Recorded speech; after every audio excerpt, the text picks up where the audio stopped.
2.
Welcome back, everybody, to another episode of Eyes on the Audit and Mamabear and Mellows, brought to you by Vigilante Media.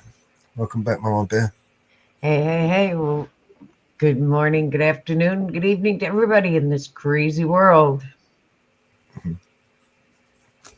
How are we doing?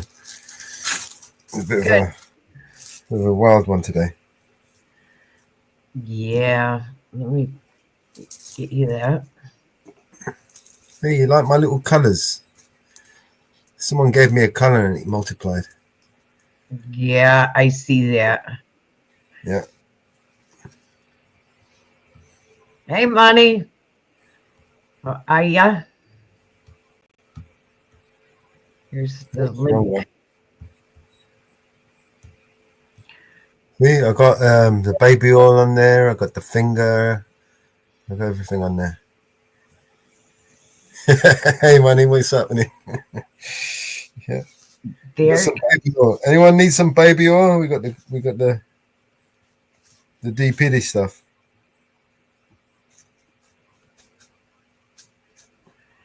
Yeah.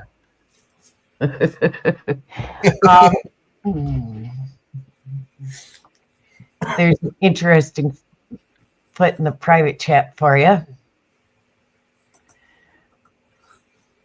I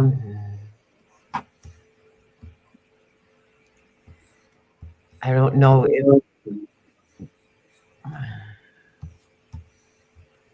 I can share that.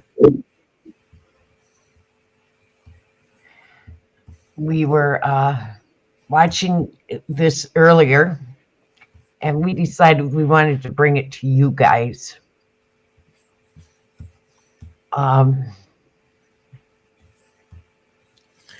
Watch and be amazed at what your government gets up to while you're not paying attention. Very amazing. Very shocking what they're up to and what they are doing and what is happening every single day and what we don't realize is happening every single day. Because in this, I've seen some stuff I didn't realize was even happening in our country. And I'll tell you, it pissed me off just a little bit. Good afternoon, everyone.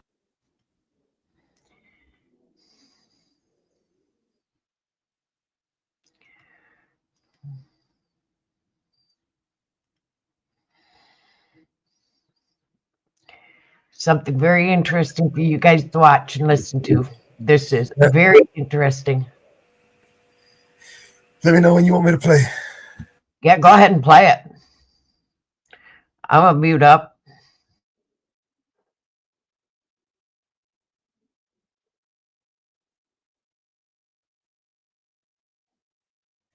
All right. Good afternoon, everyone. The Subcommittee on Cybersecurity, Information Technology, and Government Innovation will now come to order. And welcome. A good afternoon. Without objection, the chair may declare a recess at any time. I recognize myself for the purpose of making an opening statement. Good afternoon. Late last year, the White Coat Waste Project exposed more than $10 million in taxpayer funds that were spent creating transgender mice, rats, and monkeys. These DEI grants funded painful and deadly transgender experiments that forced lab animals to undergo invasive surgeries and hormone therapies at universities across the country. For example, the Biden-Harris administration spent $2.5 million taxpayer dollars, $2.5 million taxpayer dollars to study the fertility of transgender mice. Let that sink in. We spent over $2 million studying the fertility of transgender mice. $1.1 million was spent to find out if female rats receiving testosterone therapies to mimic transgender men were more likely to overdose on a party drug, commonly used in the LGBTQ community to induce drug-fueled what's called, quote, chemsex. I asked my staff what was chemsex and the chemical, and I guess it's something called GHB, which is a date rape drug, and also a drug that's used recreationally. So we spent over $1 million to find out if female rats receiving testosterone therapy were more likely to overdose on a date rape drug. Like, that's what your taxpayer dollars were being spent on. Federal funds were also used to forcibly transition male monkeys to see if hormone therapy made them more susceptible to HIV. Now, I didn't know this until recently, but monkeys cannot be infected with HIV. Yet this federally funded experiment forced them to take hormone-altering drugs to study a virus they cannot have. The Biden-Harris administration was so eager to propagate their radical gender ideology across all facets of American society that they were surgically mutating animal genitals. Like, taxpayer money went to that. So my question is, were they castrating mice, castrating monkeys? Were they getting double mastectomies?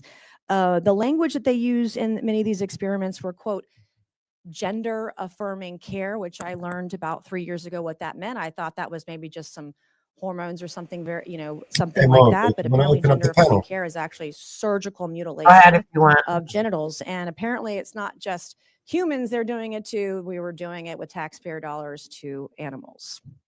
It's well known that because of the differences between animal and human biology, animal testing frequently does not produce results relevant for humans. In fact, 90% of novel drugs that are successful in animal tests fail in human clinical trials. Today's scientific questions are so complex that we have well surpassed a time where it is useful or appropriate to rely on inhumane animal experiments to answer them. Recently developed technological tools can more accurately model human biology and identify solutions that are more useful for human patients. But it is often the federal bureaucracy that prevents these new technologies from being used. Instead of adequately investing in these innovative alternatives, the federal government has continued to funnel taxpayer dollars towards cruel animal experiments. Today, most of the 27 NIH institutes and centers conduct or support animal testing, as does the Food and Drug Administration, the U.S. Department of Agriculture, the Department of Veterans Affairs, the Department of Defense, and countless other agencies. We have some beagle puppies here with us today. Beagle puppies have gone through some of the worst medical experiments. I mean, drugging them with cocaine, having insects eat at them and their bodies so much until they die, drugging them until they die. These are God's creatures and they're beautiful, and you can see them sitting in the front row today. So we thank the folks who are here and brought these beautiful beagle puppies here today. In fact, the U.S. government spends in excess of $20 billion a year conducting experiments on animals. The White Coat Waste Project found in 2021 that the NIH, the National Institute of Allergy and Infectious Diseases, a component of NIH at the time, ran by Dr. Fauci, spent $1.68 million force-feeding toxic drugs to beagle puppies between 6 and 8 months old before dissecting and killing them. The conversation we're having today is important. In 2022, due to public criticism lobbied against Fauci's NIAID by me and other members of Congress, another $1.8 million experiment to abuse beagle puppies in various drug tests was canceled. So I want to thank the work of White Coat Waste and everyone in the room today, others who've been on the forefront of this fight to end this sick and cruel and barbaric testing of animals today. Thanks to one of our witnesses, Justin Goodman of White Coat Waste. We have in the audience, I already know the beagles are here. The beagles are a reminder of the real cost of animal experimentation. So I'm looking forward to this conversation this afternoon regarding wasteful government spending on animal cruelty. And I also want to say, before I yield over to the ranking member for her opening statement, that this is a nonpartisan issue. Ironically, in oversight, while we might fight a lot in public, we are actually very nonpartisan here, and some of the most nonpartisan work in Congress comes right through this committee. So I want to thank the ranking member, look forward to working with you, and I yield to you for 5 minutes for your opening statement. Thank you, and good afternoon to our 3 witnesses. Thanks for being here. Chairwoman Mace, I appreciate Hello, it. Ariel. With you last week to introduce a bipartisan bill Hello, to fellow. strengthen Welcome to federal the panel. contractor cybersecurity. Yeah, I was hello. glad Yeah. that things were able Hello, to welcome, connect man. early into this new Congress. Hey, and I'm Mellows. Hey, personally involved in Mamabear. a team I don't finance want to campaign interrupt. responsible I'm for listening. medical. As the ranking member of this subcommittee, I look forward to continuing to work with you. I was to saying earlier, modernize she's and a bit secure young to federal be a IT ranking member, systems right? from potential cyber attacks. Bipartisan solutions like this are critical to protecting our federal system from cyber threats. I look forward to finding more Mellows, common ground can you and give me a head delivering up? results What for is the it for? American people. What they I'm looking forward spent to the having a money for? Or what? productive discussion today about the scientific.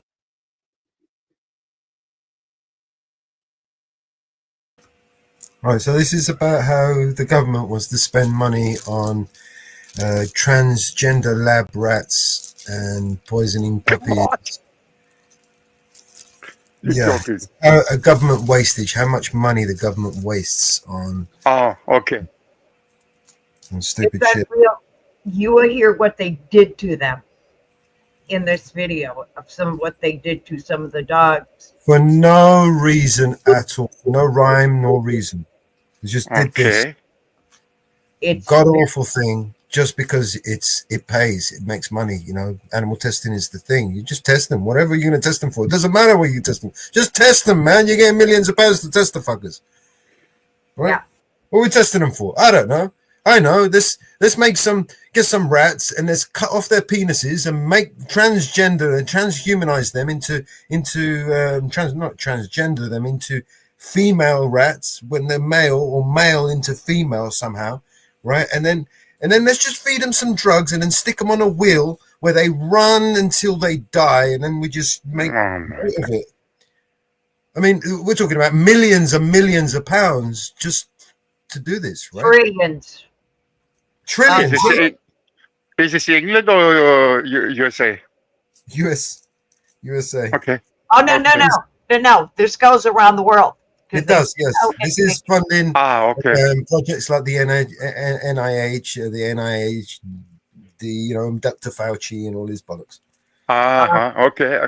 There is labs in other countries that we are funding also. Yes, all over the world, millions, Okay. billions, trillions of pounds. And what they're panicking about is that this is all coming to right now, and we're coming to light, and everyone's getting a chance to see what kind of money they've been spending. So they're all panicking. But you think they really spent that much money for this shit? Trillions, Oh my God. right? Well, people are not paying attention. All right. Yeah. They do this crazy shit, right? And then Mellows, they say government has no money for homeless people or for helping, let's say, other things. Their own people. They're giving shitload of money for this crap. Oh my God. Yeah. Listen to how sick this gets. This is going to piss you off, man. Well, yeah, I'm listening. I'm now I'm interested to what they have to say. Yeah. All right. Innovations and the need for additional oversight. Can you of hear the alternatives audio to clearly? animal testing. Yeah. Each year, millions of animals, including dogs, Yeah, cats, it's and clear. monkeys, are used worldwide for research.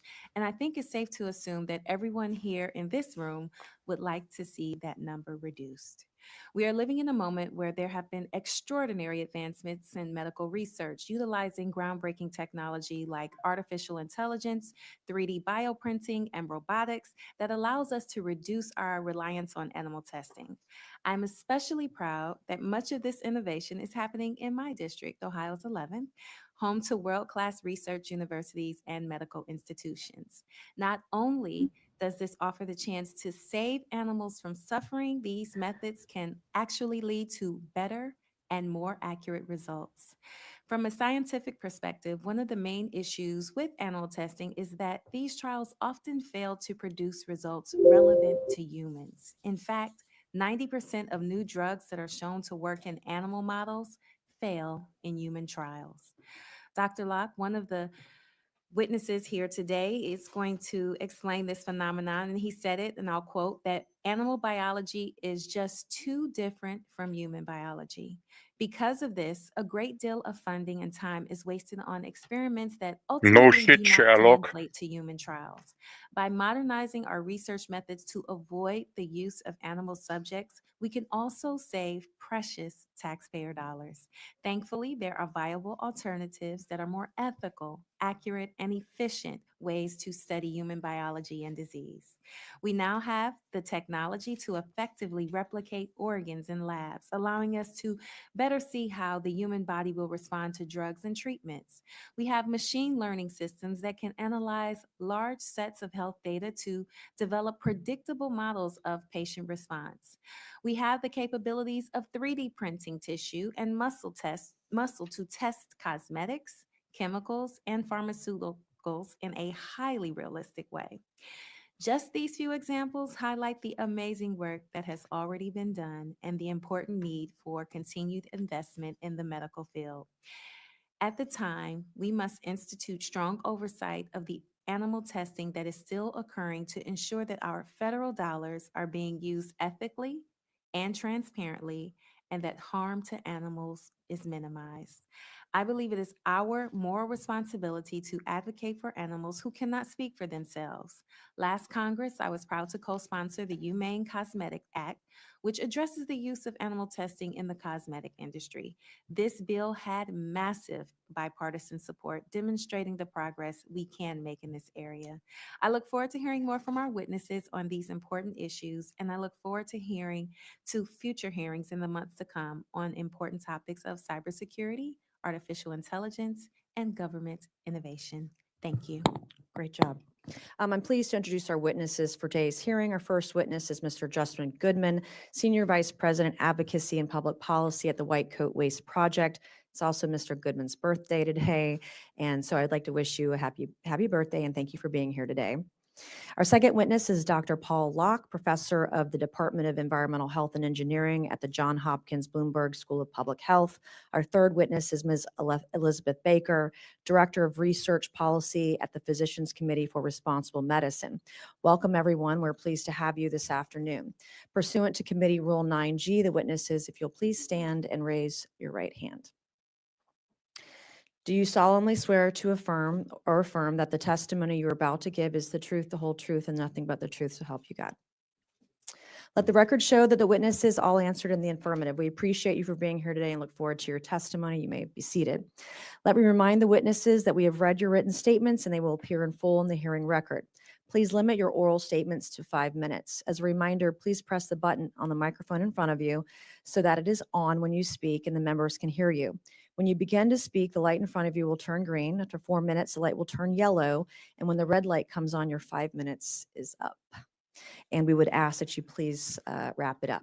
I would like to recognize Mr. Goodman to please begin your opening statement.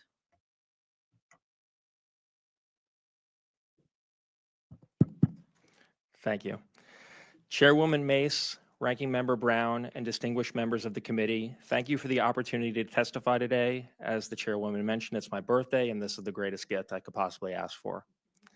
My name is Justin Goodman, and I'm the Senior Vice President of Advocacy and Public Policy at the nonprofit, nonpartisan government watchdog White Coat Waste Project.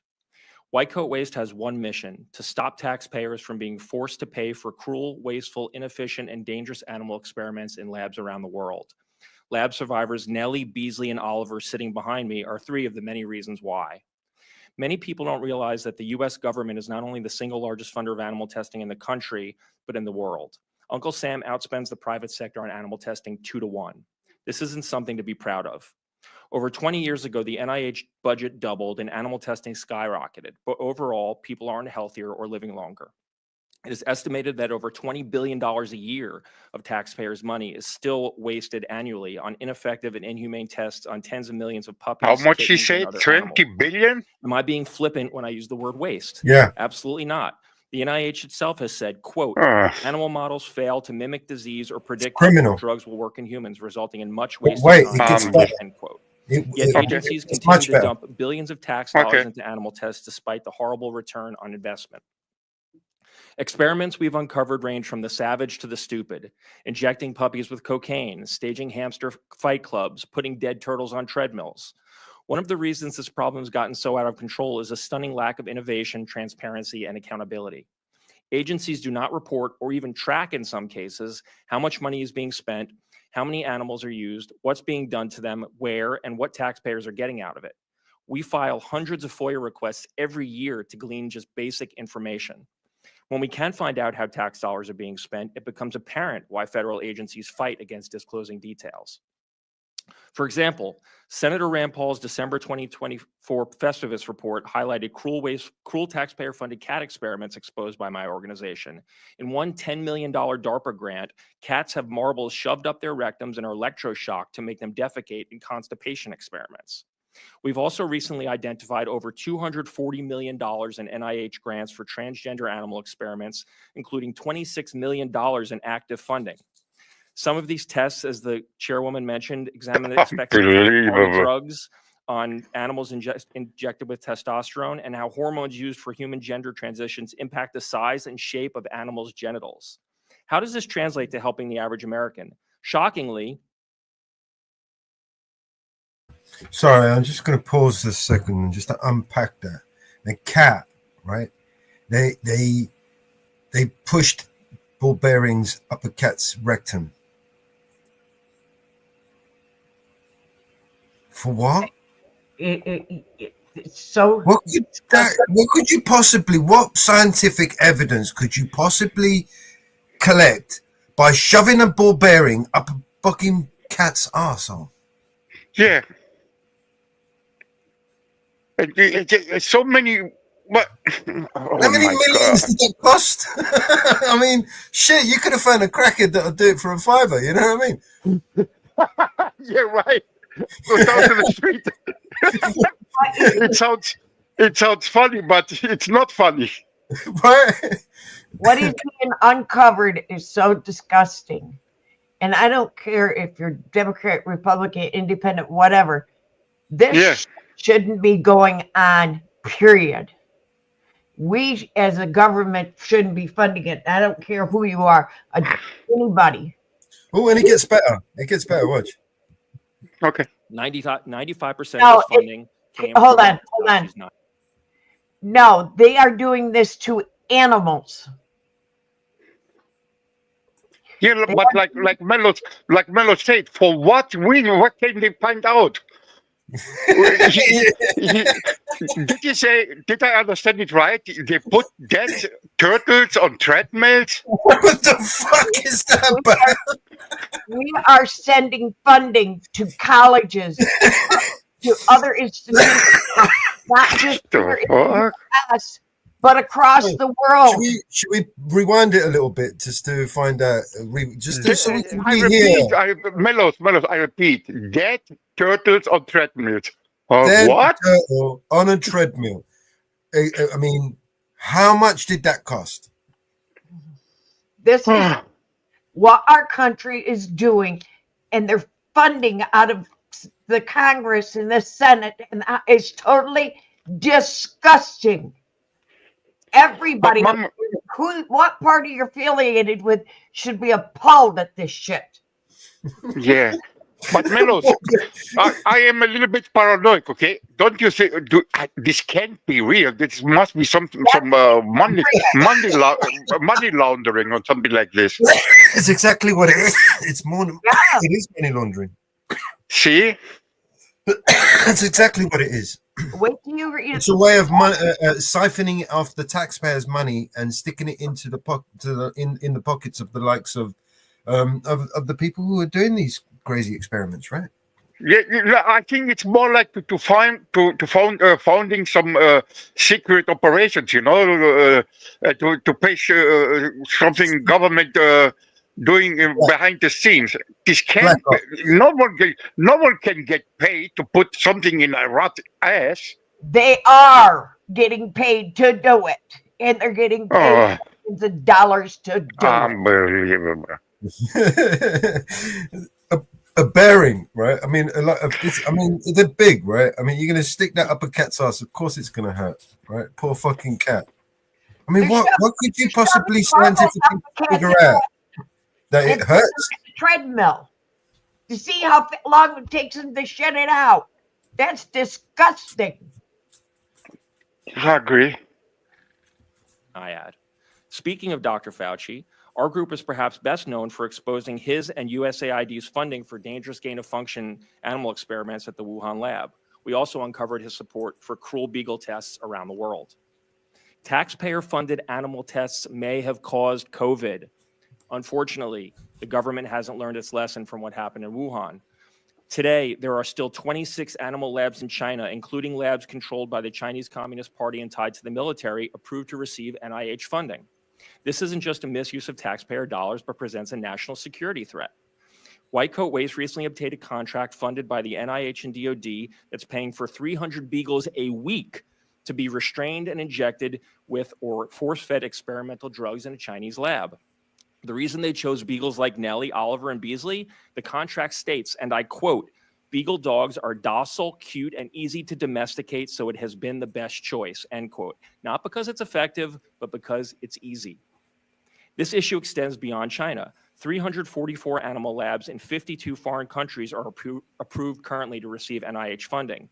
GAO audits prompted by White Coat Waste have found that NIH shipped billions to foreign animal labs with essentially no oversight, that the NIH has never visited a foreign animal lab in over 40 years of overseeing research, and that some foreign spending isn't even tracked. This is how some spending in Wuhan went undisclosed. And no surprise, Dr. Fauci's division of NIH is responsible for 95% of the foreign aid. Continuing to send tax dollars to an authoritarian adversary's animal labs is a recipe for disaster. With Chairwoman Mace's leadership, we've been able to halt plans for wasteful and cruel testing on dogs and cats and other Fauci-funded labs. These tests have never should have been approved in the first place and were only deemed unnecessary after we exposed them.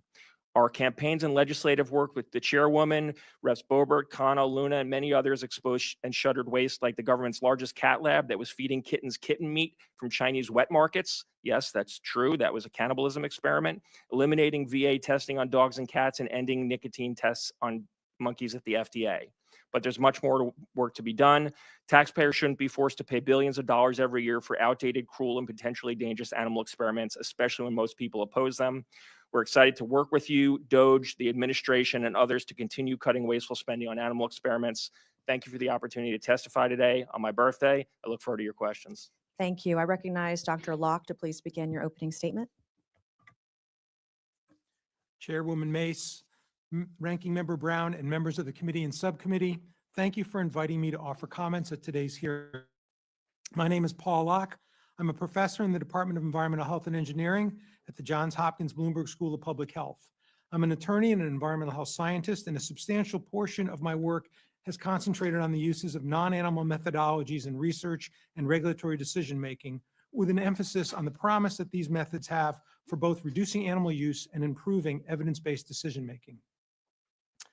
I want to state for the record that the opinions here that I offer are my own, and they do not necessarily reflect the views or positions of the Johns Hopkins University or the Johns Hopkins Health System.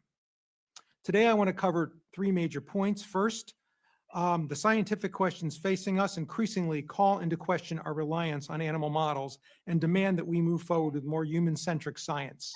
Second, federal agencies must play a leadership role in this transition to these new human-centric models. And third, the development and deployment of these models represent innovation and places where U.S. businesses and scientists are and must continue to be at the cutting edge.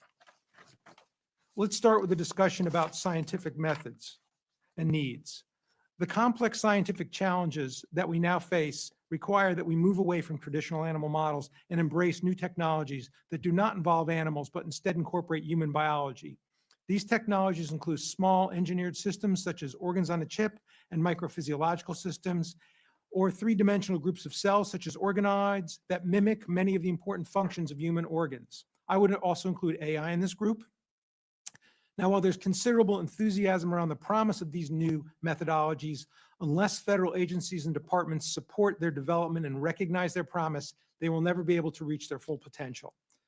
We're not going to be able to replace animals in biomedical research with the meager investments that federal agencies are now making. EPA, FDA, and NIH all have important roles to play in unlocking the potential that these technologies have for designing better drugs, protecting the environment, and improving health. Based on our research, there are currently major gaps in the frameworks needed to support new methodologies, and it's imperative that the federal government step forward. The federal approach has been passive and reactive. What we need is for federal agencies and departments to lead efforts to development, implement, and use these methods. And my written testimony goes into greater information about what federal agencies can be doing, and I hope we'll have some questions on that as well. Finally, the U.S. must continue to lead the way in these technologies so that we are setting the global standards in these fields rather than following other nations. Regulatory agencies worldwide look to us for leadership. And if the U.S. leads in alternatives methods development and validation, our standards will shape international regulations, assist in the creation of U.S. high-tech jobs, and strengthen our national economic growth. So to summarize, scientific advancements have created multiple opportunities for us to develop and deploy more human-centric techniques in toxicology and biomedical research and transition away from animals in biomedical research. Championing these non-animal models is a win-win situation because we can reduce the number of animals used as well as produce data that is more relevant to human health.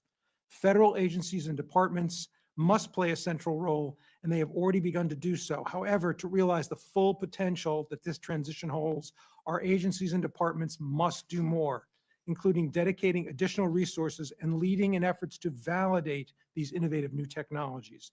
We cannot be world leaders given the meager resources that are now available. These markets are expanding rapidly, and several American companies are well positioned for success in this market space once the regulatory environment and framework is open for them. In closing, I urge the subcommittee to work with federal agencies to further develop the criteria for validation and acceptance of these new technologies within each department and in a coordinated way across multiple agencies, as well as dedicate additional resources to them. Doing so will allow us to reduce the number of animals in research, better inform decision-making, and advance American entrepreneurial science. Thank you very much. Thank you, Dr. Locke. I now recognize Ms. Baker to please begin your opening statement. Chair Mace and Ranking Member Brown and members of the subcommittee, thank you so much for the opportunity to testify today. My name is Elizabeth Baker at the Physicians Committee for Responsible Medicine. I work with a team of scientists, physicians, lawyers, and other professionals to move medical research, product testing, and advanced medical training away from using animals. I appreciate the subcommittee's attention to this critical subject. Ending federally funded animal experiments is long overdue. For generations, tax dollars have paid scientists to conduct acts that would shock the conscience of most Americans. Dogs, cats, monkeys, rabbits, pigs, and other animals are used in experiments that are painful, stressful, and often lethal for the animals that are subjected to them. Increasingly, it is recognized across research and testing sectors that animals are not good surrogates for humans. Over 85% of Americans that were recently polled agreed that animal-based research should be phased out. Both Congress and the administration must take action to ensure that government funding and requests for animal experiments are stopped, and that instead a portion of that funding is reinvested into more effective human-based approaches. Our first recommendation is to end federal support for wasteful and ineffective animal research. Animal research does not translate to humans because there are insurmountable species differences in our anatomy, physiology, lifespan, disease characteristics, and more. It's known that for new drugs, 9 out of 10 are going to fail in humans after they appeared successful in animals. And paying for those failures is partially why drugs can take so long, over a decade, to develop and cost so much to develop, over $1 billion. Worse, relying on animal data is partially why many human diseases have no treatments and even fewer have cures. Despite this knowledge, the federal government continues to promote animal research. The National Institutes of Health funds 7 national primate research centers that house, breed, and experiment on non-human primates with little regard to actual human translation. While there are countless examples of cruel research, consider this. Since 1991, the NIH has given $15 million to a single heart failure project where dogs are subjected to multiple major surgeries. They have devices that are stabbed into their hearts, and then they're forced to run on treadmills until they die or that device malfunctions. Despite 34 years of this work and hundreds of dead dogs, there's been no benefit to patients. Agencies across the federal government continue to fund animal experiments, even when the objective is using human-based approaches, like animal experiments for human nutrition. Regulatory agencies continue to require animal testing. Congress and the administration can end these wasteful experiments by cutting egregious research, ensuring that research is not funded if these objectives can be studied without using animals, and ending the federal animal testing requirements in regulation and policy. Our second recommendation is to reinvest some of these savings from animal research and testing toward evaluation, acceptance, and use of innovative and more effective human-based approaches. Methods like organs on chips, reconstructed human tissues, sophisticated computer models have existed for some time, but they're only supported at a fraction of the funding that goes to the animal experiments. Some federal efforts have already begun accelerating innovative human-based methods. The NIH has a national center, NICEDM, that works to evaluate and advance non-animal approaches across federal agencies through a congressionally mandated committee, ICFAM. With more investment and an expanded purview, NICEDM can accelerate this work and even address the reproducibility crisis in research. A center at the NIH NCATS is already working to bridge the gap between medical research and product development by prioritizing innovative human-based approaches. Recently, the NIH adopted important recommendations on non-animal approaches and launched the complementary program to speed development and use of these methods. Each of these are great examples of steps in the right direction, but the current resource investments just pale in comparison to the stronghold that animal experiments have held for decades. Greater support for these efforts will more quickly advance better science that leads to improved outcomes for people while avoiding animal use. There has been so much recent attention on getting Americans healthier. If we truly want to make America healthy again, we have to make science human again. Thank you so much for this opportunity to testify, and I look forward to answering your questions. Thank you all for being here today. I will now recognize myself for 5 minutes of questioning. Mr. Goodman, in your written statement, you state the White Coat Waste Project identified at least 10 million in NIH grants for transgender animal experiments. You state that 95% of the funding came from Dr. Fauci's NIAID. Why is the federal government spending taxpayer dollars to create transgender animals? It's a great question. Your microphone. Thank you. It's a great question. I mean, I wonder why they're making cats constipated Yeah, also. It's a Tractable. question that rings around in my head at night. Mellows, can you pause a little bit, please? Can you? A lot of the programs that are funded do latch on to some type of. Listen, sometimes I don't understand some things they say. What's the point to make transgender a mouse? What does it mean? They want to turn male mouses to females or what? Yes, that's exactly what it means. They change the sex of the animal, and then they poisoned it and measured how long it would live.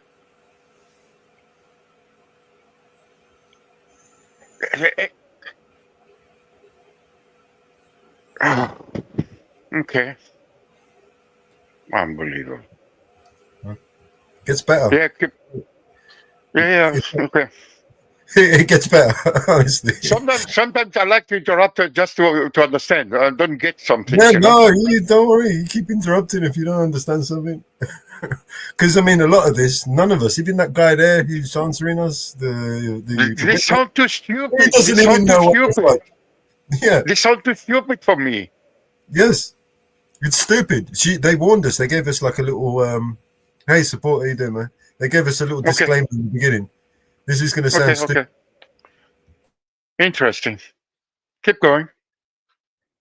Of social trend, and then animal experimenters use it as a money grab, as an excuse to get NIH tax funds from some, in this case, DEI grants were used to fund a lot of this stuff. So people who abuse animals find some kind of excuse to bring in new money, and they'll switch their research program over to something that's trendy to bring tax dollars into their university. I mean, that's part of the big problem here, is that colleges and universities are taking 25 to 40% off the top of every single one of these grants for indirect costs that go into a slush fund that has nothing to do with the research. So they're willing to let experimenters do whatever they want to animals to keep the money flowing in. Some people might describe that as money laundering. All right. Are sex change experiments that forcibly transition mice, rats, and monkeys That's what I necessary say. for science? Absolutely not. Why do these experiments at all, if they aren't producing useful human relevant research, why again, you think it's a money issue? Follow the money. Animal testing is big business. As you know, I've been long vocal about animal experiments and federal funded animal testing, and worked with you to prevent Fauci's plan to waste almost $2 million in taxpayer dollars to maim and murder beagle puppies, for example. Why was Dr. Fauci so insistent on poisoning these puppies, even though, as you state in your written statement, the FDA does not mandate that human drugs be studied on dogs? So much of the problem with all of this is institutional inertia. It's that people just continue doing the same thing because that's what they've done before. There was a report that came out, the National Academy of Sciences put out a few years ago about the VA's testing on dogs that Congressman Khanna actually helped us get the NAS to conduct.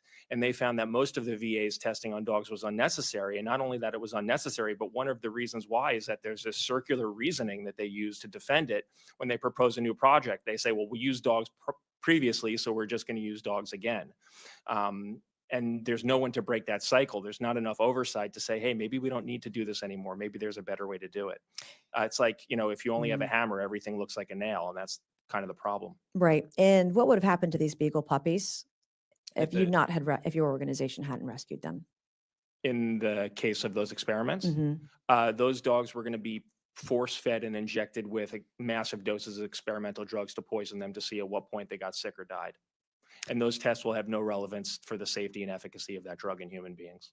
Thank you. Dr. Locke, I have a few questions for you. Can the scientific challenges we face today be solved by relying on animal testing? No, not all of them. Can you briefly describe how new technologies can allow us to transition away from animal testing without hindering scientific research? Certainly. I also want to point out that in my written testimony, I do try to lay out a roadmap for how that could happen. But basically, what we need to do is we need to spend a lot more resources supporting these non-animal technologies, such as organs on a chip and organoids, so we can use those to study many of the phenomena that we're now studying in animals. Okay, thank you. And Hello, Ms. Wanda. Baker, Love you, girl. what are your thoughts today, reading your testimony for the opportunity to testify that it's long overdue? Where do we go from here?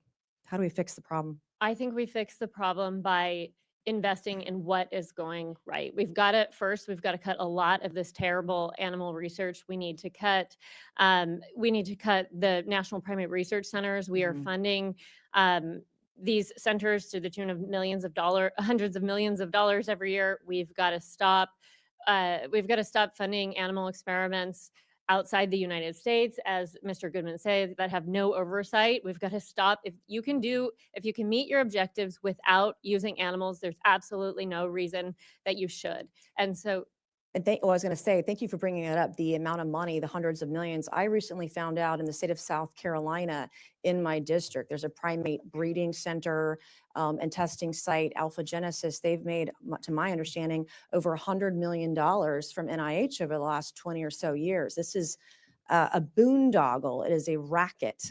And hundreds of millions of dollars, billions of dollars, in fact, have been wasted on it. So I want to thank you all for your testimony today. Thank you for being here.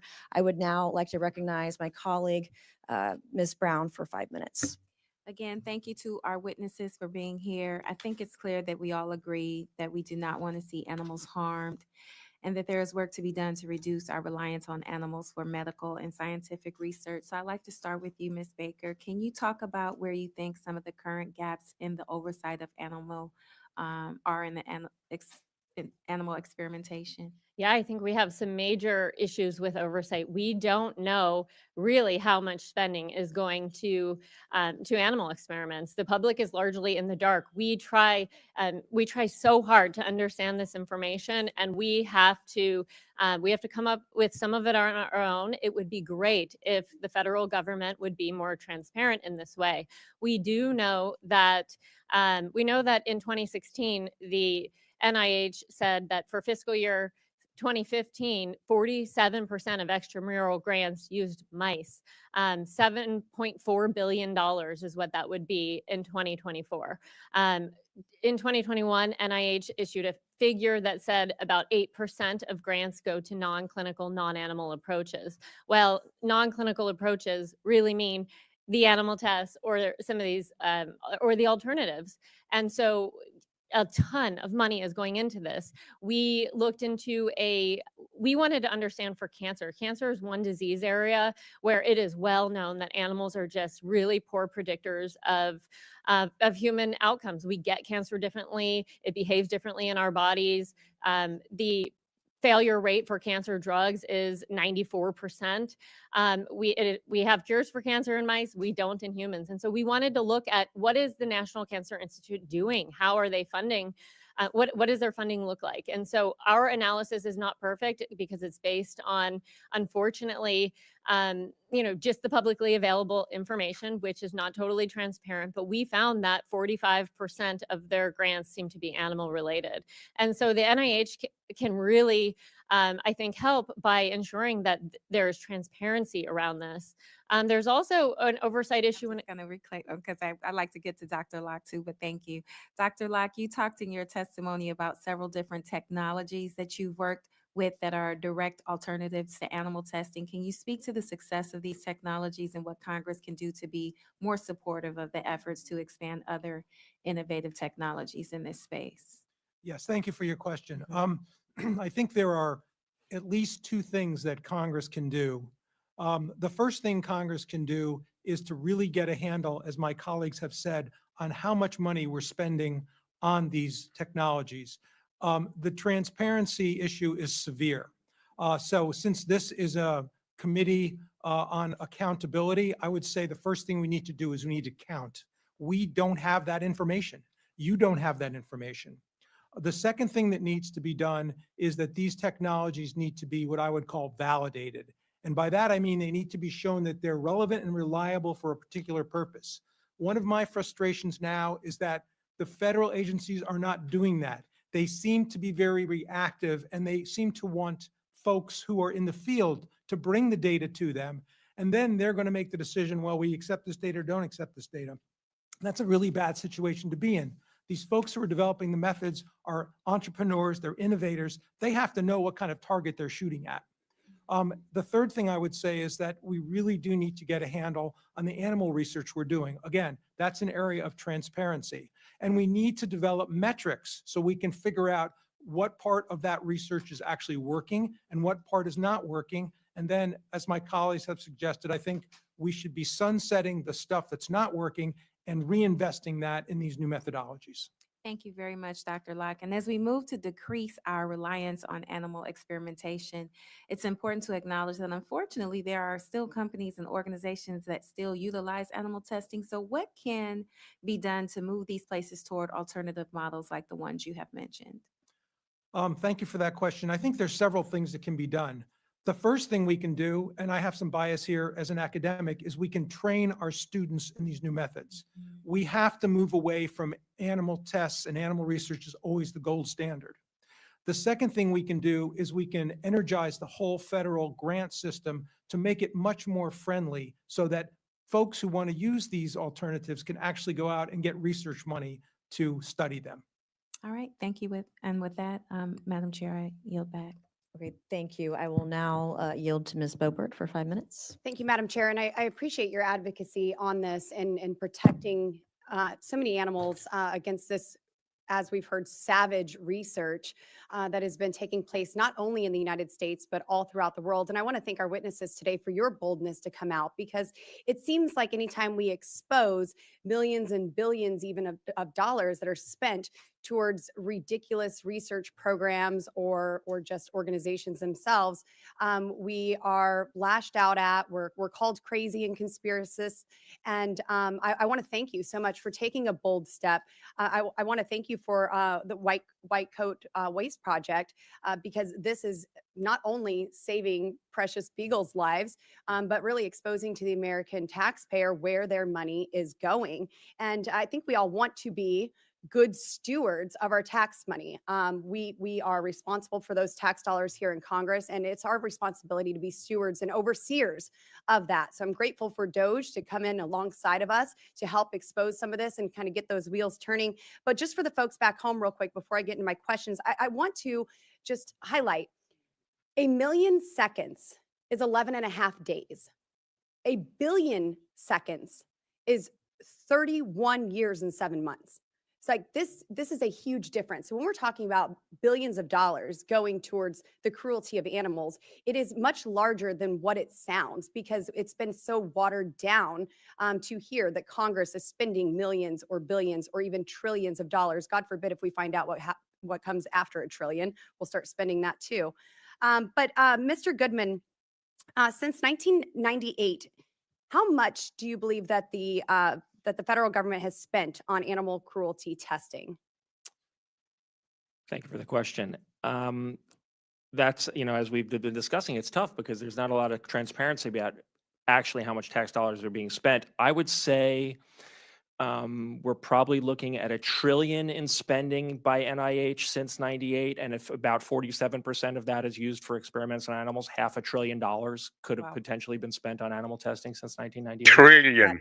Trillion. Extreme number. Did you Thank hear you for that, that. And total Mr. Goodman, guys? how much money do you think Dollars. that NIAID wasted on Trillion. unethical and useless and abusive Oh, testing? this I would bitch. imagine it's I about hate the this same, bitch. because Oh none my of this has God. been very useful or effective. Yeah, so What she's Dr. doing Fauci there? ran NIAID from 1984 to 2022, and when he left at the What end of a stupid. 2022, had a $6.5 billion budget. Again, we don't know what percentage of that was for animal testing, but probably higher than the average across NIH. And I just want to make a note here that Dr. Fauci, Mellows, pause, please. outside of his abuse of animals, he was not just a paper pusher. He was this Bobert woman, she's from Georgia, right? Who are we talking about? The Laura The woman Boebert? yeah, Laura Bobert, she's from Georgia, right? Colorado, I believe. She's a Oh, representative, Colorado. Republican representative of Colorado. Oh my God, I saw some hearings where she was there, like this one. This woman is beyond stupid. Seriously. They How all can she? This they is all my have Yeah. the ability of being clever, both clever and stupid when it suits them. You understand what I mean? They're clever enough to be able to know when to play stupid when they have to. Ah, okay. Big difference. So- They're very some smart, of the but they're very. I mean, look at Biden, for instance. Look how dumb he played his character. He was the dumbest motherfucker on the planet, but the guy was really fucking smart, man. I mean, he managed to get himself into that position. No, no dumb person can do that. yeah, that's my point. How can these people can to Congress? Seriously, this is unbelievable. Well, it's because they're so good at lying, and that's the qualifications. like I said People- earlier, Yeah. this is a bipartisan oversight committee. Yeah. And Okay. you got to Although- remember, it doesn't. Although there aren't that many Democrats arguing in defense, because there is no defense, so a lot of them have just disappeared. They don't want to know. Do you know what I mean? Yes, she used to fight a lot with Margaret. Marjorie Oh Taylor Greene. yeah. The other dumb blonde. Oh my God. The Unbelievable. problem is Marjorie Taylor Greene. She's also a Republican, but they But kind of. hello, it doesn't matter if you're Democrat, Republican, Independent, whatever. I agree. Everybody They has to get paid pay to argue. this bullshit where our money is going. Meanwhile, these people get paid to argue about it. Yeah, and you know what I read, what I'm hearing out, this guy saying this is this Mr. Goodman, they don't even know exactly how many trillions they Because spent. there's no transparency. There's no. Yeah. There hasn't been No, transparency. they've refused all No matter who runs it. yeah, they've It can be, refused all the it freedom can be of much information more. requests. It can be much more than trillions. Much more. They don't even know how much. Well, how far do you want to go back? They've been doing this for decades. Yeah. You know, there's no And then- transparency between any Yeah. of the parties. I don't care who you are, if you're a Democrat or Republican, there is no transparency in the Yes. government. And No. people are pissed because all this shit is coming out. And like you said, Mellows, this is going on for decades now. Yeah, It has nothing to do with party at this moment. yeah. You know what video we're going to play after this, Mama Bear? Huh? Mama Bear.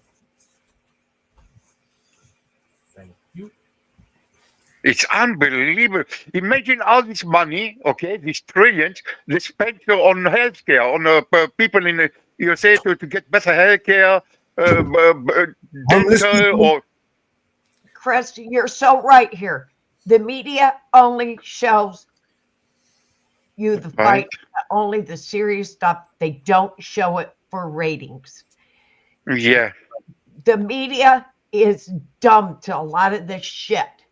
And a lot of shit that's being uncovered. I have been watching a lot of these. I've been watching it for quite a while.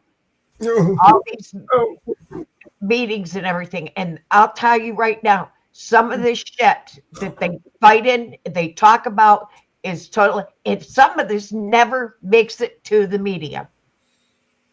you're right. You're right. I'm watching a lot. Even I'm not American, Mama Bear. I'm watching a lot of hearings from USA. Okay, but not something like this.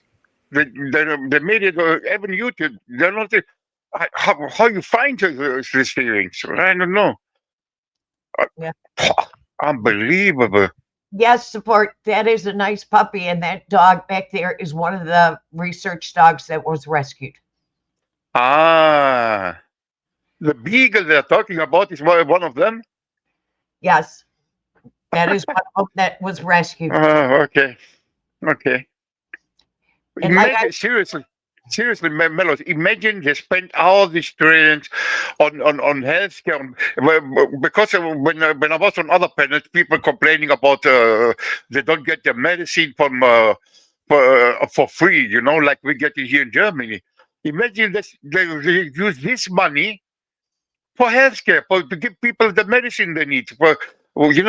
they're studying, some of this is studying for cancer and other things, and they don't even relate to the human body. Yeah. They aren't even, they're, nothing about them is for the human body because it won't work on us. And the research has showed it over the years. Yeah. How long do they do these experiments? 20, 30 years? It's been going on for over 40 years. Let's finish watching this. Unbelievable. People, seriously, after this hearing, people should go to jail. Giving them HIV-like viruses until the day he left NIH. He was Idiots. the lead investigator on grants that were funded by taxpayers to do that. And he started his career by infecting chimpanzees with HIV and promising we were going to have an AIDS vaccine back in the 80s, which we never got because, as you mentioned, they don't get HIV, they don't get AIDS, they don't get sick. So there's been an enormous amount of waste and abuse, and his legacy, unfortunately, he's gone from government, but his legacy at NIAID lives on. Yes, Did you listen to fortunately, he's that? gone from government, but that doesn't prevent us from holding him accountable. Yeah, that's what I was just saying. They weren't related to any of us. None of it was related to us. Yeah. For not only the wasteful spending, This but woman the has such a tests that have punchable taken place face. over the years. Oh my God. So, maybe you answered my next question. How many of these treatments have found cures in humans that come from this cruel kind of testing? Virtually none. We've heard the statistics today, and any that have come, it's out of pure dumb luck, and they're the exception, not the rule, because animal experiments are a dead end. It's pure chance if something good comes out of it. And so I'm seeing here with NIAID, the budget of spending $6.5 billion in taxpayer money. It's been used to pay EcoHealth Alliance to import hundreds of Asian bats into the U.S. for new viruses in labs in Colorado run by the Wuhan-linked researchers. That's $6.7 billion for the Colorado State University in Fort Collins to research bats here in America. And we've also sent billions of taxpayer dollars to unaccountable labs in China and other foreign countries implant aborted baby parts into lab animals. Have you heard of that sort of research? Yeah, we did an analysis a few years ago showing that over 90% of experiments with using human fetal tissue and putting them involved animals were funded by Fauci's NIAID. Do you know where they're getting the aborted human fetal tissue? A lot of it is happening at colleges and universities that have affiliated hospitals that perform that procedure. Madam Chair, I think we need to look into that as well. Wait, what did you say? They use human fetus? Human babies? That's wild. Yes. Yes, and they've been implanting them into animals and doing all kinds of stupid experiments. But the sickest thing about it is where they get fetuses from is actually from colleges and college campuses. They're getting them from the kids. Right? Hey, this is sounds like a horror movie, man. Yeah, this is straight out of a fucking Hollywood movie, man. You couldn't write this shit. You couldn't make this shit up.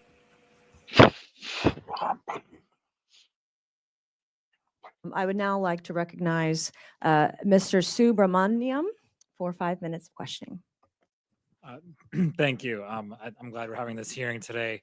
I actually had the chance to talk to an animal care program manager at a research facility, and he said something really interesting. He said the day we no longer need animals for research is the day we've succeeded as an industry. So I think what you're finding is that even the people who are employed to run these programs are starting to realize that we'd like to see a path to where we no longer need animals. And so I think that's really interesting. One of the things I would like to know, though, is how far away are we until the technologies can completely replace animals and we can still be on the cutting edge of science. You know, I'm an animal lover. I'm a vegan. Even I very much support getting rid of animals in all testing, but I want to make sure that we also, do the cutting edge research that we need to do.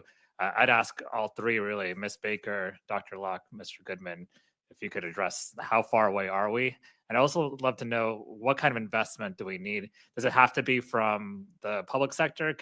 Is there, private sector, companies going after this, getting venture funding for it, for instance? I'd love to know, what we can do, what the path looks like.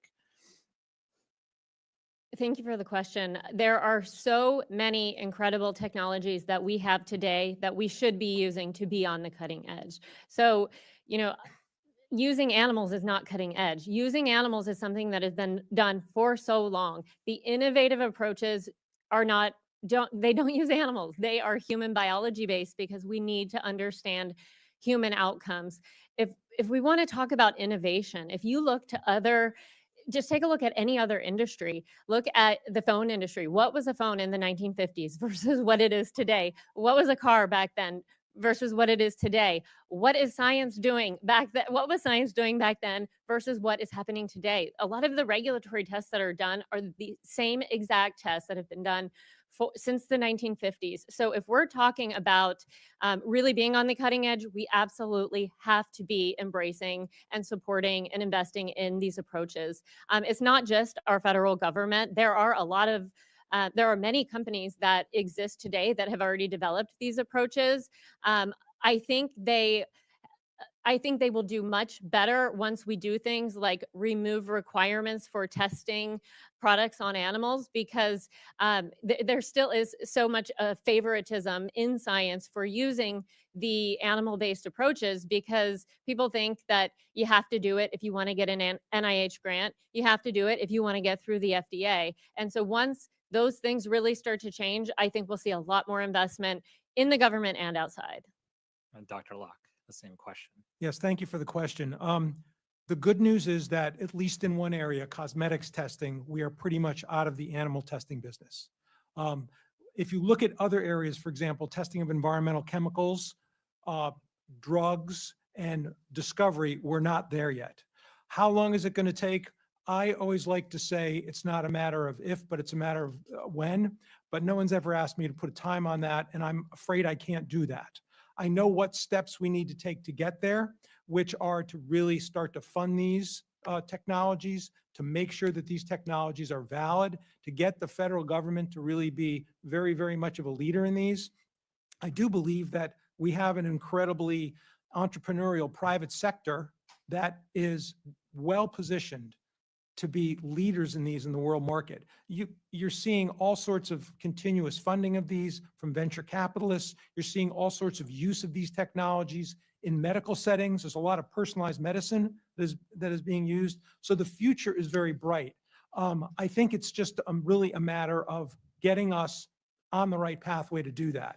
It's not going to be something, unfortunately, I think it's going to happen in 5 years or 10 years, but it could happen in 20, 30, 40, maybe not even within my lifetime. But to be honest with you, I don't really care as long as we get on that pathway. Mr. Goodman. I think I'm a little more optimistic. I mean, we could stop animal testing today. It's useless. It's misleading us. It's causing us to waste billions of dollars every year, decades of time and energy, and very smart people. These are some of the smartest people in the world. You cut off their funding for animal testing, they're going to figure out something else to do. The private sector is going to innovate. Stop forcing companies to test on animals. Stop doling out billions of dollars to animal experimenters who have no incentive to innovate and actually solve problems, because that's what keeps the grants coming. They'll figure out another way to do it, and we're going to get solutions that way. The EPA is a great example. I know my time's up, but the EPA set a timeline in 2019. The Trump administration said by 2035, we're going to phase out all animal testing, which was great. It was lauded by Republicans, Democrats, everyone across the spectrum thought it was a great idea. Within months of that, within months of the Biden administration taking over, they killed that plan to phase the timeline to phase out animal testing at the EPA, because environmental groups pushed them to do it, saying that it was an environmental justice issue, that we needed to do more animal testing, not less, which is ridiculous. So I think that if you take the politics out of it, if we're concerned with science and we're concerned about being good stewards of taxpayer dollars in the public's interest, we can end animal testing tomorrow. We're going to be fine, and we're actually going to be better off. Thank you. Thank you. I would now like to recognize Mr. Crane for 5 minutes. Thank you, Ms. Chairwoman, for holding this hearing today. Thank you guys for showing up. It was just yesterday in an oversight hearing that I asked Chairman Comer if we could get some therapy dogs up here because of some of the meltdowns that were going on. I had no idea I'd walk into this hearing today and see 3 beautiful beagle puppies, and I've noticed that my mood's already improved. So thank you guys for bringing them there. I think we should make it mandatory. We also talked about in the oversight committee hearing yesterday some of the ridiculous programs and initiatives that need to be cut from our bloated government.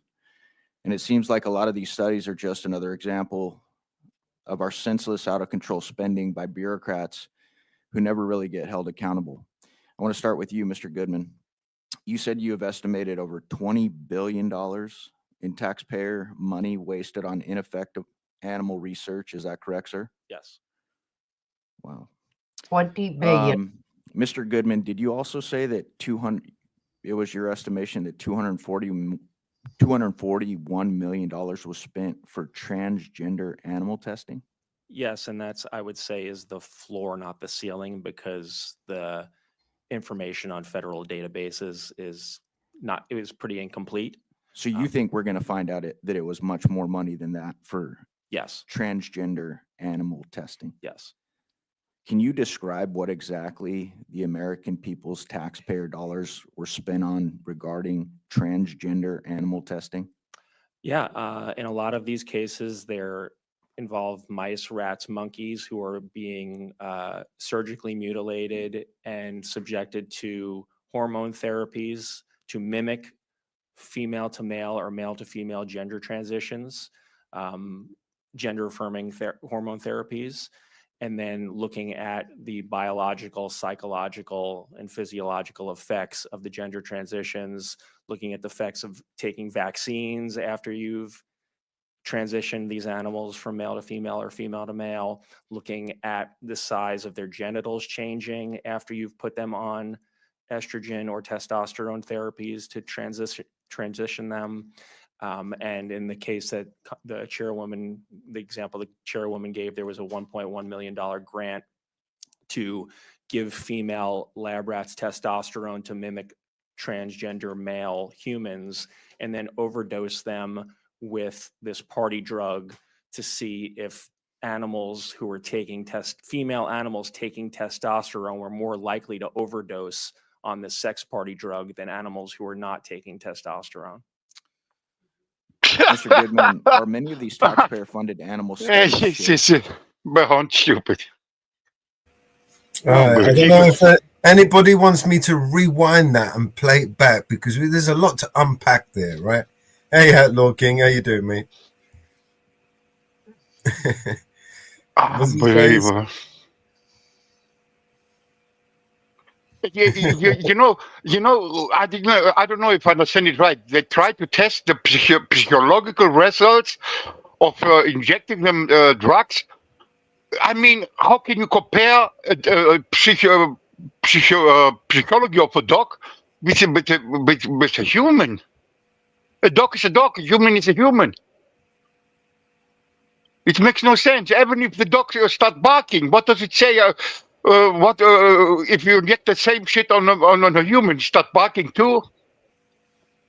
I don't. This can't be real. This must be a joke. This must be a joke. You have. I think there is a little bit more. We haven't got to the climax yet. There's a bit more. Oh, okay. A bit more stupid than this. Well, shared with the public, or is there a significant oversight of this research? You essentially needed a degree in information technology to navigate the federal spending databases to find any of this stuff. So what you found is we're not being very transparent with what we're spending these funds on? Not at all, and it's by design. Did you say that Dr. Fauci, in your estimation, had funded close to 95% of these animal research projects? Yeah, in our analysis, Dr. Fauci funded about 95% of the transgender animal experiments. Okay, I found in some research that the EPA under President Trump is planning to reduce the agency's animal testing by 30% by 2025 and completely by 2035. Mr. Goodman, can you explain why that's a win for the American taxpayer? Absolutely. Animal testing is incredibly time intensive, inaccurate, and expensive. And it's not very good at predicting the human health effects or environmental effects of chemicals and pesticides. And right now, what we are doing to test human effects is poisoning lab animals, forcing them to breathe wildfire smoke simulated in a laboratory by burning different types of foliage and pumping it into animals' cages, making them obese to simulate what it would be like for obese people to be exposed to wildfire smoke, shooting off handguns and rifles and forcing animals to breathe the emissions and gun control experiments, and the list goes on. And that's what's happening currently at the EPA after the Biden administration overturned the Trump plan to phase out animal testing. Mr. Goodman, one more question. You've also been outspoken about the COVID-19 outbreak stemming from Dr. Fauci's U.S.-funded research at China's Wuhan lab. What are the public health risks if we continue some of these outrageous animal studies? We're flirting with disaster if we continue to fund dangerous virus research, both abroad, like in Colorado, where Fauci greenlit this bat lab. They're trying to import hundreds of bats from Asia to build a new lab in Colorado to do virus experiments with Ebola, Nipah, Lassa, deadly viruses for which there's no cure. It's just a matter of time before we have another pandemic on our hands if we let mad scientists run amok with our money. Thank you. I yield back. All right, I will now yield 5 minutes to Mr. Burleson. Thank you, Madam Chair. Thank you for this hearing. I have to admit, whenever I saw the subject line of this, I was surprised that this was a thing. I'm shocked. I think the American people should be even more shocked to find and disgusted to find out what's happening with their dollars. I think it's actually embarrassing. I can imagine people from other countries look at this country as a beacon and as an example, and here we are spending money, taxpayer dollars, to try to study transgender transing animals and testing them on party drugs. I mean, it's insane. My question to you, Mr. Goodman, is I understand that your organization, White Coat Waste, Hey, Harry, how you doing, helped mate? expose the taxpayer-funded experiments on bats that led to the COVID pandemic. So, can you walk us through how did you come about that? What was your investigation? How did you get the information? Yeah, thanks for the question. Again, it's an honor to be here. In 2018, we uncovered a lab at the USDA here right outside of the Beltway where they were breeding hundreds of kittens every year and then flying to China and other foreign countries to these disgusting wet markets and buying dog and cat meat. They were then putting it in their federal employees. They were then putting it in their carry-on luggage, flying it back to the United States, and then force-feeding dog and cat meat to kittens in this government laboratory in Maryland. They had spent $22 million on this project. For what purpose? They wanted to know if people eating dog and cat meat in China might be exposed to a particular parasite that could be carried in dog and cat meat. Yeah, right. Wow. So that was when we first got a sense that taxpayer dollars. That was the first clue. Yeah. And you continue to follow that. Unfortunately, the Trump administration shut that project down. They adopted out the cats who were left in the lab. 2 of them went to live with my boss, the president and founder of White Coat Waste Project, Delilah and Petit, lived happily ever after with him. But that set us on the scent of foreign aid for animal research. In late 2019, we discovered a list on the NIH website of all the labs in China receiving taxpayer dollars. And in January of 2020, there's like still 26. Yeah. How many were there at that? There were more than 30 at the time, and there were actually labs in Russia receiving taxpayer money at the time. In January of 2020, we met with the White House to flag for them that these labs in China, including the Wuhan lab, were receiving taxpayer funding. And then in April 2020, we finally went public, working with Congressman Matt Gaetz and Joni Ernst. We went public exposing the grant that Fauci sent to the Wuhan lab through EcoHealth Alliance to fund the gain of function experiments. And then since then, we've been working to defund EcoHealth, defund the Wuhan lab, and cut funding for all animal laboratories in adversarial nations as a matter of animal welfare, government waste, and national security.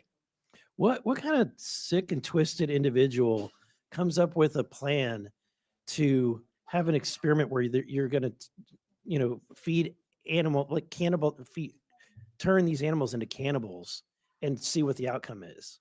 Where does that come from? Like, what was the thought process? How did the PhD student who's doing the research, how did they make that pitch to get that grant? If it tells you anything about the government's thinking, the person responsible for this experiment is in the USDA's Hall of Fame. The name? Dr. Doobie. Dr. Doobie, wow. Let me ask this question. I just have a little bit more time left.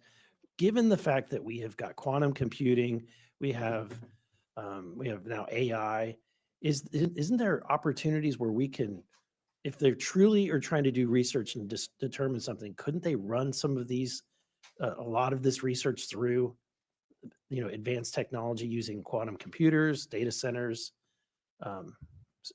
Absolutely. And there's studies that have come out of Johns Hopkins and elsewhere showing that things like screening drugs and chemicals for human safety are actually much more accurate and efficient using computer modeling and AI than testing on lab matter. On a completely different species. Correct. Right?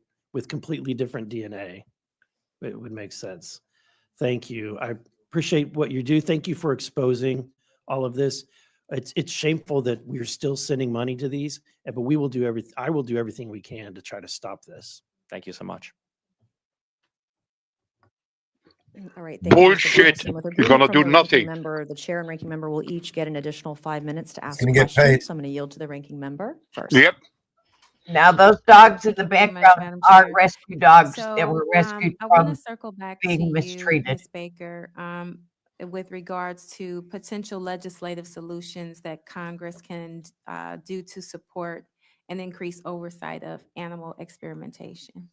Yeah, thank you for this question. One of the things that was mentioned is the numbers of animals. It is unbelievable that in 2025 in the United States, we still don't know how many animals are used in research. The estimate is, up to 100 million, but we need to know that number. And one of the reasons we don't know that number is that a lot of the animals that are used in research are not even recognized as animals under the law. Mice, rats, birds bred for research, invertebrates, they are not animals under the law. And so they are not counted. We can amend What are the they Animal then? Welfare Act to count those Aliens? animals by including them in the definition of animals. If there's no appetite for amending the Animal Welfare Act, there are other solutions, and especially focused on federal government spending. So the NIH does require recipients of NIH funding to do some reporting, but it's not transparent and it's not accurate. Every 4 years, if you receive NIH grants, every 4 years, you need to provide some assurances that you are complying with NIH policies. And in that is an average daily inventory of animals. It's just an estimate. It's not transparent. To get that information, you would have to do FOIA requests. And so there is actually some proposed legislation, the Federal Animal Research Accountability Act, that would that could change this. Simply put, if you receive NIH grants, then once a year, you need to report on how many animals you have used, how many have been housed, bred, used in research, and that should be made transparent. Thank you for that. I appreciate you giving your testimony today. And I think it's Mr. Goodman. I do have a question with regards, we keep hearing about the care, and I think that the gender affirming care, and I do find that concerning. Just for clarification purposes, can you let me know what is that dollar figure and where is the source from? For those experiments? Yes. That's the source of that is NIH reporter website and the usaspending.gov website. Okay, and what was the dollar figure? Let me get it for you. And I have a spreadsheet with all of those projects. Okay. I'd be happy to share it. The dollar figure was $240 million in recent grants. $26 million of those are active grants. Okay, and the And those- 241 million is for, So that's grants that are available in the NIH reporter database that I think we use. And again, I have this actual search saved. If you use search Sorry, terms, can someone help me out? transgender What and does animal NIH models, mean? What those is were the this? hits that came up.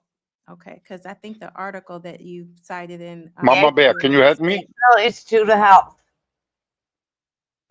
Yeah, the NIH is the National Institute of Health, and Dr. Fauci was the head of the NIH.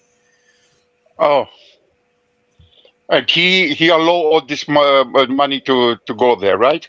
Well, they basically gives- fund all these projects for our benefit Okay.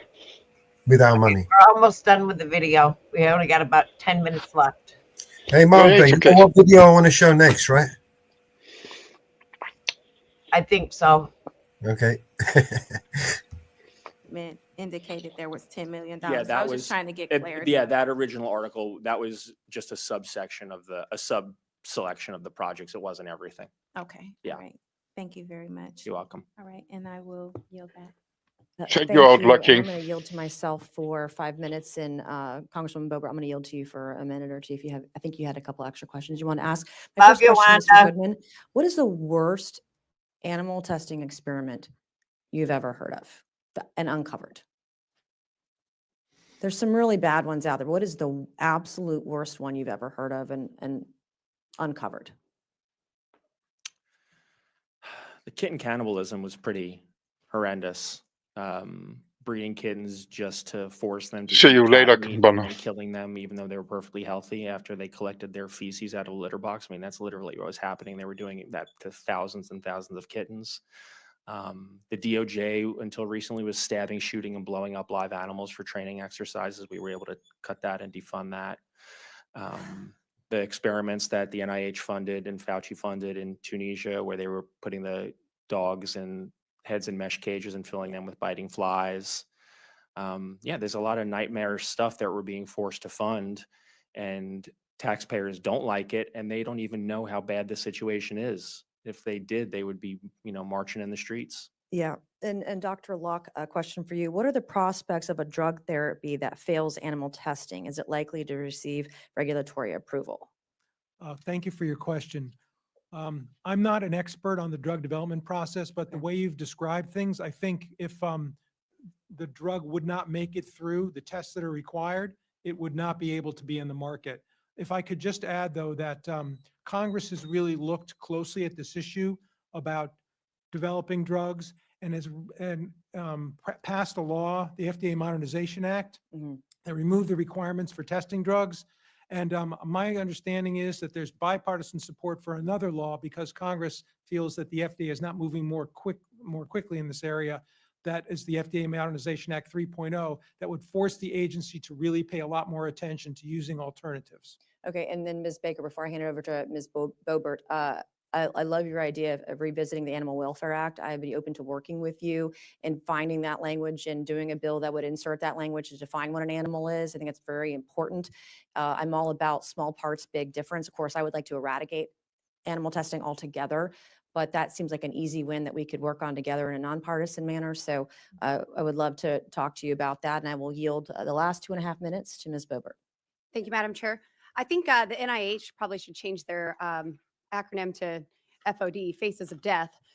This very much sounds like a show that my mother would not let me watch as a child.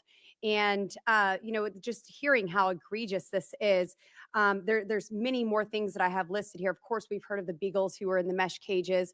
I don't know if their vocal cords were paralyzed or if they were removed, but they were prevented from barking, correct? Yeah, there was a project that Dr. Fauci funded. Actually, we worked with Chairwoman Mace to expose that they were doing drug testing where they were poisoning puppies with massive doses of drugs, and the laboratory cut there was actually a line item in the contract for a cordectomy. Wow. To cut the vocal cords so the dogs would not bark in the lab. Wow. And so we've heard that. We've heard of electroshock therapy, even to the point where cats had their spinal cords exposed, their back sliced open, and that electroshock therapy was given to test for erectile dysfunction and cognitive issues and so many other things. And so I ended my last round of questioning talking about the implantation of aborted fetal tissues. And you said that universities partner with clinics who are performing these abortions. Now, how does that process work and who funds that? Are the mothers of these aborted babies giving permission? Do they know it's taking place? Is there taxpayer funding in the crosshairs of that other than the actual testing itself? That's outside of my wheelhouse. Okay, that again, Madam Chair, I think this is something we should look Good into. question. I would love to see just what permissions are granted and given for that. I know that we have some regulatory framework within the Department of Health and Human Services and the Public Health Service Act, and regulations include prohibitions on buying or selling the tissue of valuable consideration, but also, but they allow for compensation for costs associated with the tissue handling. And so I would love to look into that. So not only can we prevent the cruelty in the animals like these beautiful beagles we see here today, but also even our children who are being harmed in this process as well, for whatever reason it may be. But Madam Chair, I would love to continue to work with you on this and hold Dr. Fauci, the NIH, NIAID, and everyone else accountable for this wasteful spending, and I yield. Thank you. I'd now like to yield 5 minutes to Mr. McGuire.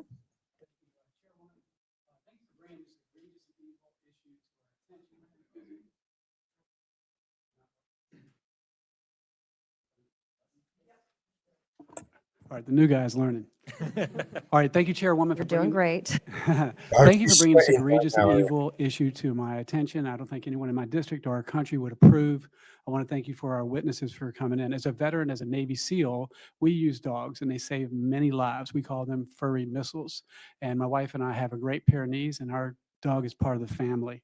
And I was not aware of what you've brought to our attention. And after listening to what the chairwoman talked about this being a bipartisan issue, it should be. It's definitely evidence that evil does exist. And we spend more in our country per day than we bring in per day, which is going to sink this country if you don't get under control. I cannot believe the amount of money that we are spending to do these crazy things. I want to start with Dr. Locke. Approximately how many drugs are on the market today rely on safety and efficacy data from multiple animal models before being allowed to move to human clinical trials? Thank you for your question. I don't have a good figure for you other than to say that, as you correctly stated, the law requires safety and efficacy. And before the FDA Modernization Act was passed, and probably even after it was passed, most of those drugs almost certainly had to go through some sort of animal testing. But I can't put a number on it. I'm sorry. No worries. I strongly advocate for the welfare of animals. Dr. Locke, would you agree that eliminating animal testing entirely from the research and development of drugs and vaccine could significantly hinder our ability to assess safety and efficacy, potentially delaying life-saving treatments? At the present time, we would need to transition away from animals. Yes, I do agree with that statement. That's what I think. All right, Dr. Locke, given your knowledge in alternative testing models, can you briefly list and describe different examples of technological alternatives? Yes, thank you for your question. One of the ones I mentioned in my testimony are these things called organs on a chip, which are just like what they sound like. They're small engineered devices, and they mimic the organs that we have in our body. So there's a lung on a chip, there's a heart on a chip, there's a liver on a chip, and those don't have exactly the same every of the same functions that our organs do, but they have enough so that you can make good decisions based on the biology that you learn from those. In many cases, you can actually put human cells in there. You're putting human cells in there to study chemicals. And you can also begin to link these together to get a whole body on a chip. Another area where we've had a lot of advances in developing these things called organoids. So organoids are groups of cells from, let's say, a brain or a liver or a heart, and you put them in a dish and they actually organize themselves into something that looks like a human organ, but it's not exactly the same. But again, it has enough function so you can study it and you can expose it to chemicals and you can expose it to other things so that you might know what it is going to impact it. The important thing to remember about these two is that in terms of cost effectiveness, you can put these in a well plate and you can do many, many studies at the same time. Unlike with animals where you have a very, very slow throughput, these you have either a medium or a high throughput.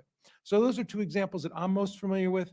Our other witnesses have mentioned AI, computational models. That's another very, very powerful one. But we have all these unbelievable techniques now where we can actually use these for personalized medicine. So I think everyone here has a medical school in their district or a university in their district that does this. But for example, if I was suffering from a disease and there were two options for treatment for that disease, and one was, let's say, a chemical and the other was a radiation treatment, you could actually take cells from my body and you could regress those cells to stem cells, then make them organ cells. I apologize. I'm running out of time. I have another question. I wish I had a list of the egregious things that my colleague Lauren Boebert listed. I couldn't believe half of or any of them. But I heard them mention kitten cannibalism, which is unbelievable. Is that true? And if so, where did it happen? When did it happen? What did they think they were going to achieve? I don't have any information on that question. I'm sorry. Does any of the witnesses? Yeah, my organization exposed that in 2018. The USDA's Agricultural Research Service, ARS, and in Beltsville had a lab where they were breeding hundreds of kittens every year and doing feeding experiments with them, including going to wet markets in China and Brazil and other places, buying dog and cat meat, bringing it back to the United States and force feeding that meat to kittens for studies looking at the prevalence of toxoplasmosis in dog and cat meat in wet markets. Okay, brother. Proof that evil does exist. Thank you, Chairwoman, for bringing this to our attention, and hopefully we can stop this evil. Thank you. Thank you, Mr. McGuire. I would now like to yield to Ranking Member Brown for any brief closing remarks she may have. Just want to thank the witnesses for being here and look forward to doing some good work on this subcommittee.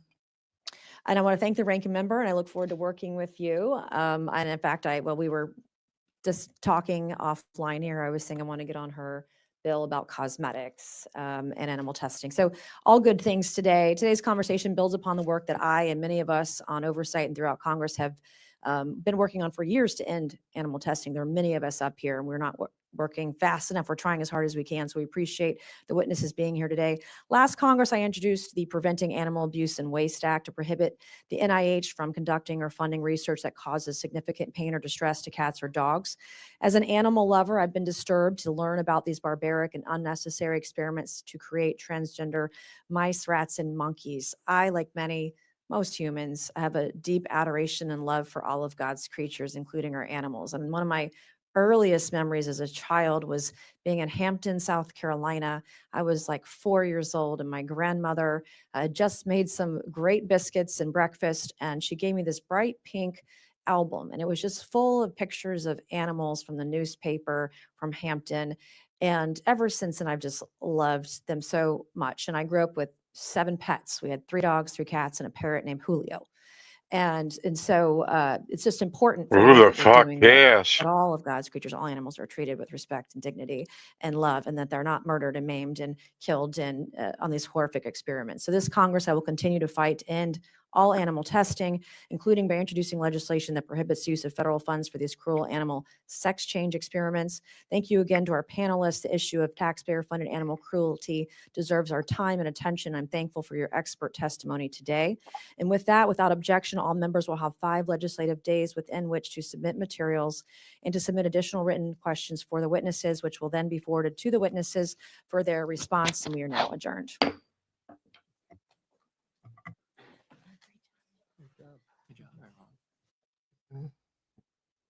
Unbelievable. How old is this hearing? This is just now, man. This was live earlier on today. Just a couple days ago. Okay.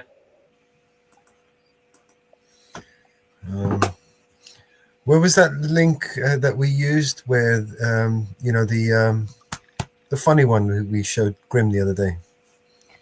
Oh. Just a minute. This is pure comedy gold. I think this one we're gonna call this one. I'm gonna name this one "The Shoe Is on the Other Foot," and when you see the video, you'll understand. Let me find out. If my wife would listen to this hearing, oh my God, she would be furious.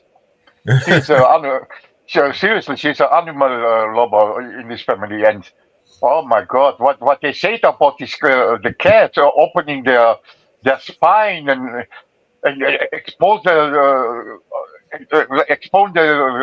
bones and electroshocks on the bones. Oh, Insane. That's insane. or the other shit. You know the other shit to say that they make them to cannibals. They're making eating their own species. Man, this sounds like Romero's zombies. You know how it's called this the specialist for zombie movies, Romero. Yeah.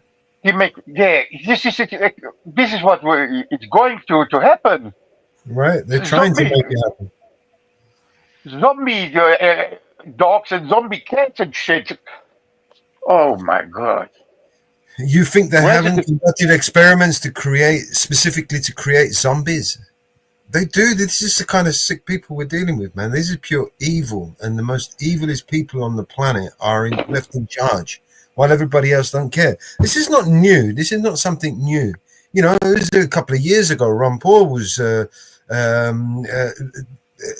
going on about it with what was it, the pigeons? Remember the pigeons? They give them cocaine to see if they were more promiscuous, and they've done some insane fucking. They've been doing these things non-stop, right? It's just but Mellows, media. for my shame, this is new for me. Seriously, this is new for me. Well, this is the media's fault, right? Because it's the media's responsibility to speak truth to power, but they're failing us. So you know, we've got no choice but to pick up the pieces, right? Yeah. We haven't got a choice. They haven't left us no other choice but to do their fucking stinking job for them. And then people, it's not pressing on you say, but then you see people they know anything about the Kardashians, you know how which nail color she has. Then here today, which nail color, which shoes she's wearing today, or what happened to on the Grammys. But they don't know shit about something like this.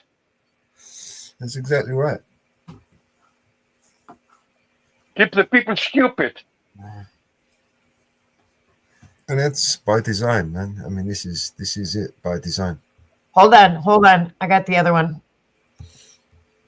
Oh, this is comedy gold. This one here, you're about to see is comedy gold. I have to watch it in the screen, or it's only audio. There's the other one, Mellows. Yep, got it. Thank you. Oh, this is Forbes. Haha, perfect. Yes. I remember the foot and mouth, the mad cow. Now we got the bird flu here in New York. Check this out, guys. Comedy gold. Okay. The other link I put up doesn't have this on the bottom. Who are you? Okay, one second. Who are you? Who are you, sir? Do you have business here? Yeah. I have sent the secretary. The other one I put up doesn't have it on the bottom. No worries, I'll swap them out. Can you give a little bit of a head up for me so I'm in? So Democratic Congress are denied entry into the Department of Education. For what reason? because Elon Musk said so. We're coming in. We're coming okay. Across the door. We're coming in. Who are you? You're not coming in. Who are you? Who are you? Who are you? Who are you, sir? Do you have business here? Yeah. I have sent the secretary. I have sent the assistant secretary a letter alerting her that we would be here today, and we've asked her for a meeting. Yeah, I don't know that that's been accepted. So until that's Wait a minute. Who are you? And what do you do here? What do you do here? Security responsibility. Get out of the way. We pay for your job. We pay you. We're members of We pay Congress. you. We're not Members of here. Congress. Nobody has accepted a meeting. Members of Congress. You Wait a are. minute. We your haven't heard that from children- the secretary. your We haven't heard that from the children- spokesman. I'm relaying Okay, that. but You are not the spokesman for the department. You are a I'm security guard. Can you identify? You gotta gotta get- I already did. We're members of Congress. Where's your badge? Where's your badge? You don't have any identification. Where's your ID? Where's your ID? We are not. It's not good enough. We are not. They want to close the Department of Education. They want to cut back on funding for low-income areas through Title I. They want to eliminate Head Start. They want to cut back on school lunches, cut back on access to college. And we're going to make sure that they recognize that that has to go through That was an Congress edited one. and The other one was through our better. committee. And if we can get 3 Republicans to join us on the committee, we can stop everything they want to do. And if it gets out of committee, we need 3 Republicans in the United States to join us to block what they want to do in abolishing the Department of Education. President Donald Trump has promised to abolish the Department of Education. And he believes that he can do this through executive order. And we're here to remind him that he cannot. Trump and Musk have placed DOJ staffers in the building where they have access to the private data of millions of students and families.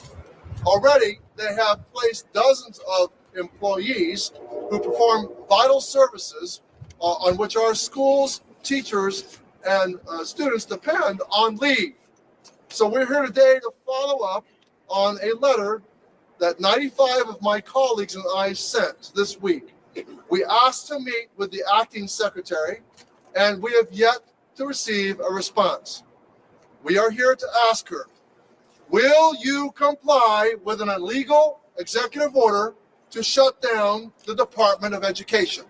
We will not cede the responsibility for our future generations to one man, his ideology, and his unelected lieutenants. Like Trump said, I like the dumb people. Play the other one. I can't find it up earlier.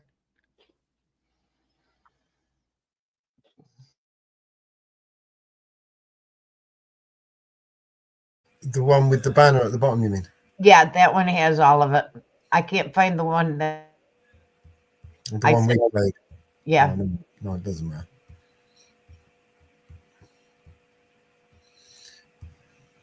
I've sent the assistant secretary a letter alerting her that we would be here today, and we've asked her for a meeting. Yeah, I don't know that that's been accepted, so until that's Wait a minute, wait. Who are you? And what do you do here? What do you do here? Security responsibility. Get out of the way. We pay for your job. We pay you. We're members of We pay Congress. you. We are here. Nobody has accepted a meeting. Members of Congress. You are. We haven't heard that from the secretary. We haven't heard that from the spokesman. I'm relaying Okay, that. but You are not the spokesman for the department. You are a security guard. Can you identify? You gotta ensure that. We're members of Congress. where's your badge? Where's your badge? You don't have any identification. Where's your ID? Where's your ID? We are not. It's not good enough. We are not a threat to security. We're members of Congress, and we want to ask the question. We walk into the White House without having to go through magnetometers. Can we get someone? This is an outrage. This is an outrage. I'd like to speak with someone who works here. So what are you gonna do? You're gonna beat us up if we go in? I mean, you're gonna, We want you to move out of the way. We're not steamrolling you. We're Get out of the way. This is all access concerned entrance. that we Stand can't. aside, sir. We're This members is of all Congress. access entrance. Please stand aside, sir. I'm not standing aside. Why not? Because my role is to make sure that. What authority do you have to block members of Congress from the oversight? You don't have oversight responsibilities. By what authority can you deny members of Congress their oversight role? You don't have a business reason to be here. You do not have authority, sir. You do not have authority. There is no authority for you to deny members of Congress their oversight responsibility. We're the If you have an appropriate. appointment and you're on a guest list, we will let you in. It's Welcome. Is what you're saying?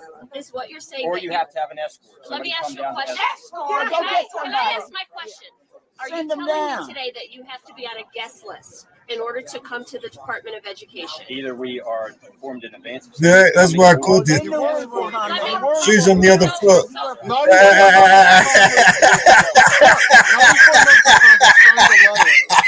Asking the acting secretary for a meeting. This is Monty Python.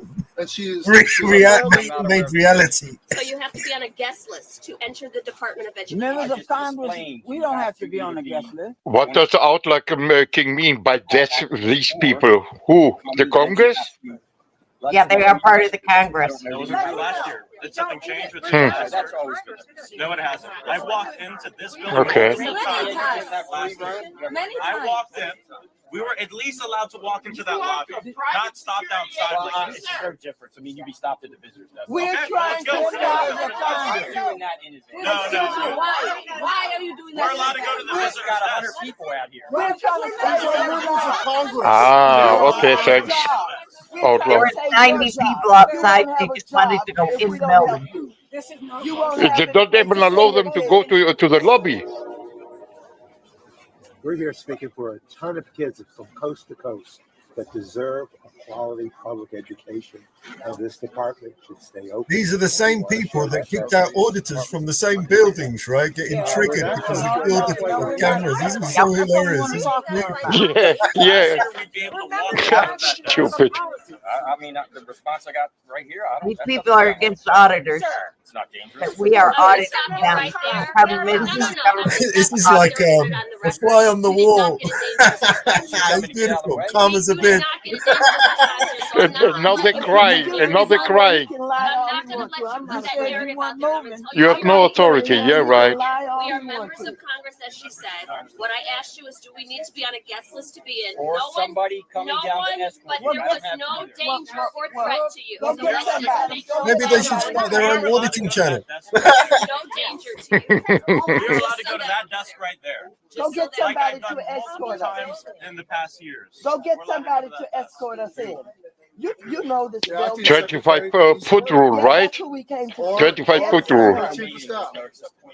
So what? I said there's not an exception. Aren't they now obstructing government official or something like this? Go in and ask for one. This is obstruction or something like this. Why can't we go in and ask for one?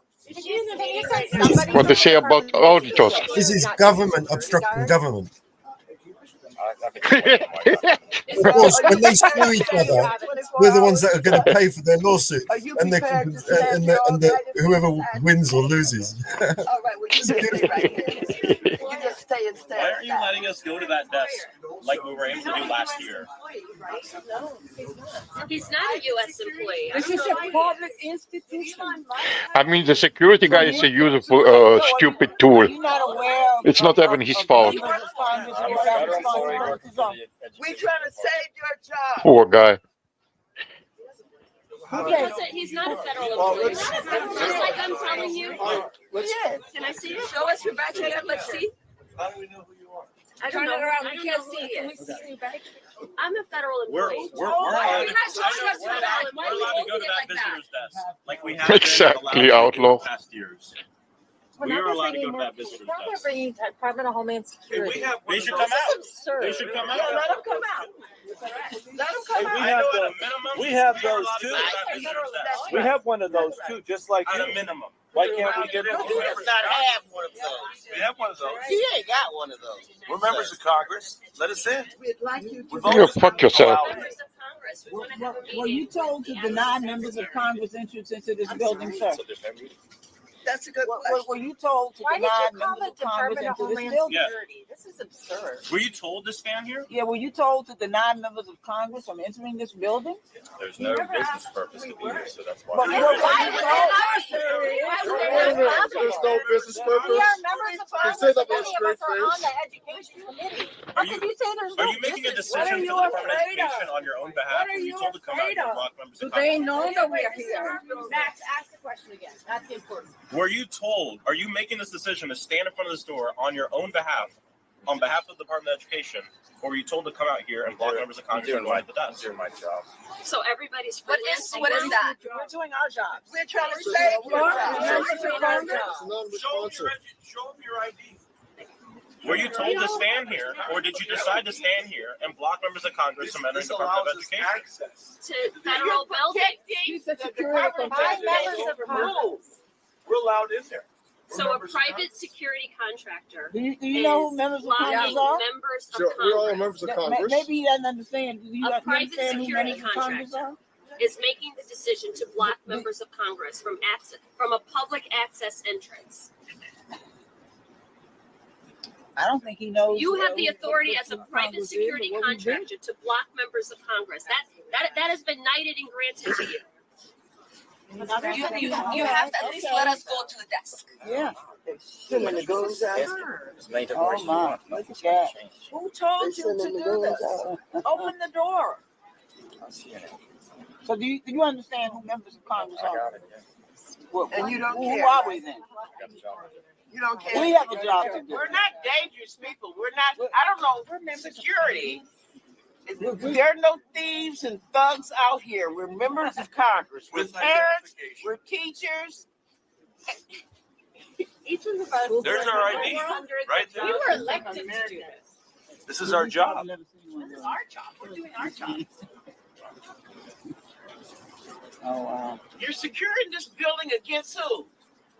Members of Congress. Who are you The people. protecting? in Against this? members of the People's So House this who is the represent the beginning of people. full transparency of this administration. That's right. The administration that talked about they're going to open the doors to all of these things and show the American public what is going on. They won't even open the door to this building, to Go to the members of visitor Congress. desk. We are not posing any threat here. We are not dangerous people. We have not done anything. We're trying to request a meeting, and they have a private security contractor who on his own is making decisions on behalf of the Department of Education.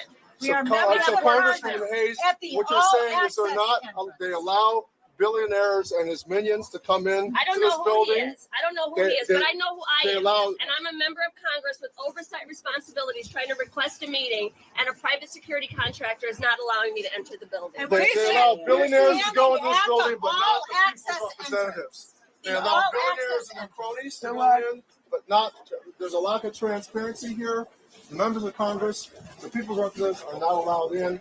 This is not transparent. Look who is speaking about transparency. Not only are they not letting us in, Homeland Security. We are members of Now we know why they've been spending all this money. Department of Education, and they're treating us. Kids deserve to have us Yes, go in and fight for them. This is appalling. Children of this country deserve that battle. This is a public institution. Shut up, Grandpa. You don't give a shit about children.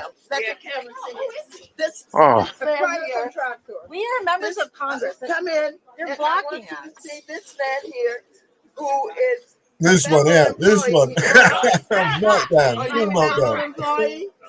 Huh? Yes. No, he Huh? said he's a federal employee. We pay him.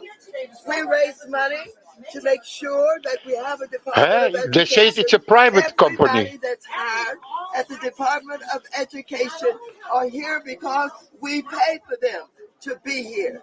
He's standing here today, blocking the door, and he can't give us a good reason why he's blocking this So door. make sure they see right here, all access entrance. Well, and I think it should be clear to parents in the United States, if you want to advocate on behalf of your children, you are not allowed to come into this building where you pay taxes.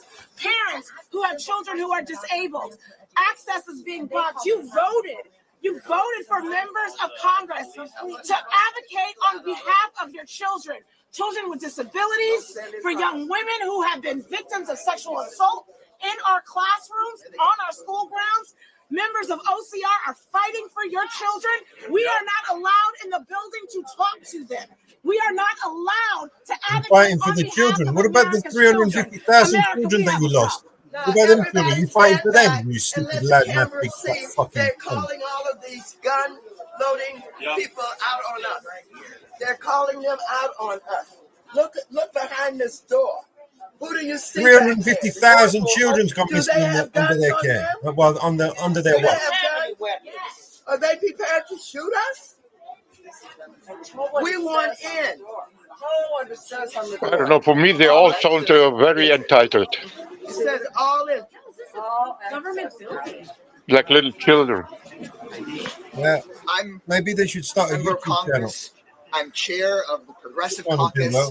I'm vice-ranking member of the Education Committee.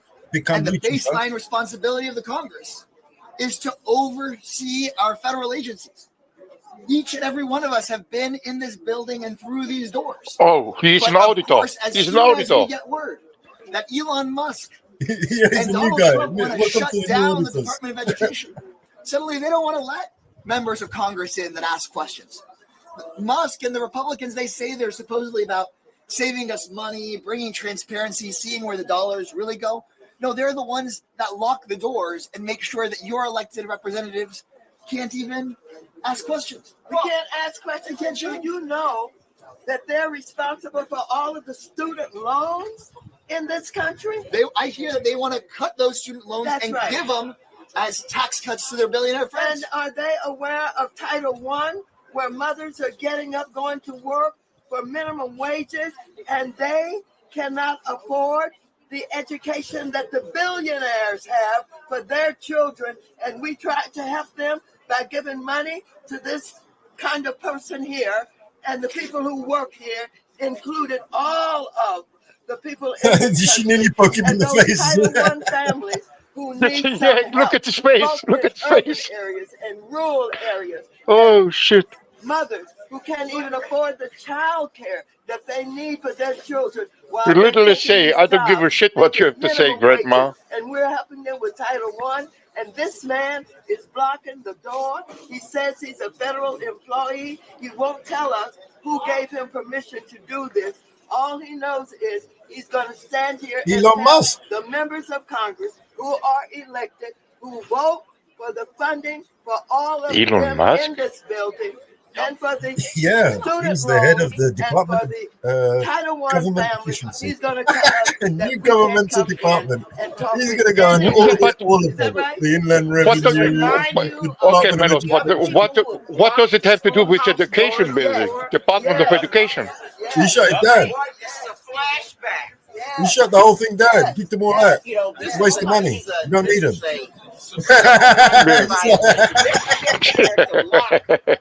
Fuck education. Keep them You're stupid. fired. Unbelievable. And it's very illegal, by the way, because all of these motherfuckers are all elected, right? This is a shit show. And one Elon Musk showed them all the middle finger. On the middle finger and kicked him out the He door. was told to come out here and do this. Yes, he was told to come out here and block members of Congress from entering an all-access entrance to the Department of Education as we fight in defense of public education and students. No, maybe he'll save his job. Okay, back up, and this is going to go out. It's because you spent all the money on stupid woke shit, and then that was it. Now you're out. Deal with it. Department of Education, get a good copy of him. Let him get recorded in history for what he's doing today. Let his children see him. Let his children know that he was standing in the way of all children being educated. Look them in the eye. Come on, hold your face. This woman pissed me off. Let them see you. This is him. This was Look a at white it. bitch, man. What's You your have a name? proper meltdown. Tell us your name. Just a proper Give me that meltdown. ID again. So what? Meanwhile, she sent her own children in a private school, paying $100,000. Huh? No? Yeah, Well, she someone else uses a lot. ask him She for the gaslights ID. a lot. She does Will that. you ask him for it? He won't let me see it again. You didn't see it. You didn't see it. If she would send their kids in a public school, no, private school. Agent, that's important to us, or an employee of the Department of Education. There's no identification on you that we can see. Did you get that picture? Everybody got that another picture? job when they closed down the Department of Education? Have you been promised another job in lieu So you're of? letting us in? I'm going in. He didn't let you see We'll the be going in with you. We'll go in with you. We're not dangerous. I'm not. I got bad arthritis. I'm not going to hurt you. Oh, he wants you. He wants you to do something. I so he can't. can I can't, Maxine. I'm not capable. Yeah. All yeah, I got is my mouth, Yeah. my questions, Yeah. my agency is as Article 1 of the Constitution. That's Let all him I see. got. He's blocking his ears. That's all I got. He's blocking his ears. All I got. That's all I got. I'm Look not a at his prize face. fighter, except for children. I'm speaking on behalf of my 3 children, my 3 grandchildren, my 3 great-grandchildren. And for the ones that are coming, I got 3 great-granddaughters. I'm guaranteed to have a legacy of more children who are going to need an education. And I am here standing in the gap for them. I got a 2-year-old great-granddaughter who can't do what I'm doing today. At the Department of Education right now, where they have locked the doors. I've been in this building so many times. So have other members of Congress. It's our job. Okay, ladies and gentlemen, his name is Jim Harfield. Put that in your column. Jim Harfield. Is that your name? Is that your name? Oh, he said that's his name. So put that when you show his picture, identify it. That's his name. About Trump's plans to shutter the Department of Education, to cut Title I funding that fund so many of our public schools.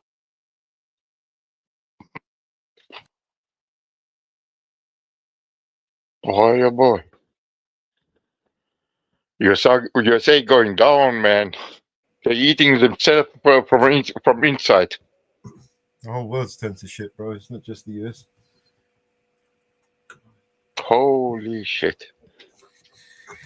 Whole world's done to shit. I mean, I don't know if you guys have realized, while everybody's eyes and attention has been averted to, this nonsense with Donald Trump and all of this shit here. Yeah.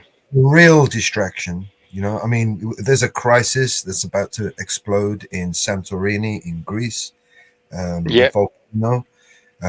There's floodings in South Africa, not in South Australia. There's all kinds of carrying on. There's we haven't finished with the natural disasters.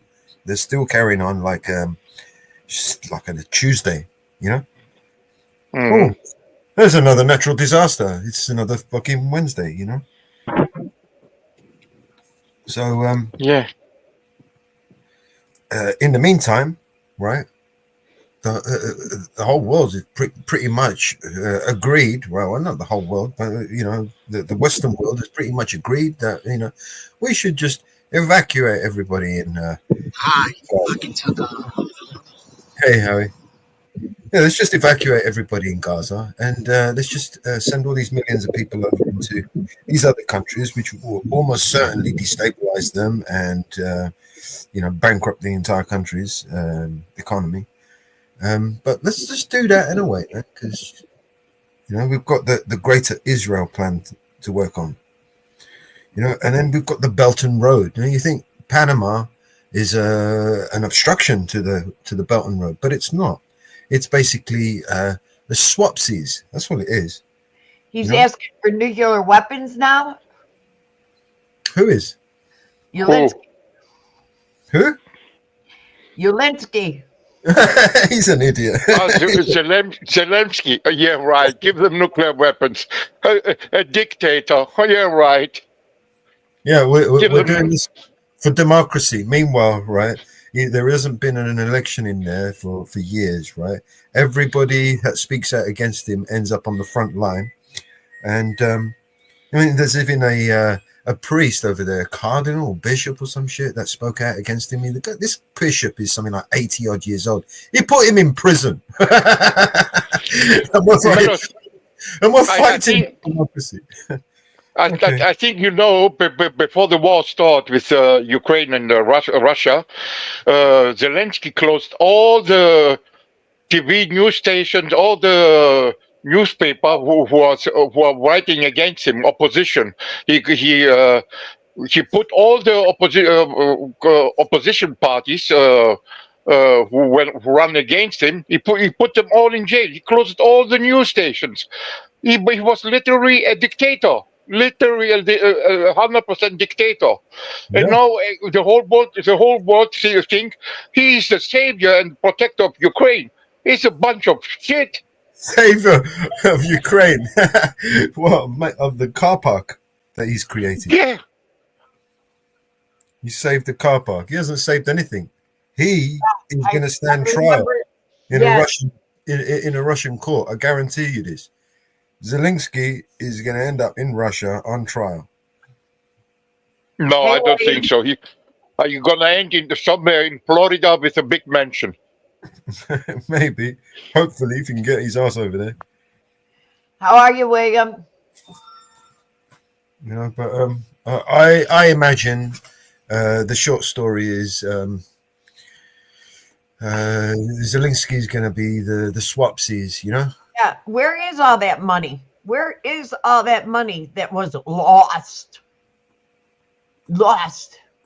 Just like the eggs that are lost in Pennsylvania.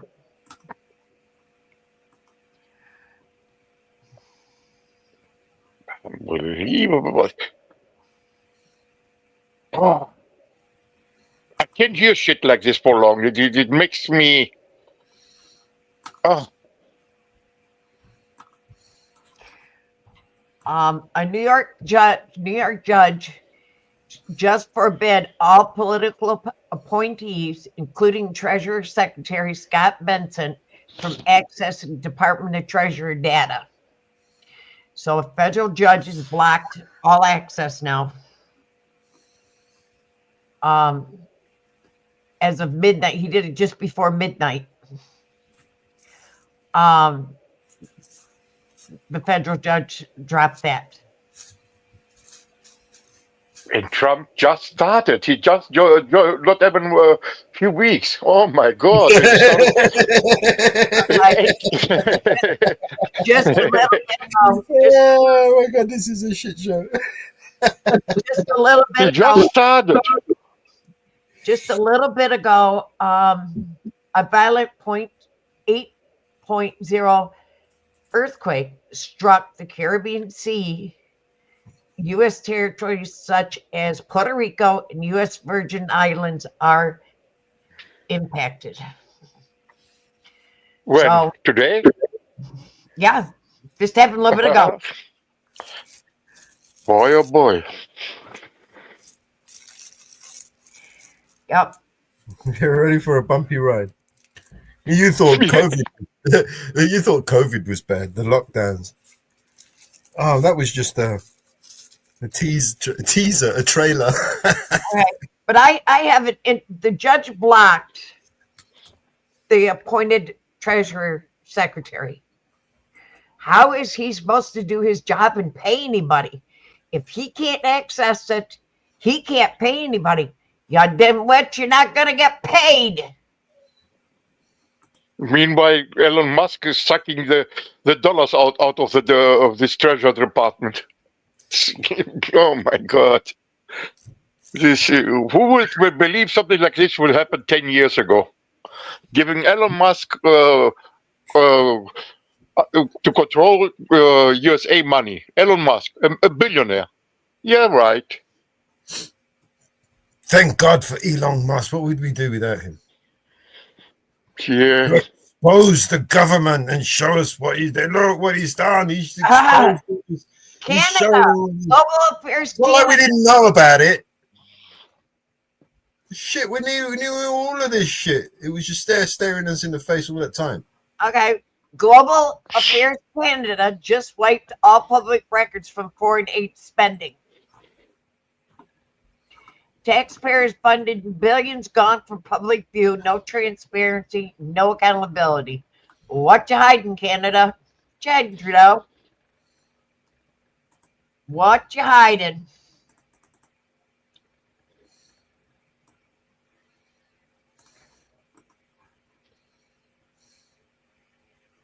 What happened with this trade wars against Canada and I think Mexico?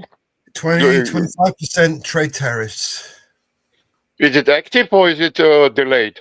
No, it's not delayed. It's currently, I think it's started, or it's about to start, or some shit. Oh, okay. 4 weeks on in the office, and I already started trade wars with China, with Canada, with Mexico, God knows whoever. Canada, the ones that's going to get it. I mean, once he's dealt with Canada, he's going to come after Britain. Is Britain? Yes. Well, he already threatened the European Union with trade wars too. Already. Yeah. He pinched Greenland off Denmark. He just took it. He just said, "Yeah, we're having this. It'd be good, you know. Good for our security, you know. Our security is your security."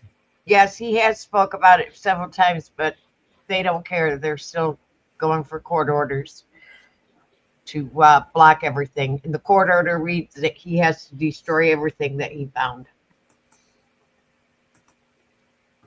Unbelievable. I took all politicians are dirty and idiots. We have, we have an election in 2 weeks in Germany because we kicked the government down, and now we have new elections in 2 weeks. I hope Elon Musk didn't influence the Germans too much, and we get the far right AfD. Oh my God! If the AfD comes big leader, oh shit! Hey, Sam the man. Hey, Sam. Oh no, is it Sam from BNC? No. Oh, okay.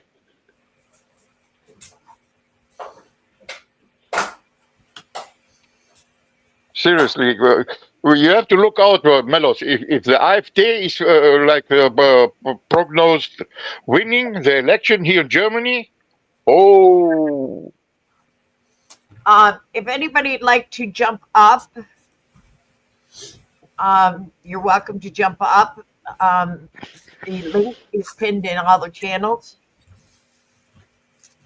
to jump up. It is pinned, so you're welcome to jump up. I have gone and pinned it in every channel. So, Sam, if you'd like to come up, Outlaw, if you'd like to come up, you're welcome to come up. Yeah, Outlaw seems to have a lot of knowledge. Outlaw, he's got a wealth of knowledge. Okay. Yeah, Outlaw is fantastic. But I don't like when I don't remember who write it in chat when they say the Democrats. Come on, it's all the same shit. Democrats and the Republicans, it's all the same shit. Yeah, but it's the Democrats at the moment, the ones that are locked out and crying. This was funny. This was so funny. It was funny.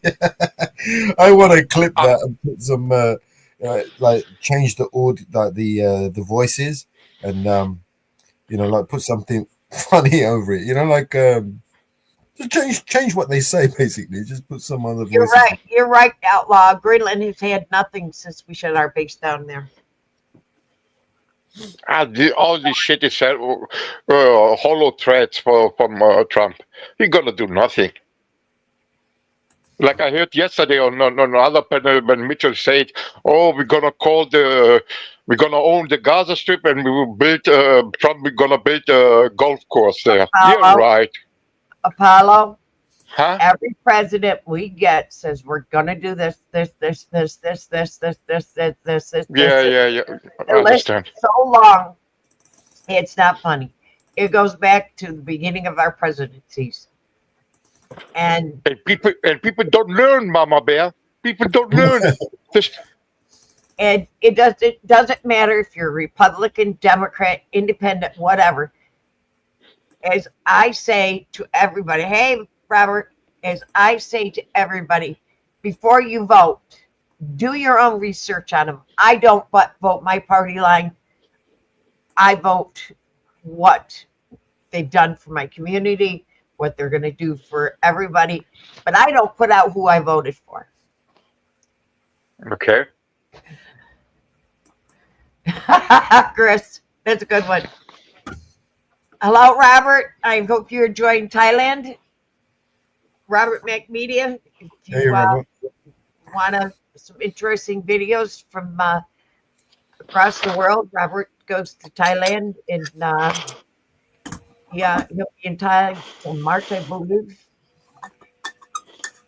He'll be overseas till March, and he goes to Vietnam, and he does some great videos. But yes, Chris, that sounds like a good one.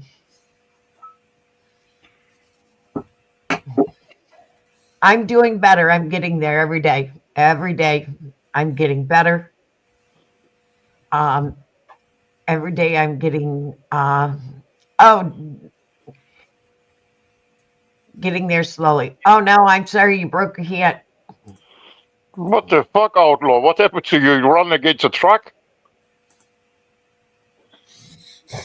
The hell? I have been sick, but I am now on weekly infusions, and I am getting better now, Robert.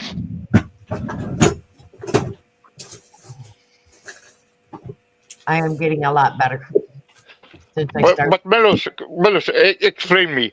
What authority has Elon Musk to close the Department of Education? He has no authority. No, he doesn't. It's unlawful, illegal, but, you know, we're in new territory here because there's a brand new government agency. Okay. Do you know it's not clear where that government agency derives its power. I mean, I know it's from the White House, right? But does the White House have the jurisdiction? I mean, does it have the ability to do that, to lock out Congress? How many other presidents have formed institutions? It's very illegal, very illegal. What they just did is like putting one brand new government agency up against another. Now, I get the reasons why they sold us. They did it, but why? Well, to expose the corruption, primarily. You know the money that they've the money that we just listened to about them wasting, for instance, on the transgender rights. All of that was uncovered when they gave him access, and one of the things that he did was lock everyone out while he was in there, poking his nose in the computers. So basically he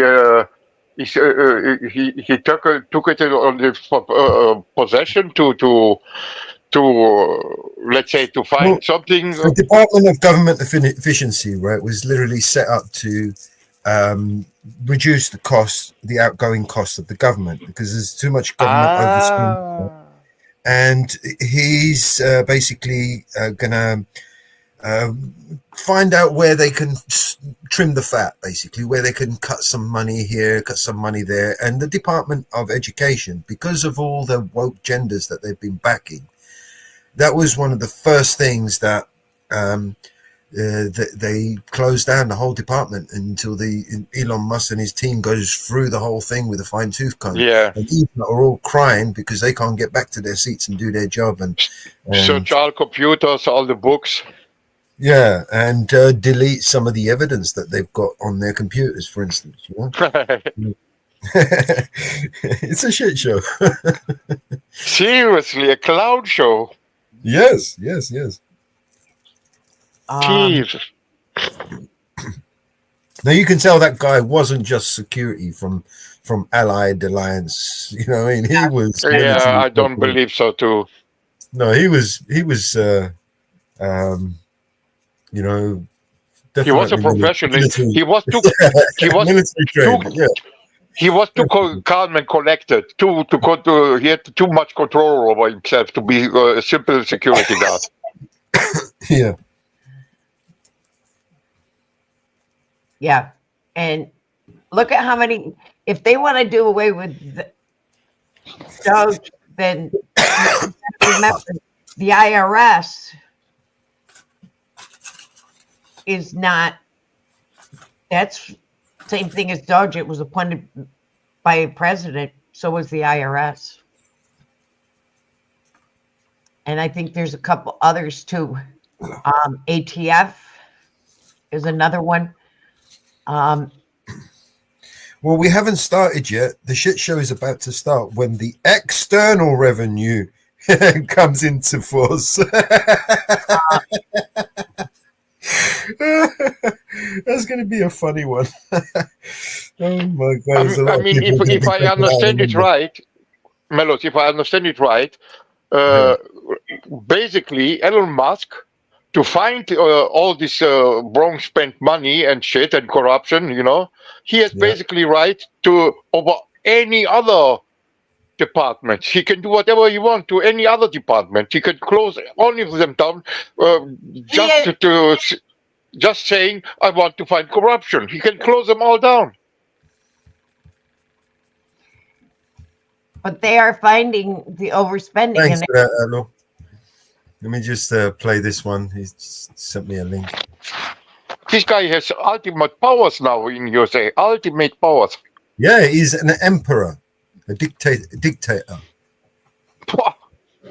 One on the freeze in federal funding. Who advised the president on the legality of telling government agencies that they don't have to spend money that was already appropriated by Congress? Well, as the OMB memo states, this is certainly within the confines of the law. So White House counsel's office believes that this is within the president's power to do it, and therefore he's doing it. Okay, so they disagree with lawmakers who say that they don't have the power to freeze this funding. Again, I would point you to the language in the memo that clearly states this is within the law. And all that happened on Friday night. The administration fired several inspectors general without giving Congress the 30-day legally required notification that they were being fired. I think only 2 were left at DHS and the DOJ.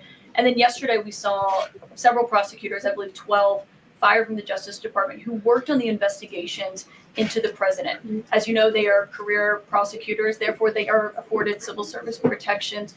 How is the administration deciding which laws to follow and which ones to ignore? So it is the belief of this White House and the White House counsel's office that the president was within his executive authority to do that. He is the executive of the executive branch, and therefore he has the power to fire anyone within the executive branch that he wishes to. There's also a case that went before the Supreme Court in 2020, Scala Law LLC versus the Customs,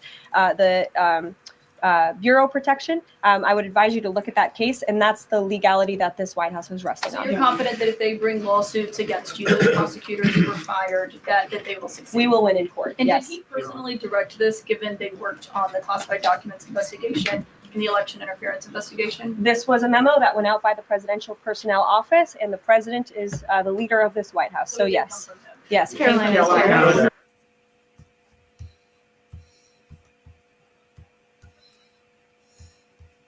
I mean, Mellows, I think you have to give Trump credits. He's shaking things up. Yeah. He's shaking things up. He's definitely shaking things up. But this is all by design. They was going to shake up things anyway. You see, they need us to, in order for them to create this new world, they need us to create it. Well, before we create it, they need us to tear down this old world and want to tear down this old world and change for the new. It's called the Hegelian dialectic, problem, reaction, solution, Solution, yeah. Yeah, they prod us left to right like cattle prods, right? They push us too far right, so we go left. And then they push us too far left, so we go right. But as long as we're moving forward on the same agendas that both sides agree on, that's all that matters, right? So look at all the things that they do agree on. They agree on the Federal Reserve. They agree on the illegal spying from the CIA. They agree on a lot of things like the pharmaceutical industrial complex. They agree on the military industrial complex. They agree on so many fundamental things. The same people, AI PAC, for instance, funds the same, both sides, so they'll fund the Republican and they'll fund his opposition. So the same people that are backing, the same lobbyists, the same money that are backing and supporting these people are the same people are coming from the same place. Does that make sense? Yes. I understand it. I'm full. Yeah, it's the illusion of control, right? And that's what they're selling us. These politicians are their sole job is to sell us a lie, to sell us that they are fighting for us, that they are the ones that are going to stop World War III. We're going to fix we're going to make it more transparent. We're going to do. But while they do things that half the population want us to do, they also do half the thing that they do half the things that the other half of the population don't want us to do. So they keep going from left to right, steering us into this abyss, right? And meanwhile, every single one of these politicians are all getting paid by their puppet masters to steer us, to convince us, to lie to us, to bullshit. Mellows, you don't want to wake up this beast in me, because a few years ago I was very, very strong and fighting against this one world order shit, and yeah, Bilderberger. Yep, I was there. Yeah, one of my, not friend, but I know him. I had contact with him. Was following this Bilderberger congresses, and these hidden meetings and shit. Oh my god! And the funny thing is, let's say as example, Greece, right? Konstantinos Bakouras were one of the participants of this meeting. 4 years later, before he joined, after he joined this meeting, he was a no one. He was really a no one. It's a simple farmer, and then he got a financial.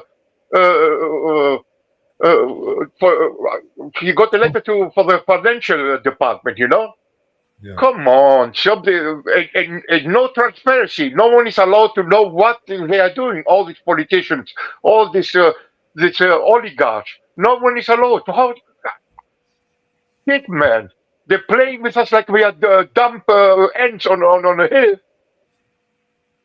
Look, Donald Trump is pretending that that he's against the globalists, the World Economic Forum. But he is one of them. I mean, this is just these people who have ultimate control. What gives them the special ability to control us all is that they control both sides of the same coin, right? They control both sides of an argument. When there's a protest, say me and you wanted to create a rally and protest and blah blah. If it got that big, these people, these organizations under them, like the ones funded by the likes of George Soros, they will pay people very, very well to come and infiltrate your organization, your rally, your protest, whatever it is. And they will come with a lot of money, come with a lot of friendship, a lot of goodwill, and so on, right? But ultimately what their design is to make sure that you or your movement doesn't go anywhere, doesn't get any traction, doesn't have any bite, any teeth to it, So they'll fund you. They'll fund you just to make sure that they can quietly put you in a hole somewhere and label you as a conspiracy theorist or as a far right extremist or whatever they can discredit you with. Yes. Oh. Man. It's sickening, and as far as waking up the beast inside you, I mean, dude, if you ain't gonna wake up now, when are you gonna wake? If it's not you, then who? If not now, when? I mean, what are we waiting for? What are we all waiting for? Are we waiting for someone else to do something for us? I had a friend once said to me years ago, he said to me, I'm so glad that there's people like you that do what you do, because it's just nobody wants to know, nobody gets involved, nobody cares, and I said, well, why don't you do it? Why are you waiting for me? I'm a fucking disabled fucking idiot big mouth on the internet. Why are you, an able-bodied successful businessman, waiting for me to fight for the injustice that you admire so much? Why are you not just pulling out your sword, metaphorically, and taking your side, the stand at my side? Why are you not fighting with us? Fighting with us instead of against us? Why are you just cowering by and waiting for someone else to solve the problems for us, because this is what the problem is, right? Everyone's waiting for the Batman, the Elon Musk, the Donald Trump come and save us, right? Because they got the money and they got the this and they got the that and they got the AI and the Neuralinks and all this shit.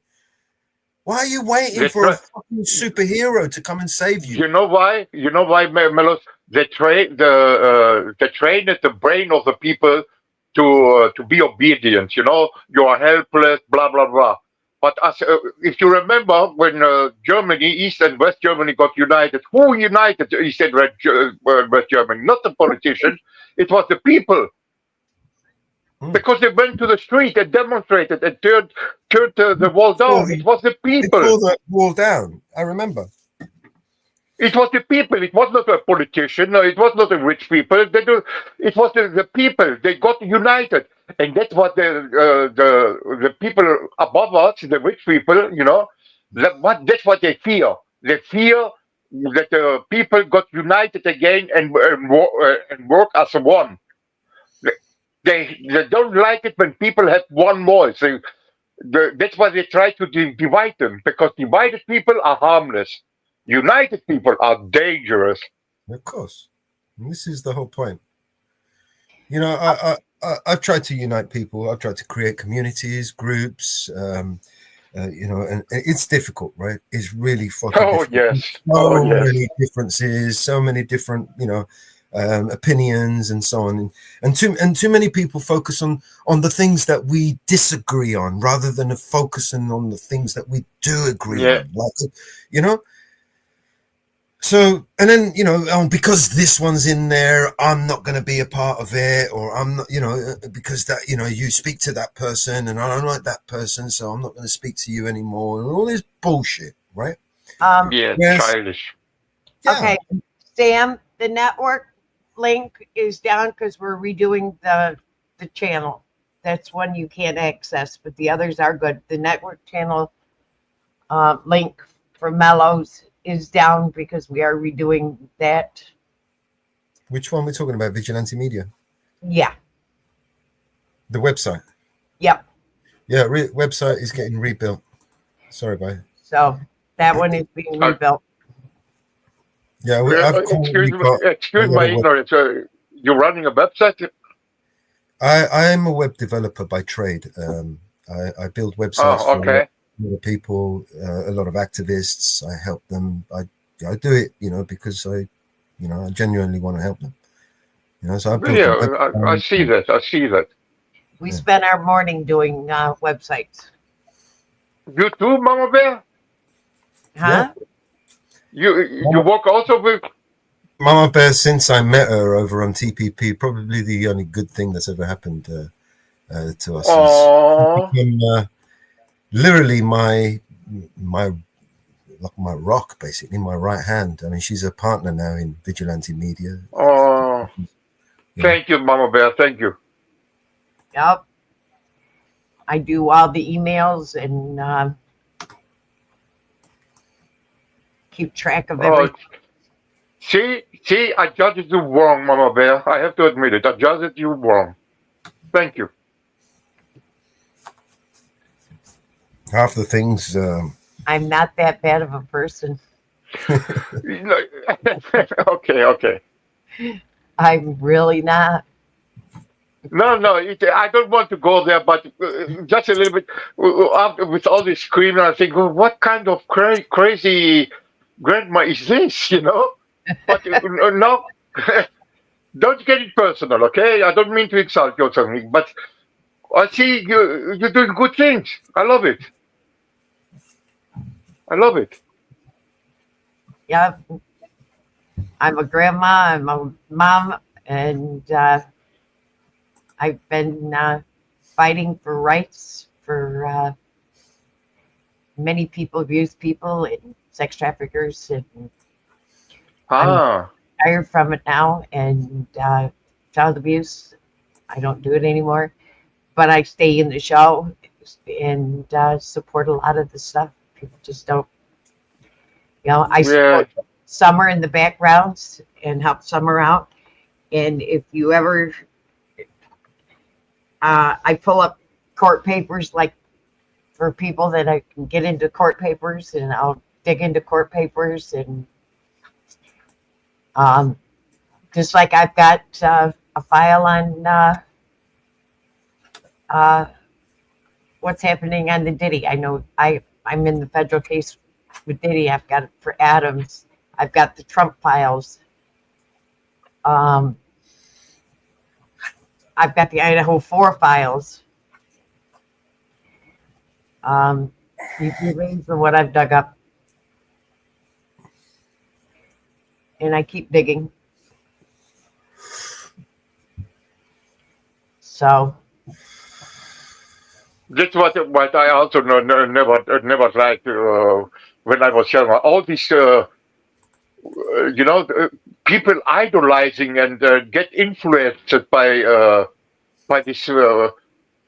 the singers, actors. They are focused so and spending so much of their life on these actors, singers, rappers, and shit.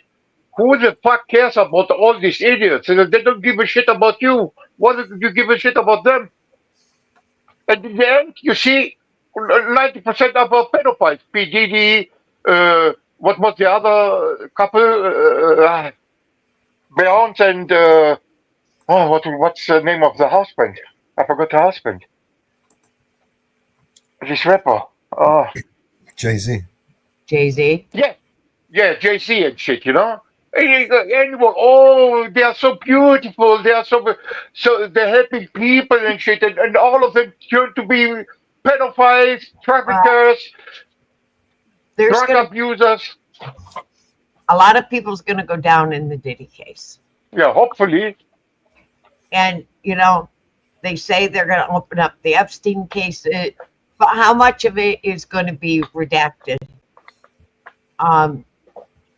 Just like the JFK, how much of that's going to be redacted? How much of the Martin Luther King's going to be redacted? They say they're opening files, but a lot of it's redacted. I wish they would redact it all. But as we all know, and everybody knows, I don't care if it's here in the US, it's in UK, it's in Germany, Japan, China, wherever. The governments are not fully transparent with the people. 100% right. They are not transparent across the line. But let me say for this, Mamabear, from my experience. So far, from my experience, I think I can speak only for the country I'm living at the moment. They are not sure there is corruption, 100% there's corruption, but not that, or not on this big scale like in USA. No, for me it looks like the government of USA is running pure on corruption. This is basically the basic. You say that because they've never done a complete audit of the country.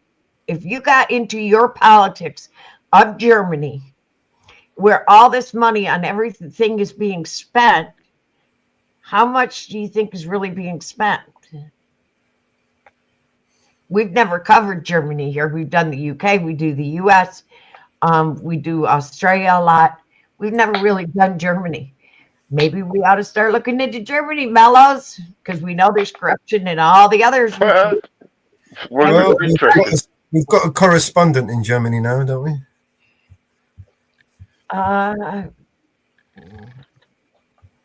Look it up. Which one are you talking about? Apollo. He's in Germany, isn't he? That's if Apollo digs into what his government is doing. You can yell. What's he want me to do? Fly over there and do it for him? For the Just like listen, I know.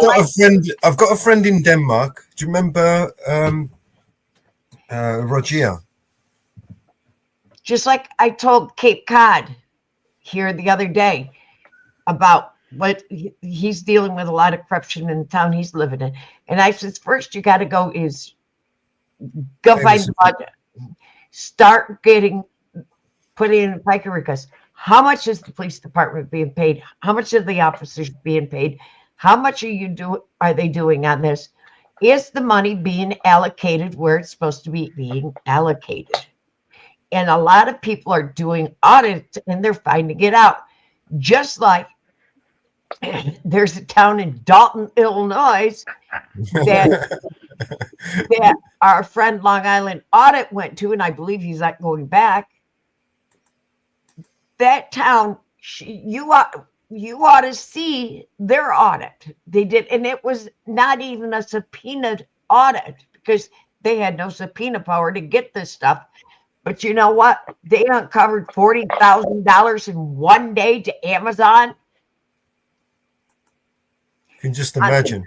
Credit card, Wayfair, $50,000 of money to local restaurants. So, everybody says, well, it's just the federal government. It's not federal government. It's start digging into your local government, because you will find out your local government is just as corrupt, and they aren't transparent with everything else. People have to be transparent in our government, and they're not. I don't care if you're Republican, you're a Democrat, an independent, you're not, because they are paid in the United States by the lobbyists. And how much the lobbyists put in their pockets is how much they're going to fight for the bill. Yeah. Who bites the hand who feeds them? No one. The politicians. The politicians. No, they don't bite them. No. Yeah, they do. If they get paid by a pharmacy. I can literally pull up a video and show you a policeman biting someone's hand.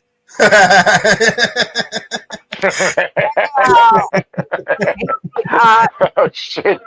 Cannibal. Hey Ariel, how you doing, man? What's up? Yeah.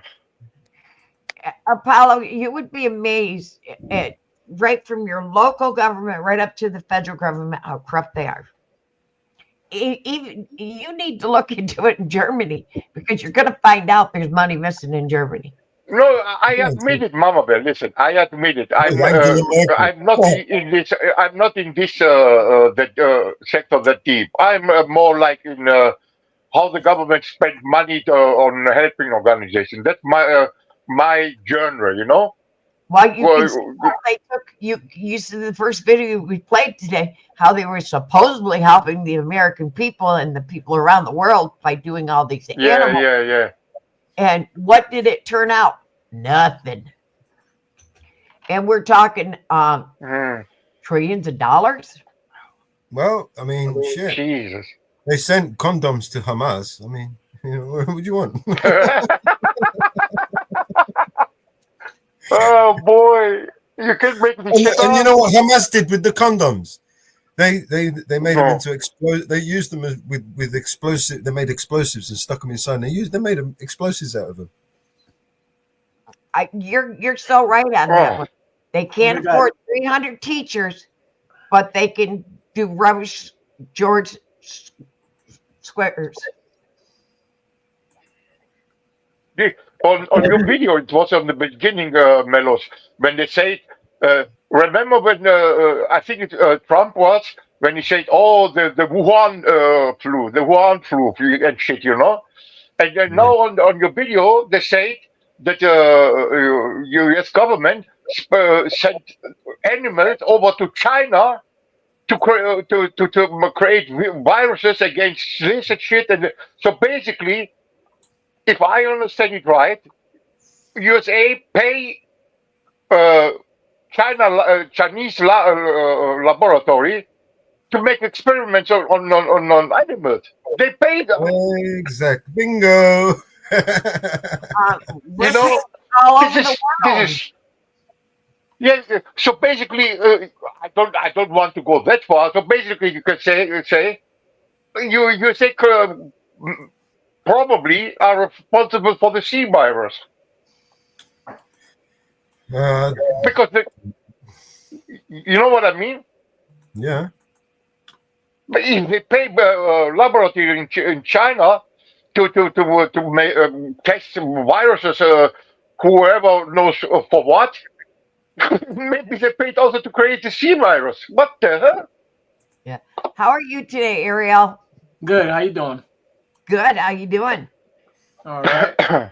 Good. But you're so right, Outlaw. They, other countries are doing the same thing. Yeah. Other countries are doing the same thing that the U.S. Man, imagine they use all this money to do good things for their own people. Oh my God. And I don't care if it's Republican or Democrat, everybody is pissed off because of how much money is being uncovered that is bogus. Totally bogus. And the tax. And it's only a little part, only animal testing. There are for sure more. They've done another, the U.S. aid, and they uncovered so much U.S. aid that it was funny. This is not the only department that they've looked at. There is tons of other departments that are being going after, and I heard very good.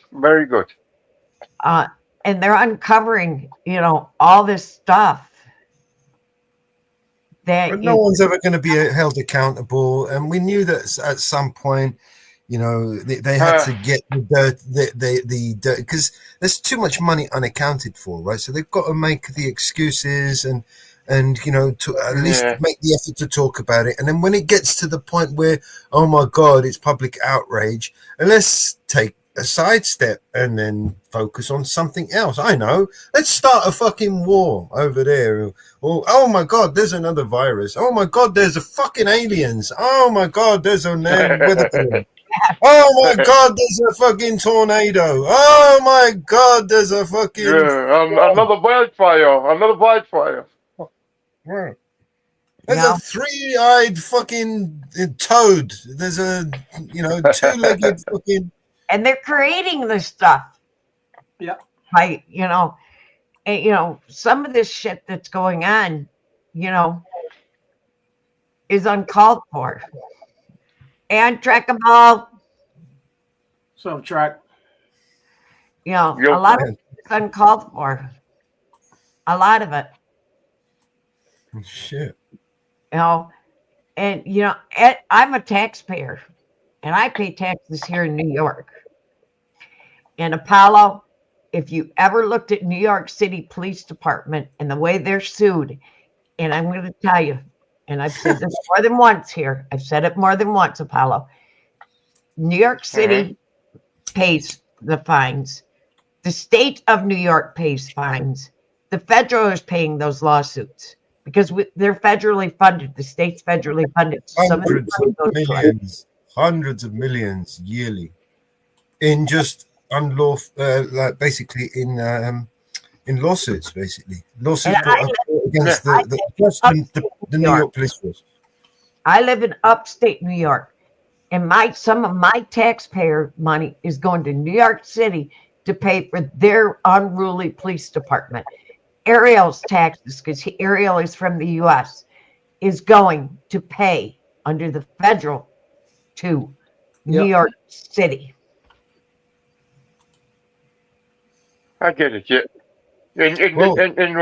Mellows was right. What I hate the most. Okay, all the exposure. Okay, that's good, fine. I welcome it. I support it. But if there is no outcome, no one gets held accountable. What's the point? That's what they're trying to do, is be accountable for the money and stop some of the stuff, because I just looked it up. There is a bill to stop the U.S. aid that was introduced to the House. A lot of this stuff has to stop somewhere, and somebody has to be accountable for it, because I always thought the U.S. aid was to give people in countries that needed food I didn't realize, and it has came out in the report, that they were giving money to countries that were actually funding. How do I want to phrase this? Allegedly funding trafficking of kids into the U.S. I didn't see that message, Harry, just until just now. So, you know, why is that group funding? Because I always thought that aid went for food. Right.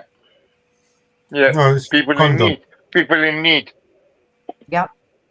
What'd you say, Ariel? I said right. You're right about that. You know, condoms is an for essential. rice and flour and necessities. And condoms and necessities. No, kind of not a necessity in my book. Well, I mean, if you don't want more children. And the funny part is, Mellows sending the condoms over there to Muslim countries. You know, they are not able allowed to use them. That's got to be an insult to the people, right? Here's some condom. We're gonna help you with aid. We're not gonna give you water or food or medicine. Here's some condoms. No. Like, stop breathing, for fuck's sakes. Yes. You know, we don't want any more of you. Right? Here's some condoms. That's how one way to reduce the population there. Right. Outlaw, that's only the tip of the iceberg, because a lot of these lawsuits from last year haven't been settled. Boy, oh boy. We don't want any more of you guys over here. You know what I mean? So here's some condoms. You don't need food. You need condoms, mate. We already have trouble killing you. Come on, don't make more of you. Well, food's just going to make it worse. Here's some condoms, some contraceptives. Fucking, that's an insult. Well, literally an insult. You know, and it's you know, I want our government to be transparent to the people. I pay taxes, Outlaw pays taxes, Inferno pays taxes, Untrackable pays taxables. Ariel, here in the U.S., and it's time for our government to be accountable to the people. We're the ones that elect you and put you there. I can say it, and I know you're laughing at me, Mellows. It's wishful thinking. What's gonna happen? It's just like cows will fly, pigs will fly. It's just like our 1A auditors. Our 1A Elon Musk is gonna save us. Don't worry, guys. Donald Trump and Elon Musk. Man, Mellows. I had one guy on Mellows. I had one guy on TVP saying, "We are." What did he say? We are blessed to be living in the same time like Elon Musk. Oh my God! It's got to be Mitchell. I think so. I don't remember. Brandon. We are blessed to be living in the same time like Elon Musk. Yeah, man, this guy shit out of the same asshole like me. He's nothing special. He's not the Jesus Christ. This is idol worshipping at its finest. Yeah. Exactly. How can a human being say shit like this? Oh my God! Only because he's rich. You see, they've destroyed the family unit, right? And there are no more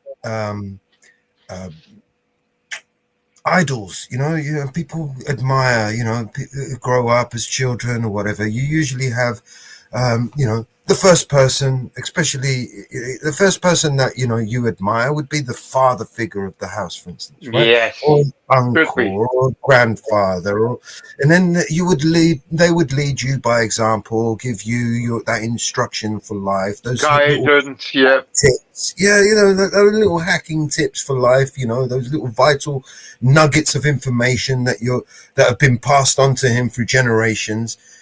That's gone. There is none of that anymore. Our idols are fucking Elon Musk and Bill Gates and fucking the what? TikTok. That's what they get the guidance from. TikTok. Stupid.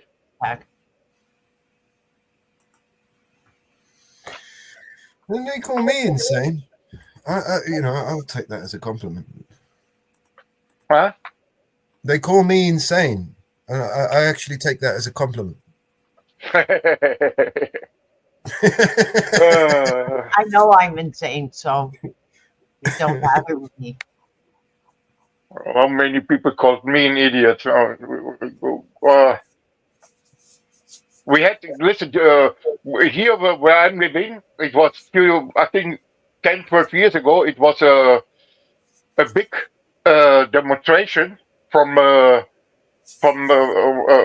neo-Nazis, right? And we have on the downtown here, Capenion, you know what I mean, right? Mellows Capenion. Yeah. And I was sitting there with some friends playing Picard, the Greek card game, And then we saw all these neo-Nazis in front of the Capenion marching and shouting their shit, And all the Greeks, hey, let's go out and attack them. Hey, shut the fuck up, why attack them? It's their country, they can do whatever they want. I don't give a shit. If they want to do, it's not that I support it or what they say, but what's the point fighting them with violence? That's what I didn't understand. I can go there and punch them all in the face. It changed nothing. They get what they want. You can't change no one minds with violence. No one's. You see, this is what I don't understand, right? How people can come to the realization, when people will finally come to the realization, you can't change the world we live in while participating in what made the world shit in the first place, all the bad things. You can't just be participating in all that shit that you don't like about this world and want to have a better world. You got, like Gandhi said, you got to be that change. If you want to see a change, you can't sit around and say, well, when they change things, I'll change then. Because you don't really want to change if that's the case. You're happy with the status quo. If you want to see things better, the only thing you can really change is yourself, right? You can't change someone else. You can't force a donkey to drink the water. You can't make somebody do something they don't want to do. The only thing you can do is maybe talk, influence, guide, inspire, encourage, support. But truly, the only thing you can actually change physically is your actions, your mind, what you do. That's the only thing you can control. People got too comfortable. They got lazy. They made the people lazy. Kotpa warriors. Well, I see that authoritarian in people, anyway. I mean, you see the auditing videos. You got to stop doing this. You can't do this. You got to do that. The audacity that people actually out there, that they think that they can dictate to others what to do, when to do it, how to do things. The people have gotten too set in their ways. Maybe too many people enjoy being told what to do. But I don't, I don't fuck around, people. And when you see these auditor videos, and the auditor asks, they go outside to the auditor, I told you to stop filming, and when they ask why, because I say so. And who the fuck are you to tell me what to do?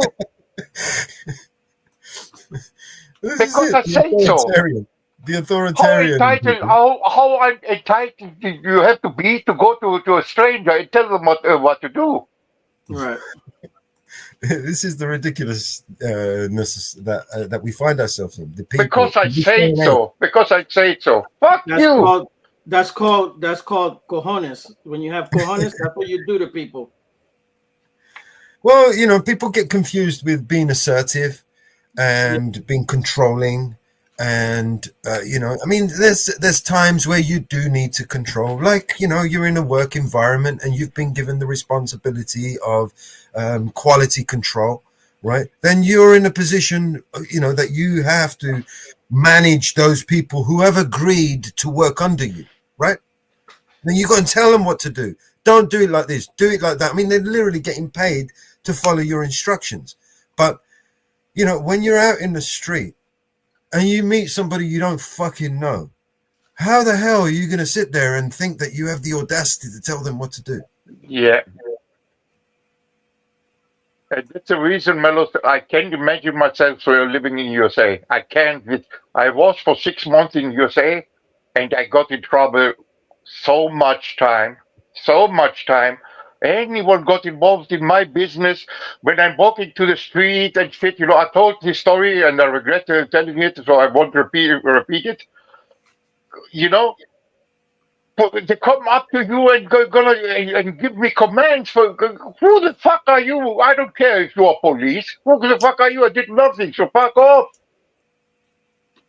Fuck off. And only because I have a black beard. Okay, I was young, huh? I don't have a black beard anymore. Some entitled Karen called the police on me because I have a black beard, and she suspected me to be a terrorist only because of my black beard. Which is actually a crime. It's called socially profiling, discriminating. I didn't know that at this time, Mellows. I'm but stupid. I mean, there's a lot of things which I knew. I mean, it's because of life's People don't mind their business. experiences, that we learn these things, right? But they teach people, see something, say something. That's what's going on through their minds. Yeah, because of conditioned programming from the media and the government. Snitching. We call them snitchers. Yeah, they've been programmed, right? Yeah. They've been brainwashed. It's literally not. It's not really their fault. You know, if you think about it, they are victims in this scenario. Yeah, they get snitched on you too. Then, if you snitch on others. No, what I'm trying to say is when you believe you're in the right and you're doing something right. I mean, look, here's an example, right? Snitching is a bad thing, right? Is it a bad thing to snitch on a pedo? Well, it depends. It depends. If does it depend? Really? Does it depend? I mean, the guy's a pedo. Does it depend? If the guy's what? A pedo. No, it's well, it's good. You can snitch on them. Exactly. Now you get, you know, you see the double standards. There are standards where you would snitch on somebody, right? Yes. If you but not on any little shit, Mellows. I don't know where you're going. Rape somebody, you know, you're going to snitch on these people. Yes. But not, come on, this remind me what happened in 1930. You know the reason why we need police? You know the reason why we need police? Because we're not ready to hold ourselves accountable. We're not ready to do the job. Right. You see, before the police was even a thing, right? I mean, it's Sir Robert Peel. He's the founder of the modern day policeman in the UK, right? And he wrote a basically, they called him the policing principles, right? These policing principles were the basic. Let me bring them up so I don't butcher it. Sir Robert Peel, policing principles. Now, of course, you know, supposedly these things are drilled into the training of our law enforcement, but you know, it very clearly isn't, right? This is the sort of thing that is skipped because it goes antithesis to the job that you have in at hand, right? So number one, the basic mission for which the police exist is to prevent crime and disorder, right? Number two, the ability of a police to perform their duty is dependent upon the public approval of police actions, right? Yeah, right. Well, they can't prosecute anybody without a public witness or a victim or a member of the public. They can't do it. I mean, half the video evidence that they gather is from the public CCTVs and private businesses and establishments. They can't do nothing without us. They can't even make an arrest without a complainant from the public, right? But they need an order from the judge. No, the ability of the police to perform their duty is dependent upon the public approval, right? So when the public approves of the police force, they get funding, they get praises, they get all the rewards, they give them medals, they give them all this sort of shit, right? Police must secure the willing cooperation of the public in voluntary observance of the law to be able to secure and maintain the respect of the public. In other words, they need to try and keep the law, right, uncorrupted, if you like, right? They need to keep the trust of the people that they have placed in them to observe the law and follow the law and to be able to execute or enforce those laws, right? We put our whole public's trust in them to be able to perform these duties, right? The degree of cooperation of the public that can be secured diminishes proportionally to the necessities of the use of force. So every time they use force against the members of the public, they lose the public's trust. They lose their ability to control the public. They lose respect from the public, right? Number 5, police seek and preserve public favor, not by catering to public opinion, but constantly demonstrating absolute impartial service to the law.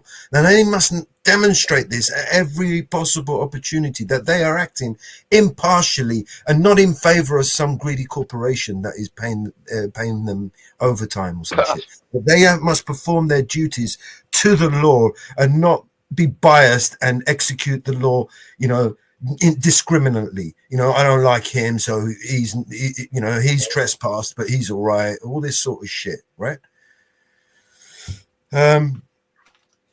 Police use of force to the extent necessary to secure observance of the law or to restore order only when the exercise of persuasion, advice, and warning is found to be insufficient. So before they even use force, they must exhaust all possible opportunities to persuade, to advise, and to even warn them before they actually go hands-on, right? As a last resort, because it diminishes the trust that the public have in you, right? The police at all times should maintain a relationship with the public that gives reality to the historic traditions that the police are the public and the public are the police. Now, this is important, right? The police at all times should maintain a relationship with the public that gives the reality to the historic tradition. Now, there's a historic tradition that the police are the public and the public are the police. Now, when you see, this is where they get, when you see something, say something, you got to, like you see a burglar, you see something, you got the duty's on you, the onus is on you. Why didn't you inform somebody when you saw something? Because, you could be held liable in that case. You know what I mean? In some cases, if you saw something that you should have reported and you didn't, and then later someone got hurt, you could be responsible for that, So, at all times, we should be policing ourselves. If we walk down the road and we see, a woman getting mugged or raped or something, are you going to tell me that's not my job? I'm going to walk past and it's got nothing to do with me. Right. Or are you going to, put on the fucking cape and say, hey, stop here, and try and chase them away or do something to make some noise to scare them off? In my opinion, even though I'm disabled or I would still do that, and I have done it. Even just recently, I'm not the sort of person that would stand idly by and watch somebody get hurt in my presence. And there's something I can do. There's no way that's happening. you're going to have to go through me. But Mellows, all these rules you just read, you know that. Well, I'm not saying you know, if somebody them, parks illegally, you got to go and give them a ticket. But you know, if somebody's not, you know, like, you know, doing some criminal act, basically that's indictable, that's going to hurt somebody, that's going to cause some damage, then it's incumbent upon you to help your neighbor. Right, to help him, man. I mean, Jesus, this guy's getting fucking mugged over there. This You're not mindset is gone. This mindset is gone, Mellows. This mindset is everyone living for his own, only his close bubble. Not everyone. Not everyone. I hope. I got a lot of good people out here where I live at. I call anybody anytime they come help me out. Strangers. Like I said before, the government hates nothing more than united people. That's why they try to divide all of us with any little shit. And people got more and more divided. More and more divided over any little shit.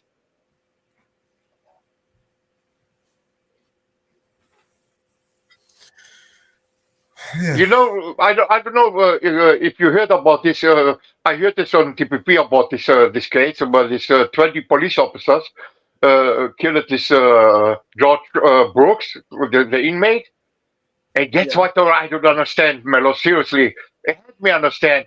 If something like this would happen here, man, I would be the first one protesting in front of the jail. And in New York, I think it was New York, maybe I'm wrong, it was a New York prison. Nothing happens, nothing. The police officers still get paid. Nothing. Okay, people discuss it on forums, on panels, okay. And that's it. That's it. No public outreach. No one is going there and protesting. Man, we had a case here in Cologne, Mellows, where two police officers brutally killed a black guy from Ghana. It was, I think, 3 or 4 years ago. And made over 300,000 people was protesting in front of the police chief's house of this North Rhine-Westphalia. It's like the county. 400,000 people. And people keep talking in panels and shit. George Brooks got killed, and that's it. Nothing happens. Another day, like the previous one. Who cares? Another one dead. Huh. You know, there's Mamabear's not here at the moment, but there is a channel that I share on here.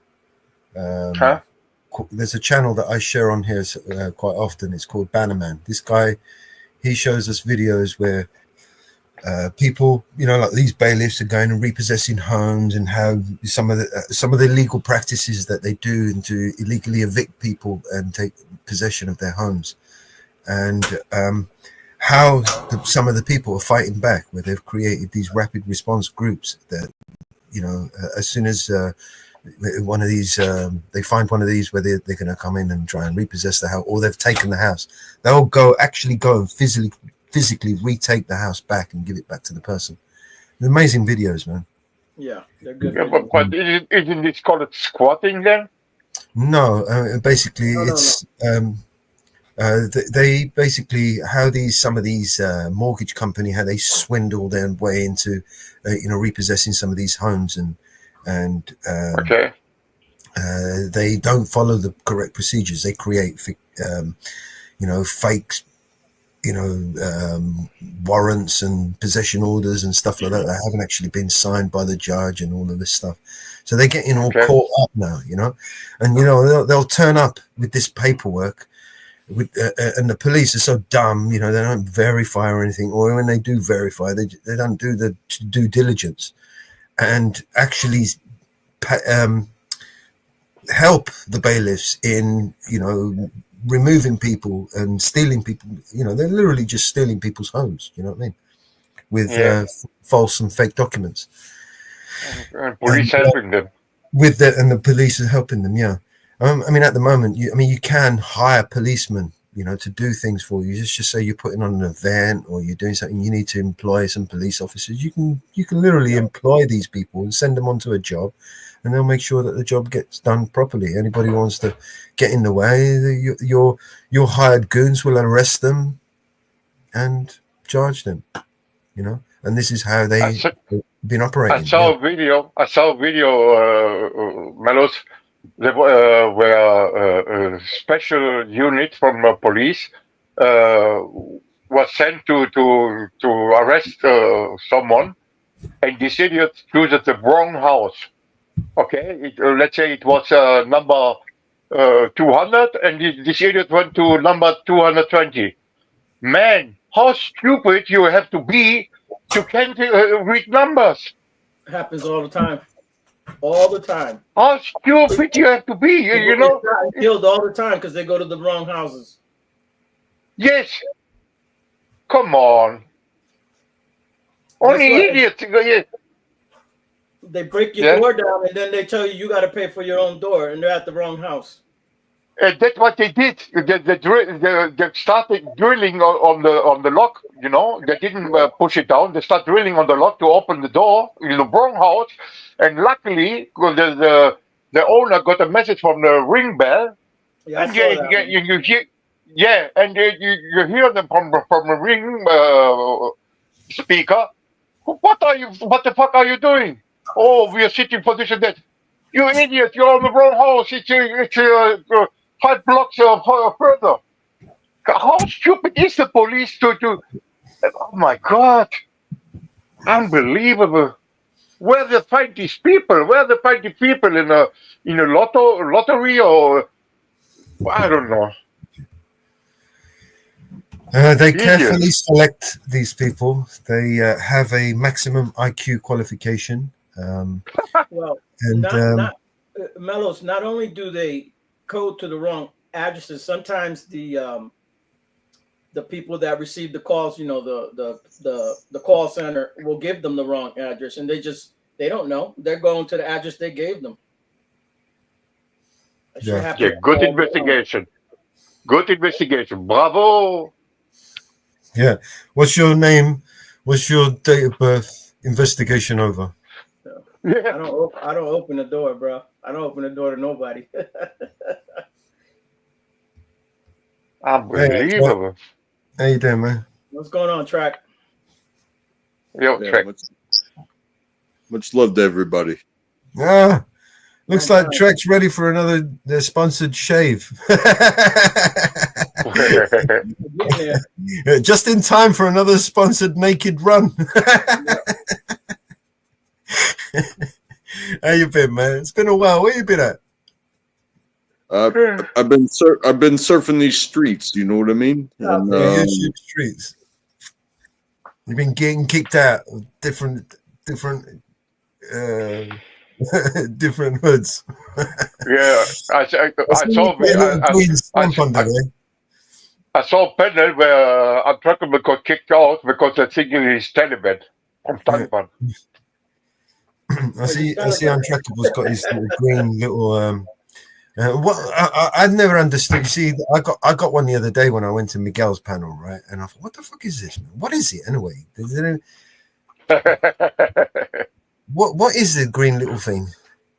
As you can see, I decided to put my own colours on there. I even put some baby oil and a finger. I even put a Cyprus flag in. It's so small you can't see it. It's got a little Cyprus flag on there. And it's got the middle finger as well. The middle finger and the baby oil. We got the D-Piddy baby oil on there. I thought maybe he was going gay on me with all the colors or something. I don't know, bro. Yeah, rainbow effect.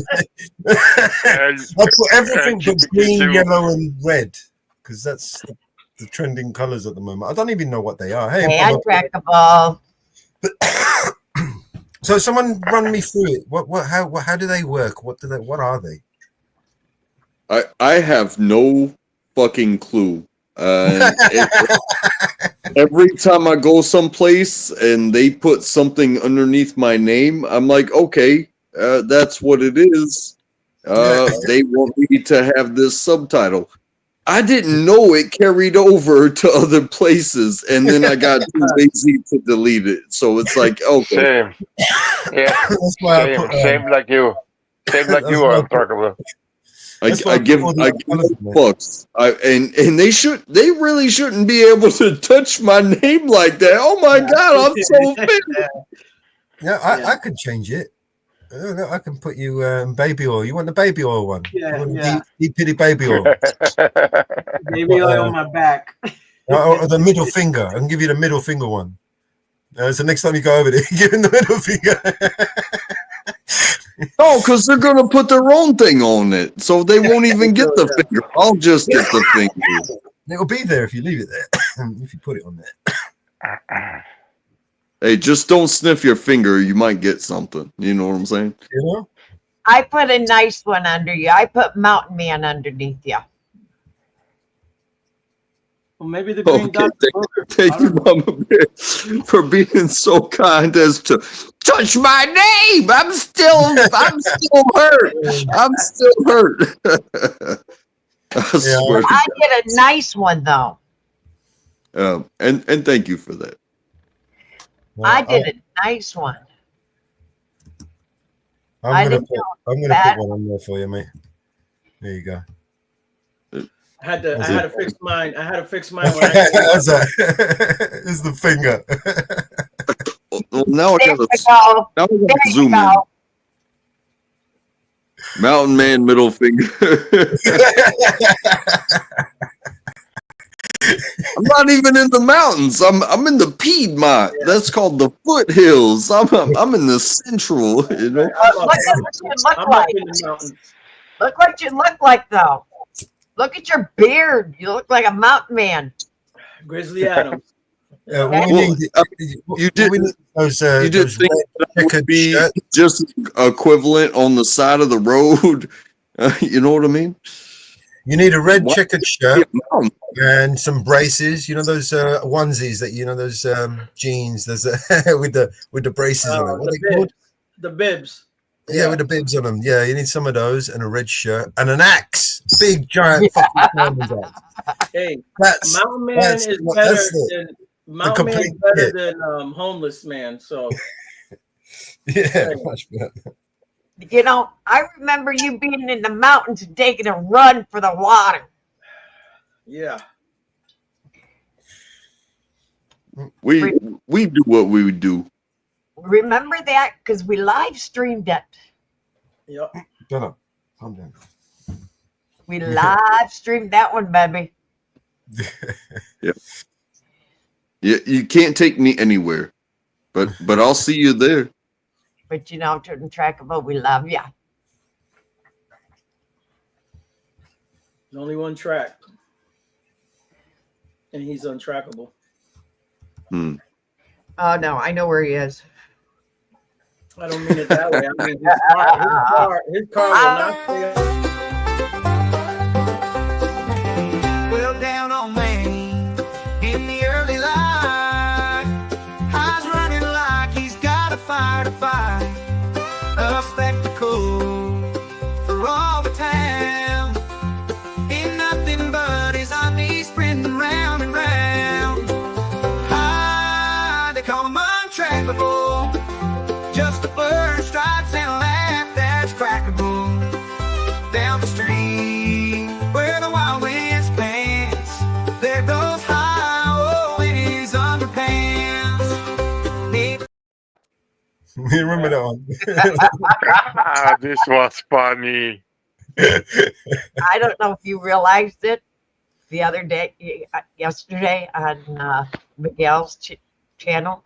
I posted that song. I swear I had so much fun doing that, and to still every time I hear that song, yeah, a song is great, but what does it mean? And it was like, no, this dude went running around the block in his underpants. Yeah, that's what I do sometimes. So.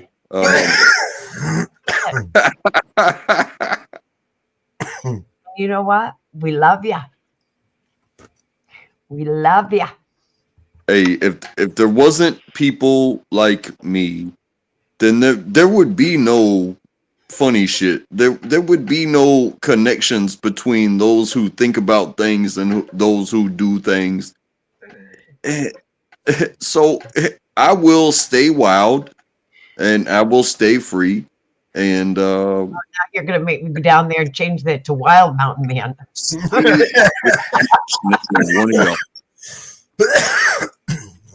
Wild naked running mountain.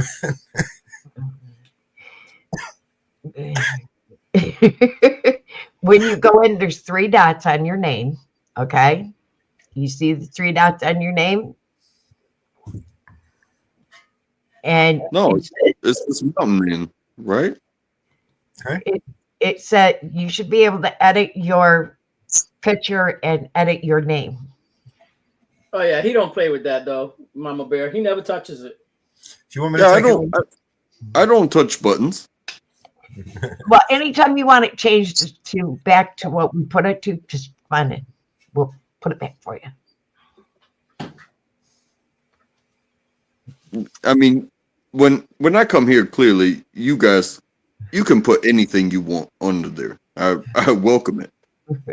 But I'm never gonna, go through any effort to put something under there. I give 0 shits. All right, I'll just. I think it ought to have a finger in the beginning of it too. Yeah. Have a finger on both sides because it's a double barrel.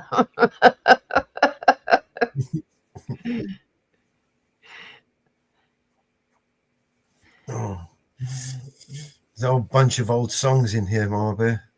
Oh, we've got so many old songs. God, remember, we've done so many. Most of them have been remastered. In fact, we've got to drop another one on BNC for tomorrow. We've got to do a long reel for there. Okay. And we've got a few to put up there. For tomorrow. So. Oh, there's this one. This is my favorite one. Where is it?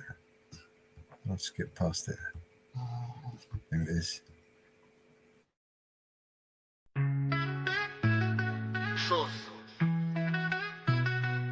My mom likes when I rap fast with enough energy that it can make her heart dance. I would like to write a song for her to sing along. Better make it fucking bumpin' cause my mom's the bomb. Life took my parents on a giant roller coaster ride. Cause I was walking with a limp, something wasn't right. Doc came in the room, said they found a giant tumor. It was lodged in my brain, immediate surgical procedure. Imagine the thoughts running through their head. They 2-year-old boy heads filled with dread. You can't prepare for that being said on a Tuesday afternoon when you get out of bed. But I made it, I fucking made it. You've been by my side through good and hard times. I'd do anything for you, I'd do anything for you. Mama Bear, I love my Mama Bear. Mama Bear, I love Mama Bear. Childhood, we spent a lot of time together. School was pretty far.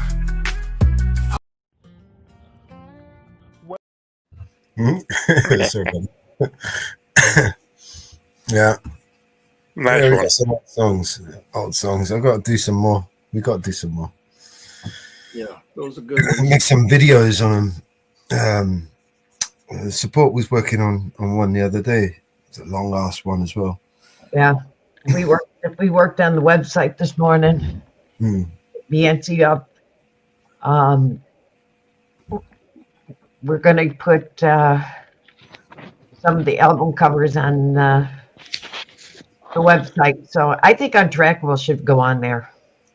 His album cover. I'll put that on my list to put his on the album cover so it's on the website.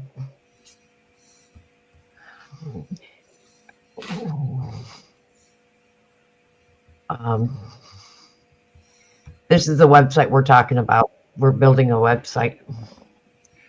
Okay, Untrackable. Yeah,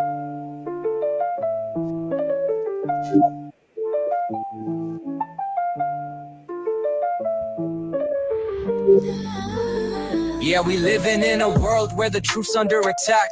Mellows vigilante got the spotlight on the facts. Eyes on the audit, we ain't taking no more lies. Government corruption, we expose it, open skies. They think they can just play us, manipulate the game, but we digging deep, turning whispers into flames. Grab the mic, hit the streets, let the message unfold. Transparency, that's the anthem, time to break the mold.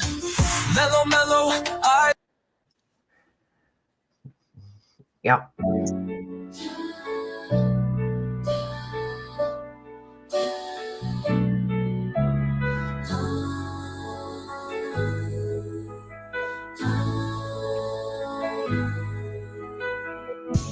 The moment I wake up, before I put on my makeup, I say a little prayer for you. And while I'm combing my hair now, I'm wondering what dress to wear now, I say a little prayer for you. Forever, yeah, Yeah, I was thinking to myself, you guys remember this?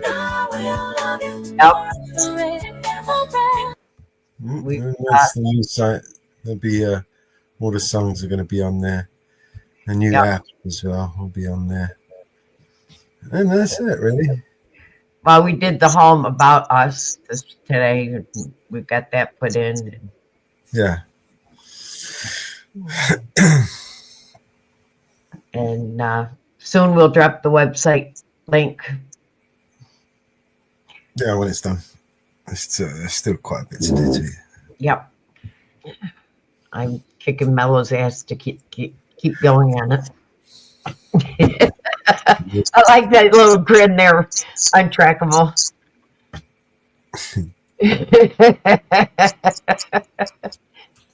How's that race car going? You still playing the games? No, I really haven't touched the games since it's cold out here in the garage, and that's where my games are. So when I can't feel my fingers, I can't play the games. You know what I mean? Well, you know what it's doing here? It's snowing. Yeah, we're gonna get some snow on Tuesday. But they said 4 inches. We're supposed to get up to 9 tonight. Yeah, Ariel. 2 days ago, the teacher at the school said next week we're about to get 6 inches of snow. Now, it depends on where you are, on the levels that you get. But if somebody says something like 6, around here, it doesn't matter if you get 2. Everything shuts down. Yeah. It's doing. I've been out in Tennessee and it snowed one time, and forget it, man. I was so pissed. No one knew how to drive. There were cars were crashing. It was horrible, man. Yep. Yeah. Yep.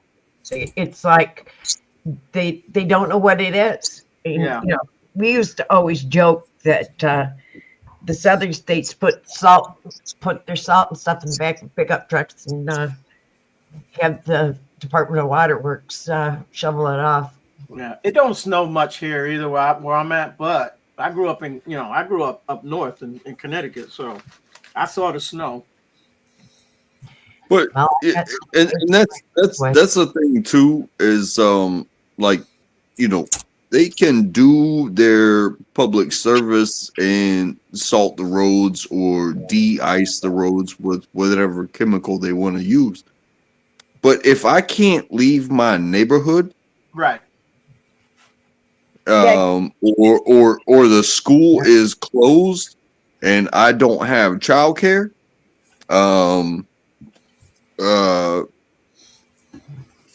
there's decisions to be made there, and they have to be made when you wake up in the morning, right, and realize that, you know, you either can't leave the neighborhood or you get that email from the school that says, hey, your child will be working from home today. Yeah. We have one school here that's on remote because they don't have enough bus drivers. Wow. They're going on remote because they don't have the bus drivers anymore to drive buses. You know what happened when it snowed when I was a kid? Track. I actually walked to school because they never closed the damn school down. Just saying, bro. It had to really snow a lot for it to close. Yeah, I remember going in snowstorms. Yeah. I remember slipping and falling on the ice at the bus stop, and then I still had to get on the bus when the bus came through. Yeah. Yeah. I don't know if I've got any. I walked 5 miles uphill barefoot in the snow. And when I came home, I walked 5 miles. You know, those stories are 100% true. And even the little bit that we can talk about, no, they shut the school down now. Yeah, they just talk about flurries and they already have closings. My kids, my child will never know about waiting at a bus stop. In one way, that's good because it's efficiency, but in another way, it's bad because it's, hey, how the fuck are you going to meet the world if you don't sit out there and wait 30 minutes for the bus to come and pick you up, and then you have to deal with whatever is on the bus? You know what I'm saying? Yep. Kids nowadays do not know what it is. Yeah, we used to all huddle up together in a circle and try to stay warm while the damn bus would come. I know about that. Yep. Yep. Or the bus would pull up and it would interrupt your snowball fight. You know what I'm saying? Like, hey, we're here. Let's do it. And then, you know, the bus pulls up and it's like, oh, okay. I guess we got to stop playing now because this big orange bus pulled up. So we have to go to school now. Yours was orange. Mine was yellow. It's one of those. I don't know what to call it. But it's a school bus color. How about that?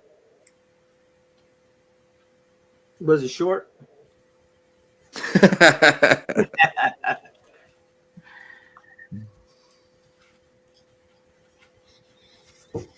Did you get to lick the windows? Did I get to? I was the first one. Like,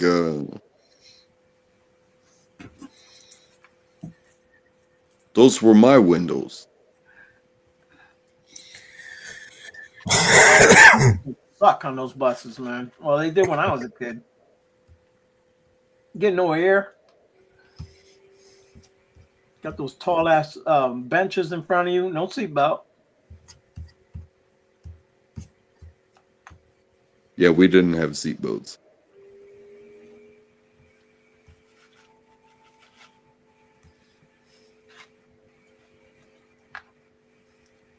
Hey, but that bus driver had brakes. Yeah. They still do. They got chains on them bad boys. Instant. And in other news, I have some other news. Hang on. Oh, you got something you beat me to it, Margaret? That's my snowstorm.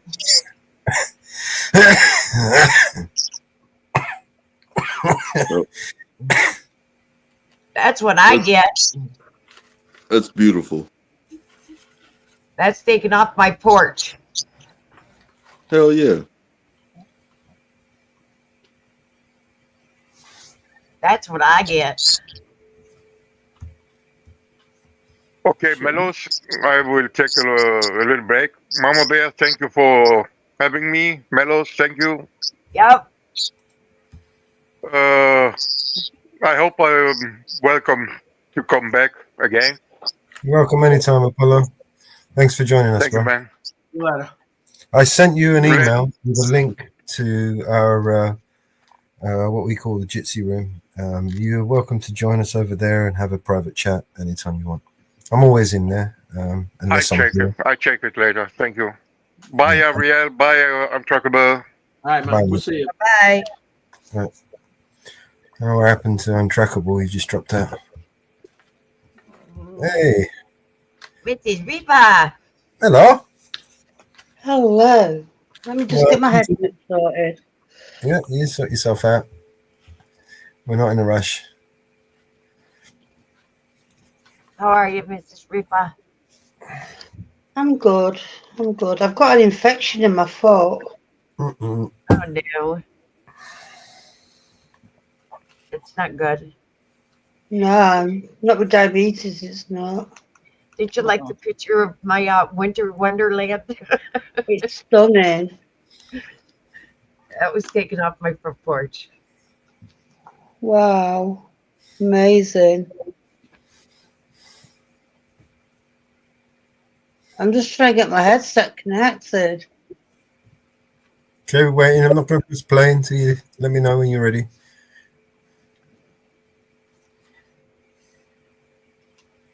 Oh, he's dropped.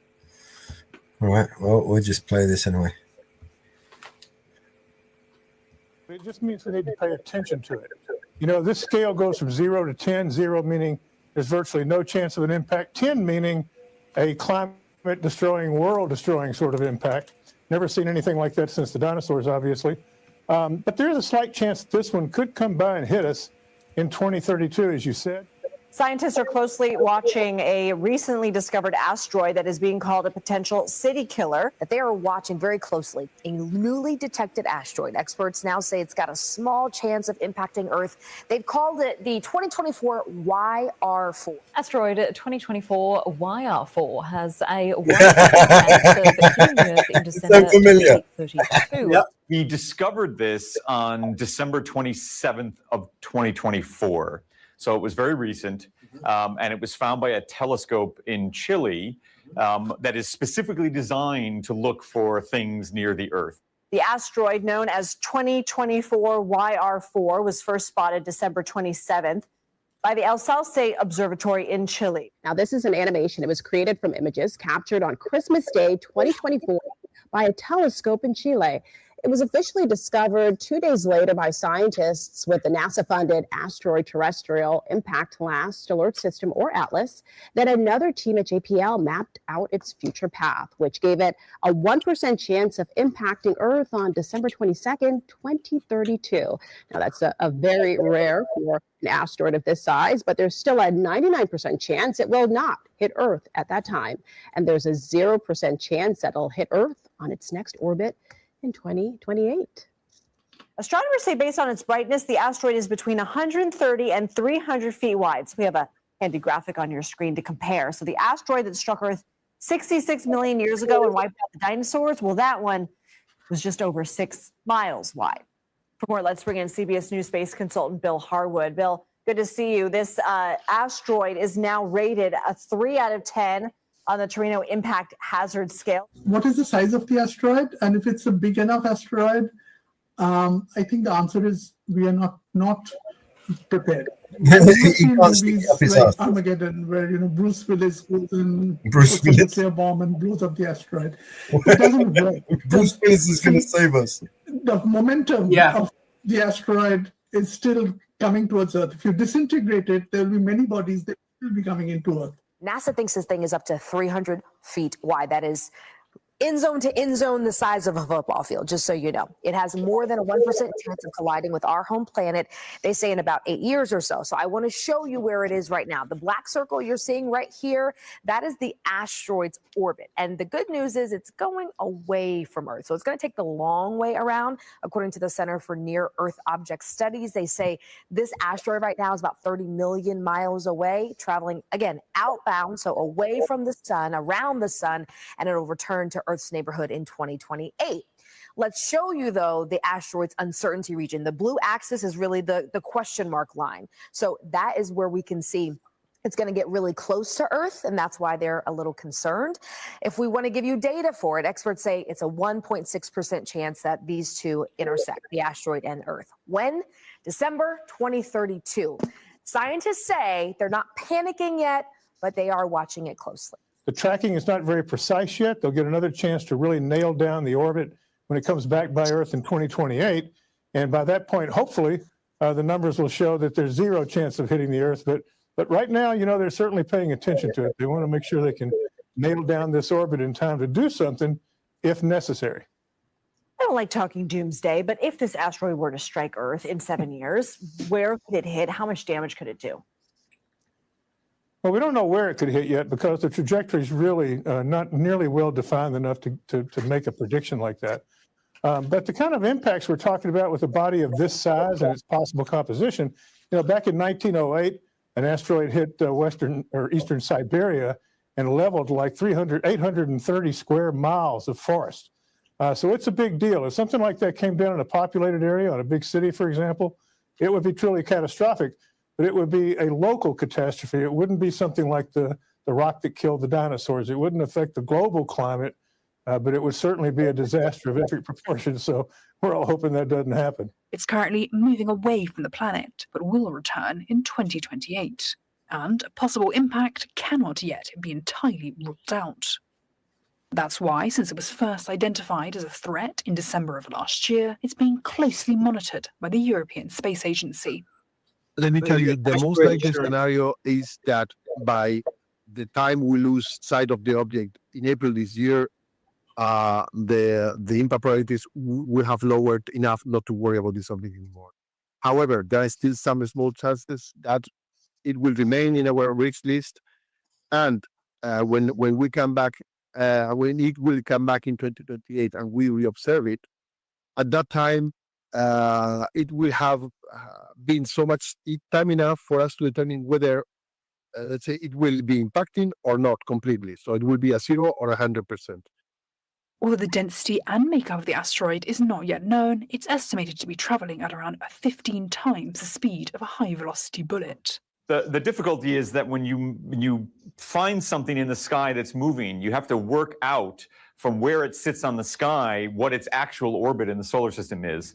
And that, although we understand the physics of how bodies move through that, our measurements of the positions are not precise. They have uncertainties with them. To better understand this new asteroid, 2024 YR4, we look to the Torino scale. It was invented to categorize the threat posed by asteroids by combining the probability of impact with the amount of damage it could cause. The scale goes from 0 to 10, with a 0 or 1 being nothing to worry about, but anything higher warrants monitoring. This one has reached a Torino number of 3, which is in the sort of general category of, hey, astronomers, pay attention to this. It's not in the, we have to get worried, we have to get Bruce Willis on his spacecraft to go up. It's, we just need more information. Back in 2004, an asteroid called Apophis topped out at 4 on the Torino scale before it was ruled out as a threat and dropped to 0. Then, a different asteroid in 2006 briefly rose to a 2 before falling back to 0. This new asteroid is only the 3rd one since the creation of the Torino scale in the 90s to attain a rating higher than 1. The James Webb Space Telescope has been tasked to look at it to try to help understand how big it is. One of the biggest uncertainties is how big it is. It could be anywhere from 100 feet in diameter to 300 feet. And that's a big difference when it comes to, you know, how potentially damaging it could be. For comparison, the asteroid that caused the extinction of the dinosaurs was much larger, at 6 to 9 miles in diameter. This new one is similar in size to the Tunguska event. The probability is 2% that it could hit. in 2032. And that sounds scary, like, oh, 2%, but you have to flip that around, and that means 98% probability that it is not going to hit, right? So that's the number you really want to think about. If by chance this asteroid does make impact, it would most likely do so somewhere along the equator. As of January 29th, the European Space Agency estimates the probability that the asteroid will hit Earth on the 22nd of December 2032 to be 1.2%.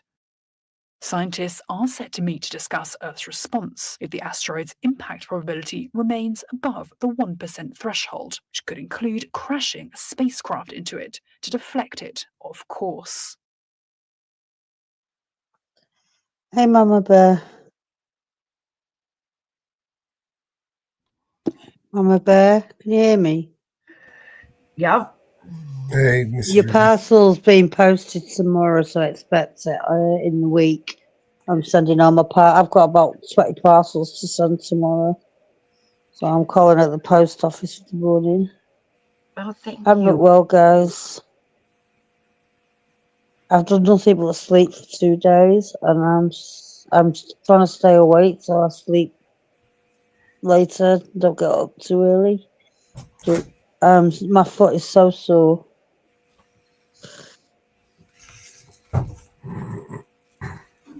I'm not well at all.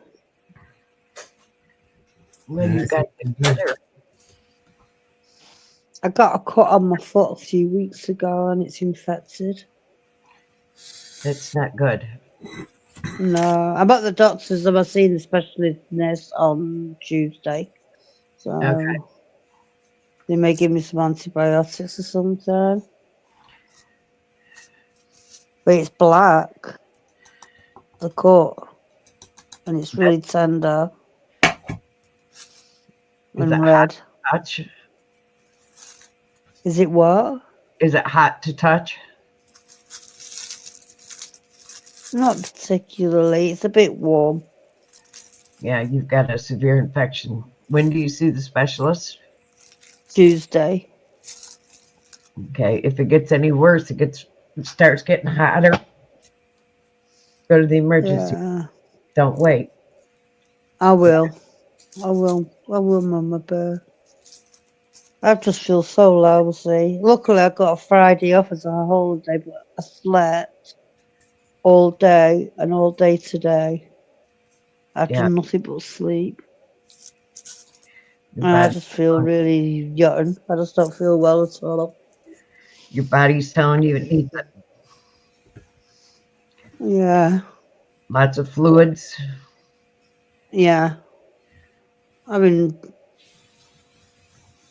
I normally have a beer on a weekend. I've had 1 can all weekend. And it took me all night to drink that. Yeah. You keeping your foot up? Yeah, it's up at the minute. Okay. How are you, Mellows? I'm all right. Just trying to motivate myself, get myself, We're cracking the whip. Yeah. A lot of things to do, and my brain's all over the place. Yeah, I know that feeling. But yeah, your jewellery's on its way to your Mamabear tomorrow. And that picture you put up of your off your porch is absolutely stunning. Oh, I can't wait to see it. Oh, it's your favourite colour as well. It's aquamarine. I'm just sorry for the delay in posting it. I've just been so busy. Oh no. Don't worry about it. Did you get your duvets and that? Did you get them all? Because you couldn't get an electric blanket, could you? I have not gone up and gotten it yet because I have been sick. I am now on weekly infusions. So dear. I've been spending my time at doctor's offices. Oh dear, I'm sorry to hear that, Mamabear. No, it's a good thing because I got them to listen, and we finally got the insurance company to approve my medication, and Now I'm getting them, which I needed it 2 months ago. Yeah. And I'm finally getting it now. So it's I had to cancel this week's because we had a bad ice storm and the roads were covered in ice, and I don't travel in ice. I stay my butt home. So this Thursday I'll have a double infusion. So I will be out of commission for a couple of days with the double infusion. Okay. Yeah. As I say, my stepdaughter, she had lupus and Raynaud's as well, which is where the blood freezes. So she's on chemo and weekly infusions, and her skin's dry. It's had took its toll on her young body. She looks 20 years older than she actually is because of what it's done to her. Yeah. So I understand lupus. I understand what you're going through.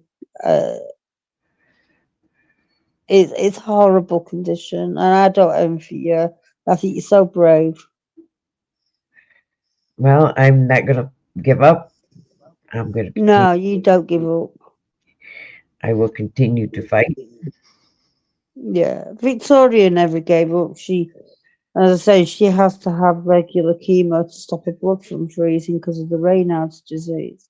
But the weekly infusions on top of that, and the medication, and the visits to the hospital, and bringing up a young family, it's hard work. It's hard work, especially when you get so tired all the time. Yes. Yeah, it's not easy. Yep. I've not seen her for a few years. The last time I saw her, she was in hospital having an infusion on the ward I was in on as a day patient, having some treatment for my pancreas, and she just looks so. Her skin it was like an alligator skin. It was so scaly and dry looking. Yeah. You look good, Mamabear, though. You do look good. Well, I am trying. Yeah. You say you got your duvet, Mellows? Sorry, yeah, I've got a cooker as well, but the bloody oven's not working at the moment. I've got to get electric in to check out. Oh dear. Hopefully, it's nothing serious. Yeah, hopefully. Fingers crossed for you. I don't have a cooker. Well, air fryer. What do you use? I have an air fryer and a 2-ring hob, and it's perfect just for the two of us. Yeah. Because my kitchen, I've got my fridge, and I've got my fridge where my cooker would be, and my freezer on the other side of the room, in where my fridge freezer would be. Yeah. And I have my air fryer on top of my freezer, and I have a slow cooker and a hob on my fridge, and it just works out perfect for me. And I cook everything in the air fryer. It's so much quicker and easier and healthier. Oh yeah. Yeah. Plus a microwave. I have a microwave for things like I have that porridge where you put milk in it and you microwave it for 2 minutes. It's really good. It's really tasty. Yeah. I have an air fryer and I use it all the time. Yeah, they're good, aren't they? Yep. I use my air fryer, and of course, my stove has a griddle and stuff right on it. Yes, is it like the farmhouse ones we have here in the UK, the big range? Mine isn't the big one, but I have a good size one though. Yeah, I love American stuff. It's so much bigger and better. I used to have an American fridge freezer, and it was amazing. It was massive, but Well, it they're was amazing. not like they used to be made, let me tell you. Not at all. They are not like they used to be made. No, nothing is nowadays. Nope. They are far from made the way they used to be. Yeah. I've made Inferno a picture. I'm waiting for him to contact me so I can send it to him. Would you like to see it? Go ahead, let's see it. You've done some great work. Yeah, I've done a picture that I've done on in resin, but I've already sealed it. It's going to Northwoods. He's not seen it yet, and he's going to show it on his show. But I can show you Infernos because his is not sealed yet.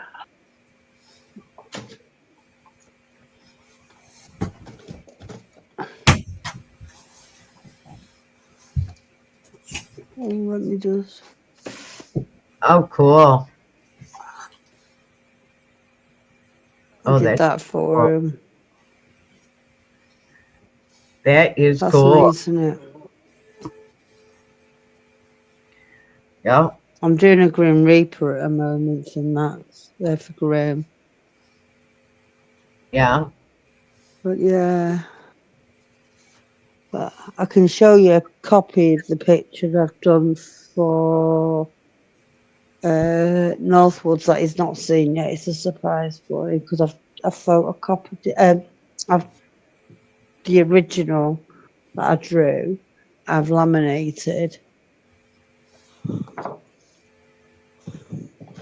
So I'll show you that. But I have been busy.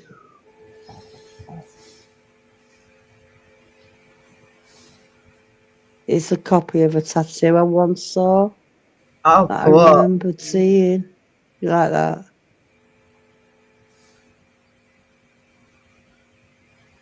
That's You cool. think, Mellows? It's nice, Nice. isn't it? Smoking its roof. Yeah.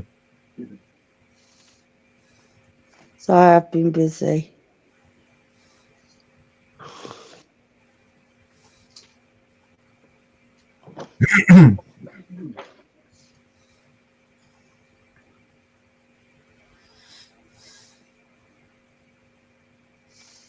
Okay, I'm going to speak to Inge. Let me just Inferno. I'm gonna send you a link. I'm gonna drop out of there, and I'm gonna send you a link on email. Just click the link, and you'll join me, and we can chat. I'll speak to you guys shortly. I'm gonna have a chat with Inferno. All right then. Take care. Catch you later. Bye. Bye.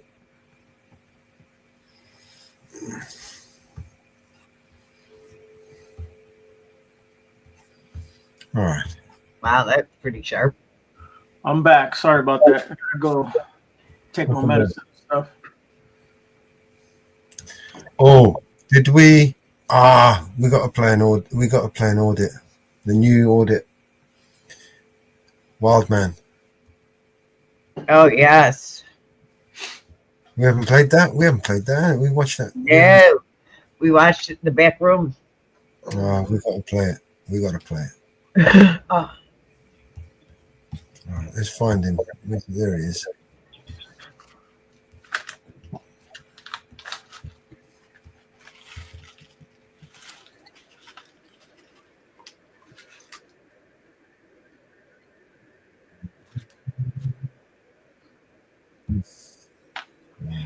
Yeah. Not that many.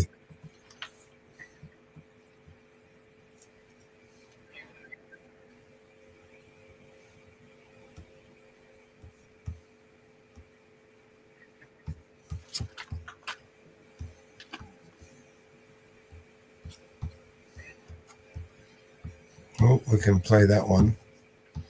Just to tease everybody.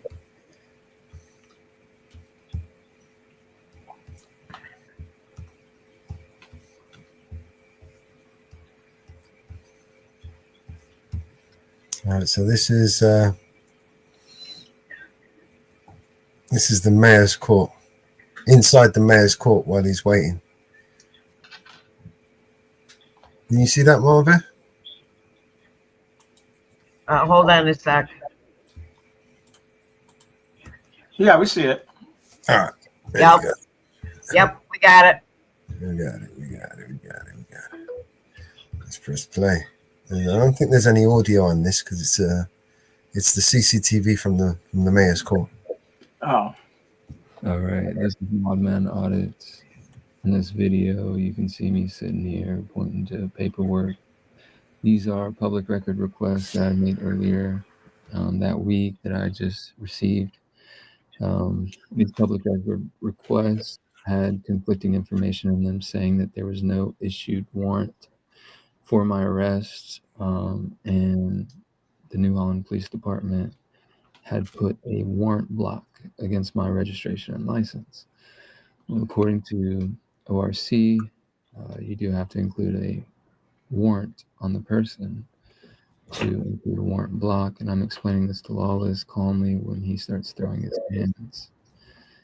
And the magistrate is in the background. You can see I'm calmly talking to him and pointing at the paperwork and showing him where it doesn't add up. And he's telling me the BMV made a mistake, and I'm telling him there's no way the BMV put New Holland Mayor's Court on the paper and the case number. And so I'm asking him, who I need to sue. I'm getting to the point where I'm about to ask him who I need to sue. And you'll see when he gets in my face. That's when he says, sue me. He goes, oh yeah? You want to sue somebody? Why don't you go ahead and do that? And gives me the whole talk. And gives me the sue me then, buddy. Challenge accepted. So he's giving me the talk and telling me that if I want to talk to the judge about something that they did wrong, he's going to remove me from the courtroom, apparently. And I'm telling him it's my right to redress the court and have access to the courts. And I'm here to have rightful action. And he's in my face being nasty and malicious once again. You can see by his body language. And this is a guy I've had ongoing issues with. If you check out some of my other videos, you'll see some of the issues. Currently have a 1983 lawsuit against this guy. And he says, all right, you want to talk to the judge? No, it's time to go. Come on, let's go. Grabs me up, violates my Fourth Amendment right. I was filming on my phone, dropped my phone, broke it. I tried to escape his false arrest, and he grabs me and forcibly throws me out, injuring my wrist. It's kind of wild, Patriots, we got to stand strong. This isn't constitutional. I wasn't there causing any trouble. I was there to be heard about a very serious matter in which they were depriving me of my rights to travel and my right to have license, rightfully so, through an abusive process. Sorry, that's battery. And so yeah, there's another view on here. There's another angle. This is a mayor's court, town hall. It's just a public space. It's not a courtroom, but at this time they were holding mayor's court, and I was there to redress my government and access the courts about a wrongfully applied warrant block. This is in the state of Ohio. If you look at the Ohio BMV website, there's information about warrant block. And the fact is they didn't issue any warrant, but they put a warrant block. And that's improper, and it's abusive process because it doesn't allow someone to have the ability to remove the warrant block, because the warrant block is removed apparently when the person is arraigned into court. So anyways, do research, stand up, and stand together.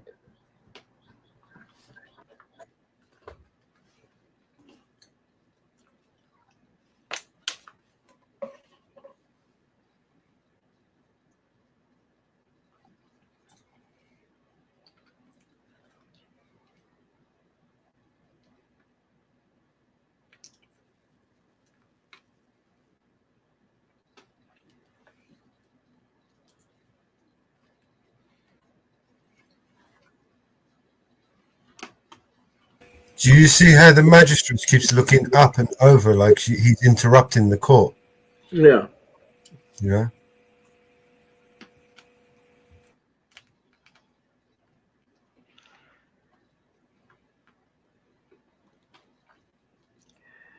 Keep an eye on him up in the corner.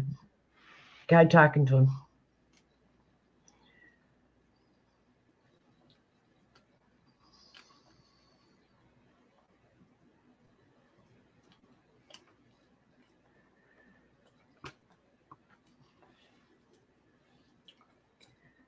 It must be a little tight down.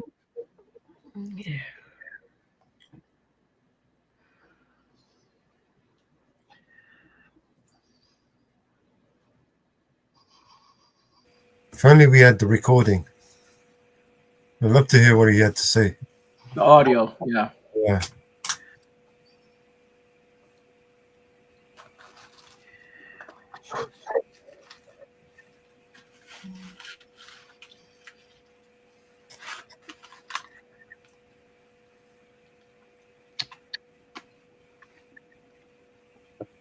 There it goes.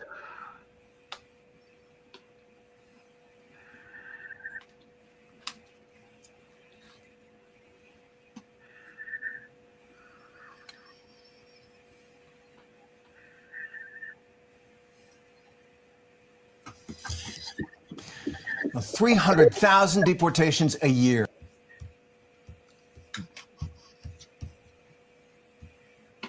All right, this is Wild Man. Oh, Wild Man audits. I'll drop the link in the chat in a second. Let me find another one with the same officer, right? Didn't you say you had a run-in with him the year before? Wild Man. Yeah. Same dude. Keeps handing him. He's got a lot of videos with the same guy. This guy's a chief, right? Wild Man audits. Back at you. More police misconduct. This instance happened 5 months after the most recent video detailing an officer who lied about a zoning violation to the health department. This is that officer's chief, Chief Lawless. I didn't say where I'm living. I'm saying you have to prove where I'm living. So you don't live here now? I don't know where I live. That's up to you to Are prove. you homeless? I don't know. Am I? I don't know. I'm asking you. I'm a free man. I'm wherever I am. You are a free man. All right. I wish you start acting like one. I am one. Yeah, I can tell. And anyways. Where do you work now? That's none of your business. I was being like, not even, I was just saying, where are you working now? That's none of your business. Where do you live? I live in Madison Mills. I'll tell you anything you want to know because I don't have nothing to hide. Okay. Okay, so I mean, I'm a free man. I can live there. Okay. So where are the claims of defecation of property coming from? Where did I ever shit on my land? Look, where did I ever shit on my land? Look, please tell me. Did the health department deal with that? Yeah, and they said they said that what you said was a lie. I didn't say anything. They said what your department said was a lie. Let me be more accurate. Let me what you and your department said. I honestly don't know about the defecation plate because all that was someone said you were doing something and an officer called it into the health department. That's all it is. And then why did I get an ordinance later? You actually made me sign the ordinance upstairs of defecation of property, trash defecation of property, living on camper. Why did you charge me with that later if the health department already came out and verified that it wasn't happening? With what? Defecation on property. I have the yellow little the pink little slip. Hold on. When you come in here and see the judge, what did she find you guilty of? That's regardless of what I'm saying what I was charged with. Because I don't remember, seriously. That's an unconstitutional court in here. There's no prosecutor.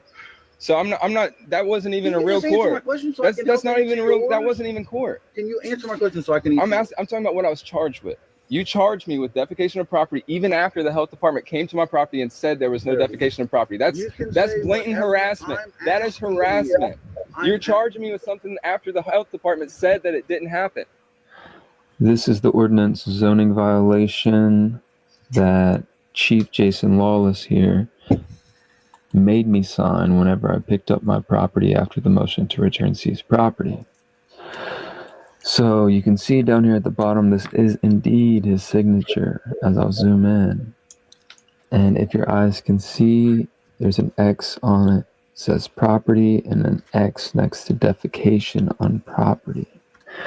So this is Chief Jason Lawless lying and continuing to harass me and pressing baseless claims on me, even after I stood ground 5 months prior against his other officer, which he was there and he was the one driving the vehicle at the time. Anyways, this is Wild Man Audits. Hope you'll enjoy, like, comment, share with all your friends. Stand strong, Patriots. You don't have the right to This confidentiality. rule supersedes You don't. your No, it does not. No, Yes, the Constitution supersedes everything you do. The Constitution is above everything that you say and do. Yeah, he gonna win with that guy. That guy's always gonna be against him. Oh, you're gonna like the next video then.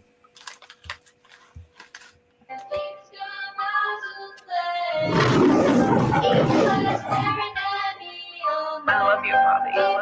What's that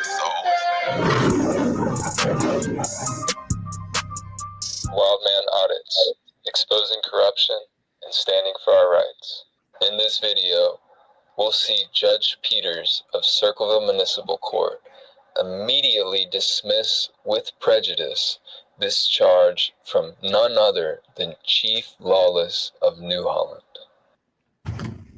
What do we have here? Good morning, Your Honor. Hi. I think we have more wasting of tax dollars is what we have by Chief Jason Lawless. I'm not going to make a comment, okay? That's okay. I'm just going to get you arraigned and get your not guilty plea on the books, okay? I have a couple little things to put on the record, nothing big, but Okay. the first thing is have to do with jurisdiction, which can be brought up at any point. Okay. I want to make it clear that I'm here under special appearance. Nothing about my appearance today is to grant the court personal jurisdiction over me. I'm only here under threat or duress of arrest or pain and suffering, seeing as they have come and kidnapped me and arrested me falsely multiple times. Furthermore, I would like this immediately scheduled for a probable cause hearing because I need to understand, I need the state to prove that there's probable cause in this case, because as far as I can tell, there is none. Furthermore, no constitutional rights will be waived in this case at all. And so therefore, I'm stating that I'm exercising my Sixth Amendment right of self-representation. And So you don't want to apply for an attorney? well, I would like the courts to appoint a standby counsel as co-counsel. So I will therefore retain both my right of self-representation and the right to have the assistance of counsel by means of standby counsel. According to Simmons versus United States, the Supreme Court has already decided that we find it intolerable that one constitutional right should have to be surrendered in order to assert another. Therefore, I can assert both my constitutional right to self-representation and to have appointed counsel at the same time and exercise those rights concurrently. And I choose to do so in this case. Also, I want it on the record that I'm not waiving my right to speedy trial, and Yeah, nor already does. stamped. Okay, I don't waive my right to speedy trial. Yeah, I said it's not, right here, time not waived, already have it. Okay, and any co-counsel on this case does not have my permission to change that decision. Okay. They do not have my consent to file any motions against that or to change that in this case because I'm still representing myself in this case, Okay. and they would be standby counsel. Okay. I have your not guilty plea entered. Now, as far as your request for a probable cause hearing, you'll have to put something in motion. There is no, in a misdemeanor case, there's no really procedural right to a probable cause showing. What we'll do is just schedule this. If you want to, we can schedule it directly for a trial, or would you like a pretrial? Understanding that your time's not waived.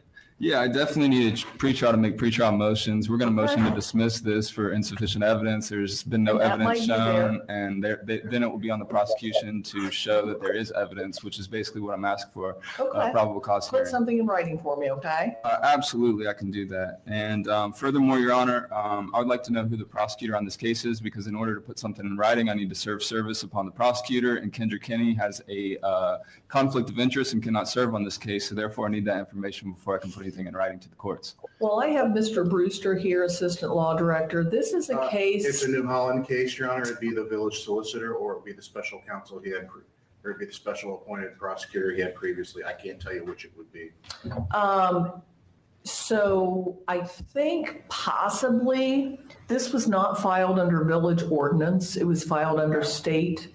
And I think, but I'm not sure, and I don't have any personal knowledge of this. All I know is my discussion, she handles no cases for New Holland.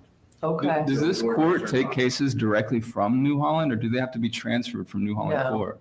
They're only transferred if they're first filed in the mayor's court, but it looks like this was filed directly here, which is actually preferable. So, does he have jurisdiction here in Circleville to file charges? Mhm. We have countywide jurisdiction in this court. Okay, thank you. But it is interesting. I do kind of need an answer. Yeah, I need to know who the prosecutor is. I can find out from Ken. I can check with Kendra, but I don't know it's if either going to be their village solicitor, or it's going to be I'm blanking on who had it.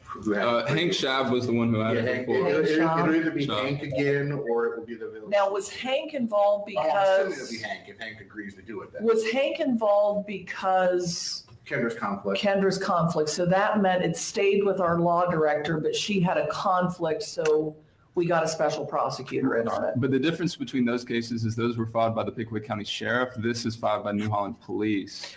New Holland Police, we do have jurisdiction over their cases. Right. They can either file in mayor's court.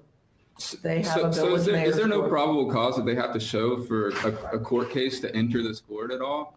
No. Well, what do I have to do to file a criminal complaint? Am I allowed to do the same? As a private citizen, Yeah, obviously. you would have to, I'm a as a big guy. private citizen without law enforcement, you would have to run that through the law director's office. Well, she has a conflict of interest, so therefore, how do I go about that? Listen, I can't sit up here and give you legal advice. I mean, I'm a victim, and I'm just asking for victim advocacy. Your Honor, to be frank to him, she has a conflict. I don't. Yeah. So it would run through me. Okay, well, I have multiple felonies, bribery, harassment. We don't handle felonies. Well, I have violating That civil you rights, need which to is a talk- misdemeanor, and I have multiple misdemeanors that can be charged upon this person because I have video evidence of them violating my rights time and time, which is interfering with civil rights, which is a third-degree misdemeanor. That's ORC. Listen, I don't want, it's not appropriate to have this conversation in my presence. This is But listen, this here's has been what going we're on gonna for do. two years, Your Honor, and you're very aware of the charges. 25 charges dismissed in this court with State of Ohio versus Cody Henderson due to Chief William Lawless. Okay, so this is obvious harassment. I don't think that this is anything that needs not to be dealt with. I think that him and I need to exchange contacts and go talk about this right now, where I can show him the videos and we can work on getting a criminal complaint written up. I can't let him do that because he's here on Are a, these new facts? Is this something that happened recently, or is this a refiling of something? no, it's not a refiling. Here's what the allegations are, just an FYI. The allegation is that on July 22nd of 2024, and again, I don't really want any arguments. I'm just like, just give me this. Cody Henderson used the Village of New Holland's sewer system, knowingly obtained or exerted control without consent. Now, it's alleged that he used the sewage system and is not paying a water or sewer bill. More likely Sounds than. like a civil matter to me, Your Honor. I agree. Can I just ask, can it be dismissed with prejudice today? Absolutely. I agree. Because that is not something to file a criminal charge on. Okay. I agree 100%, Your Honor. Are you sure? Yes, absolutely. Okay. If So there's a here's- dispute over sewage and sewage use, the Department of Sewage can sue, go proper zoning, whatever procedures the village has. It doesn't need to be filed. And technically, I don't think a police officer has jurisdiction over zoning matters. That's the zoning board and the zoning officer's duties and jobs. And I mean, it's kind of wild that the police officers are filing criminal charges against me for zoning issues. That's a civil matter. Civil issue. Okay. So that's going to be dismissed, no court costs, and we are done. Okay, and can I wait around for a copy, please? Sure. Okay, thank you, Your Honor.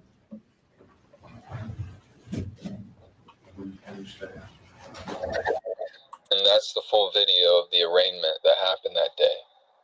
All charges dismissed with prejudice against the state because Chief Lawless charged another malicious charge without a factual basis without a legal basis to support it. This proves a continuing pattern of harassment, and this is the 26th charge, now dismissed. And there you have it, CRB 2400-804, dismissed with prejudice in Circleville Municipal Court. Another one for the books. Hey, Northwoods. Another one for the books. How you doing, Northwood? Another one. Yeah, 25 to be exact. He's beat. I believe now it's nothing but retaliation by the chief of police. Yeah. After 25, but it gets better. It gets better. It can only get better. Better. Mellows, play that other one.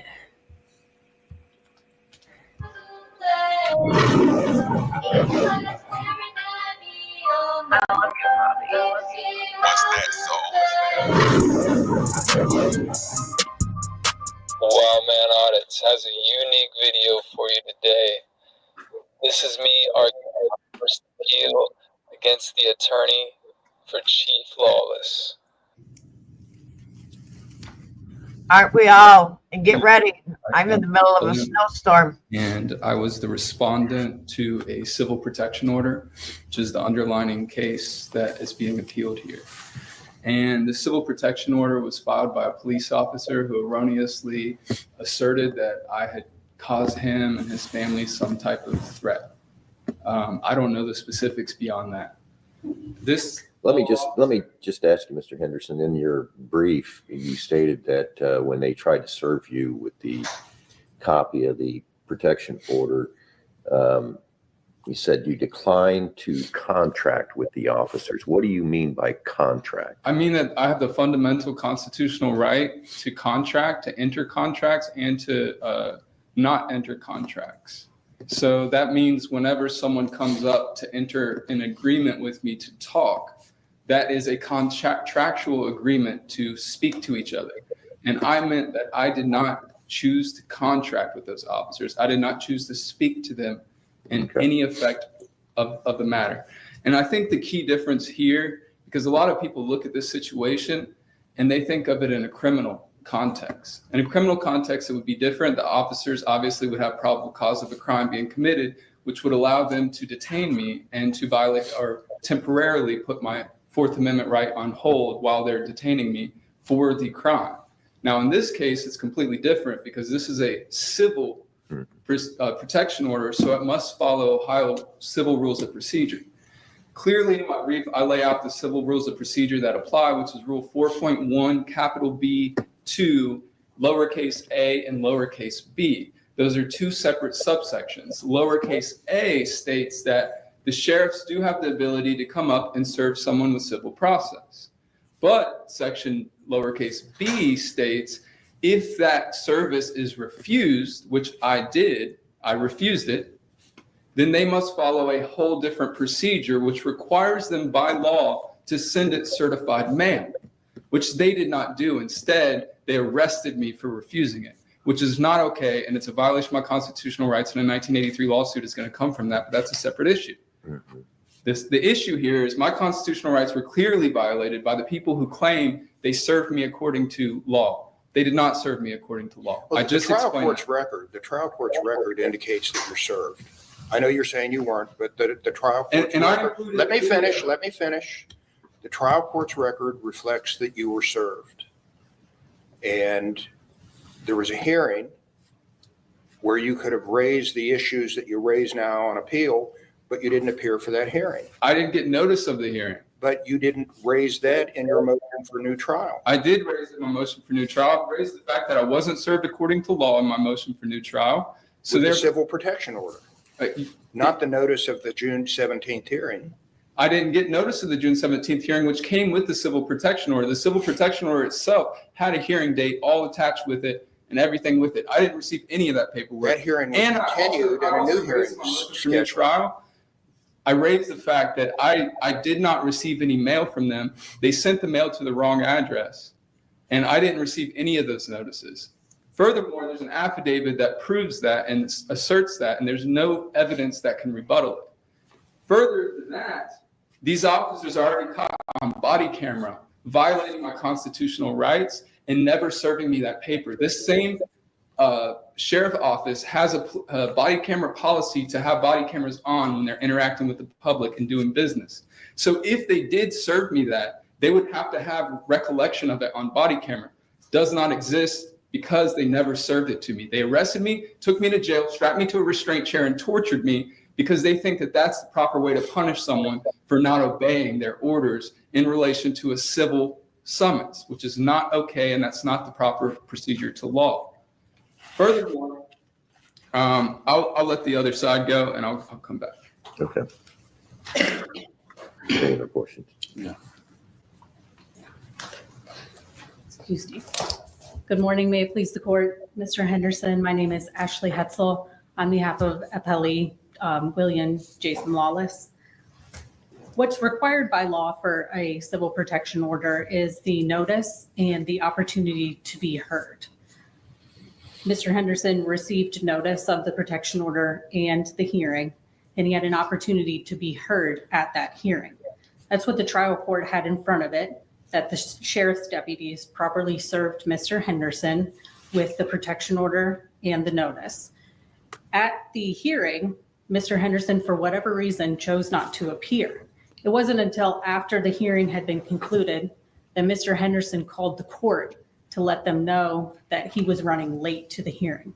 Like I mentioned in our brief and just now, the hearing had already been concluded. Can we actually consider the trial court's statement that he called after the hearing? Objection hearsay. This isn't a trial. This is just on appeal. It's just pure arguments. So she can make any presentation, include hearsay if she wants to. That's okay here. Okay, hearsay is part of evidence. Yeah. I believe that the trial court was in the best position and it's within their discretion to consider evidence. And so based on what was in front of the trial Well, but my question is, it seems that the evidence you're talking about was offered by the trial court itself in its decision. Is that an appropriate role for the trial court to play in putting that statement on the record? We believe so. We believe that the trial court's in the best position to consider that evidence and the credibility. And it was also in front of the trial court that the service had been perfected on Mr. Henderson and that he had notice of the hearing and an opportunity to be heard at that hearing. Okay. How do you respond to his argument under the B subsection that the officers, he says, didn't follow the correct procedure? Mr. Henderson raised those arguments in his motion for a new trial that was filed with the trial court. And so my response is that the trial court, it's within its sound discretion to consider those, and the trial court chose to deny the motion for a new trial. So what is your position as to what the police officers, how they served him? He's claiming that he refused and there's another procedure that wasn't followed. My response to that is that the sheriff's deputies had returned the service to the trial court as being perfected. And that's what the trial court considered, is that the service was perfected. Okay. So you're saying essentially that there was a document in front of the court that said it was properly served. He's saying on appeal that it wasn't properly served. That's correct. Are you saying that's not in the record? No, it's in the trial docket number 8, is that the notice to serve was returned and executed on Mr. Henderson on May 21st, 2024 by the sheriff's deputies. And then the burden shifts if somebody wants to challenge service. The person who's challenging the service would have to bring forth evidence that they weren't properly served. Correct. Okay. Finally, I would just like to make the last point, because Mr. Henderson did begin to speak as to the merits of the civil protection order. And I would just like to point out that his opportunity to appeal The merits was filed, if at all, 2 days late. So he has foreclosed on appealing the merits of the civil protection order.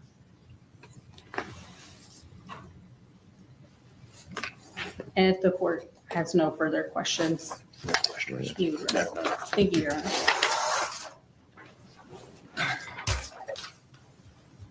All right. First of all, I did rebut the notice from the sheriffs that it was served on me, and I did that in my motion for new trial because I didn't get the opportunity of a hearing as I should, and I think that my Fifth Amendment right and 14th Amendment right to due process has been clearly egregiously violated here because I have not gotten the right to a hearing, and I proved that in the body camera footage that I included and attached to my motion to new trial. Which you have to understand when you motion for new trial is not challenging the service.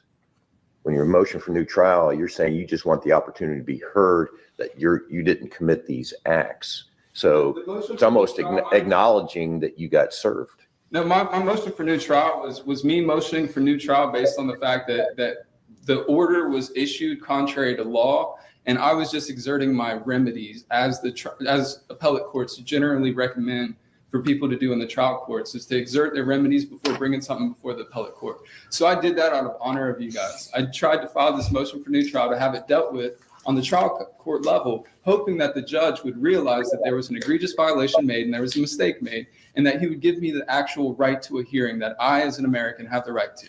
But unfortunately, he didn't do that. Instead, what he did is he responded with an entry that says that the court finds that the respondent was served according to law, despite his efforts to thwart said service. This is hostile language used against me. I did not thwart said service. I exercised my constitutional rights. And to twist the words and act as if I am thwarting something by exercising my fundamental rights is egregious. And not only egregious, it's hostile towards me and prejudiced me massively. Furthermore, he goes on, and the rest of his reliance in the entire order is based on hearsay that he heard apparently from his clerk between a phone call that I had personally with his clerk. And with his clerk, this phone call did not say that. What I said is, I don't know when there's a hearing, but I heard from my current attorney there's a hearing in this case. Can you tell me when it is? She said, actually, it just happened 30 minutes ago. I said, can you get me together every record in the case? I'm going to pick it up in an hour. Drove up there immediately, picked it up, and filed this motion for new trial as quickly as I possibly humanly could, within days. And I'm not an attorney, by the way. Okay?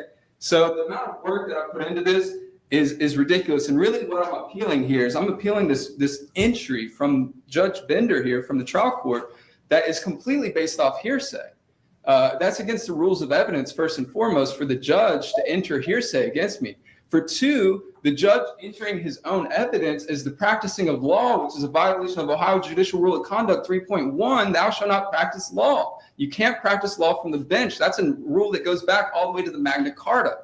So we can take this back common law to the back of the beginning. But this is an egregious violation of my rights on multiple fronts, whether it goes to the sheriffs violating my constitutional rights when they didn't let me leave and they didn't let me refuse the contract and send it certified mail according to law. That's the first egregion of my constitutional rights.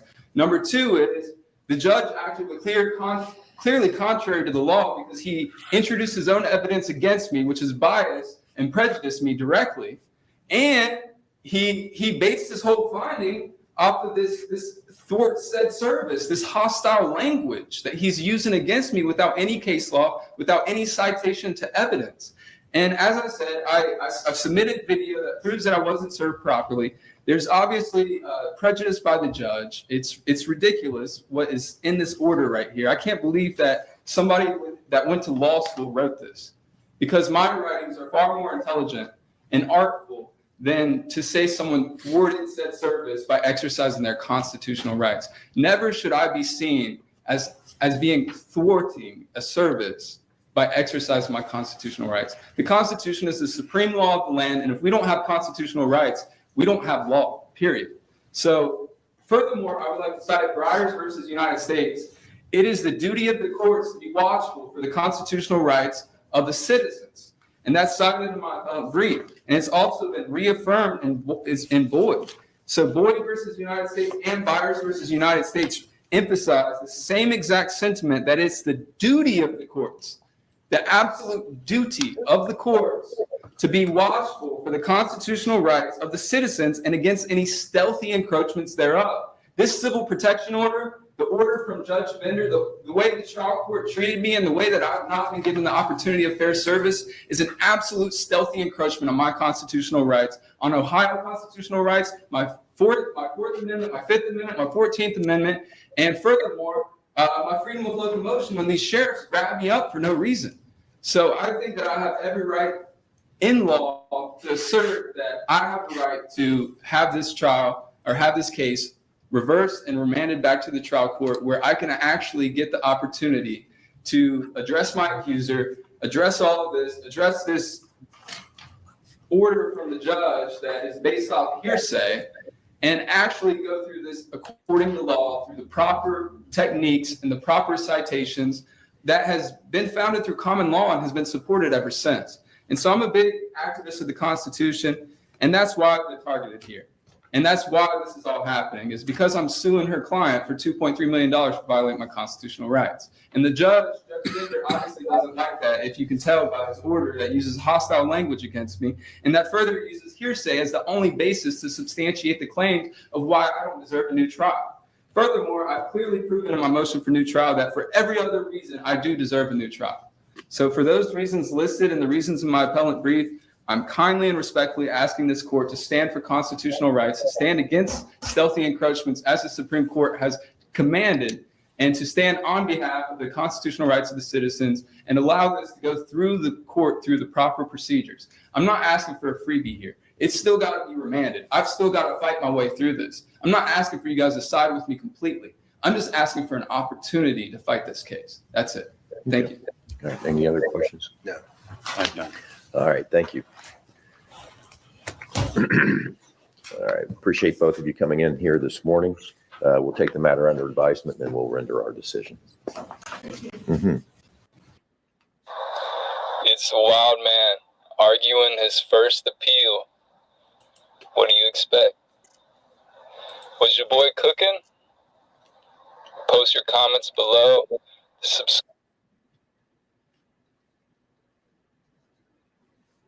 He certainly was cooking, wasn't he? Oh, yeah. He was cooking on all cylinders there, man. You see, that's what I want to see.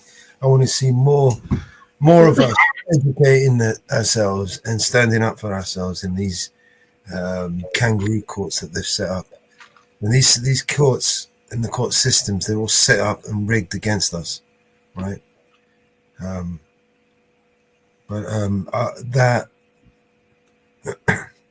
That was beautiful to see. That guy was an artist, and I, for one, want to see more of that. More from him, more from others like him, more other people more like inspired by him, you know, to go and educate themselves on the law. I mean, shit, the guy went and fucking, you know, above and beyond in my opinion. I mean, shit, the guy's been charged unlawfully like 28 times, was it? He's beat every case. Beat every case. All right? This is what I'm saying. The system tried to chew him up and spit him out, and in the end, just made him better, made him more dangerous, educated, knowledgeable.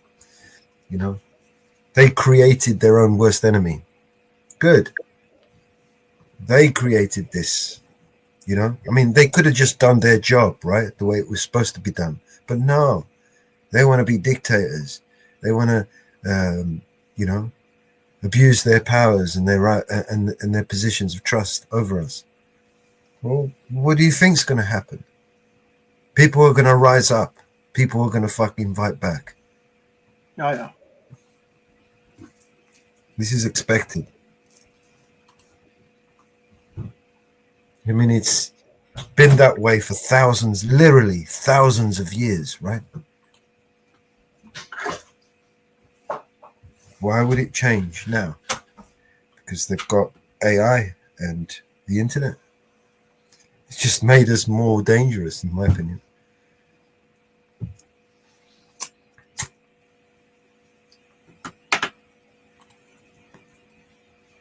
Oh, I agree. Our only downfall is we are so disorganized. You know? And there's your inherent flaw, the organization. The minute you set up an organization, it's doomed to fail. This is why we need to be our own Batmans, our own heroes, like Wildman, you know? This guy, he literally become his own Batman, his own savior. He saved the day at the end of the day. He put on that fucking cape and he went in there and he faced the music. And he won. We need more people like that. If we're gonna win, we need people like that.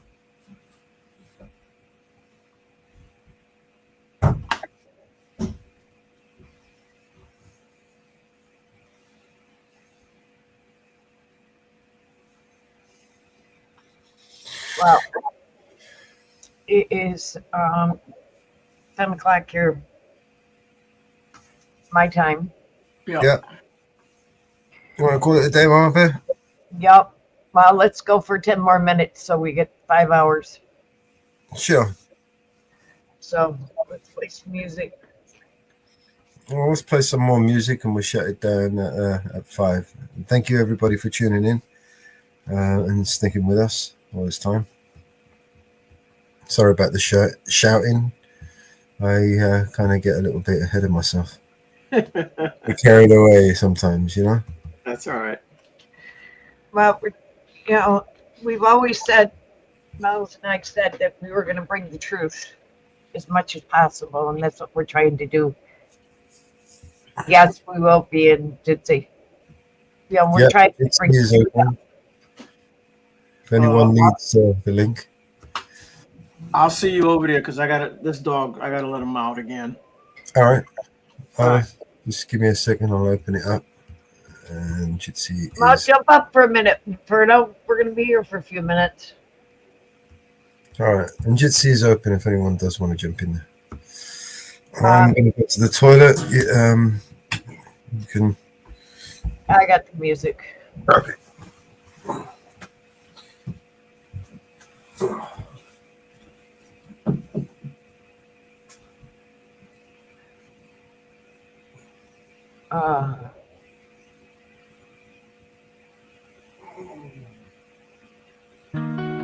Daddy, huh? Food here. Get Brian and we'll see who gets it. Call me, Elena. I'm so tired. Just call me, Elena. I'll be there in a minute, I promise. Stop. I wake up, shut the door. Somebody save me from myself. I've spent so long living in hell. All the pills, I start to spiral. Message to my daughters, I don't even deserve the father title. Haley, I'm so sorry. I know I wasn't there for your first guitar recital. Didn't walk you down the aisle. Missed the birth of your first child. Your first podcast, looking down, sweetie. I'm so proud of how you turned out. Sorry that I chose drugs and put them above you. Sorry that I didn't love you enough to give them up. How the fuck do I not love you more than a pill? Looking up to the ceiling from this floor. Wonder, will somebody save me from myself? I've spent so long living in hell. They say my lifestyle is bad for my health. It's the only thing that seems to help. Elena, sorry that you had to hear me fall in the bathroom. Sorry that I missed you graduate, Nate. I should just congratulate you on being a dad. Carter and Liam, look at your little bro. Sorry I left you. Sorry that I'll never get to hold or hug my little nephew Stevie. I'm sorry I missed you. Grow up that I didn't get to. You're the dad I wanted to be you. Things I wanted to see you do. This is my song from me to you. Sorry I gave up, but I'm just so defeated now. What the fuck you want me to do? From myself, I've spent so long living.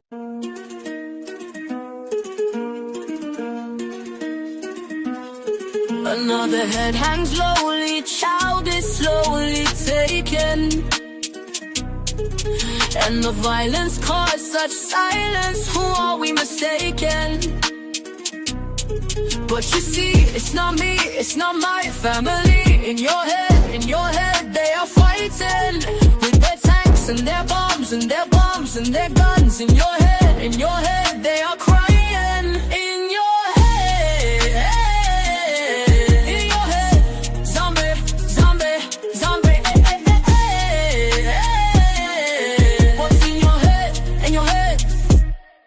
Zombie, zombie, zombie, zombie, what's in your head, in your head? Zombie, zombie, zombie, zombie, oh, oh, do-do-do, do-do-do-do, do-do-do-do, do-do-do-do, another mother's breaking heart is taking over.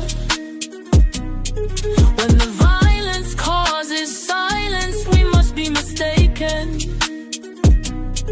It's the same old theme since 1916. In your head, they're still fighting with their tanks and their bombs and their bombs and their guns. In your head, they are dying. In your head,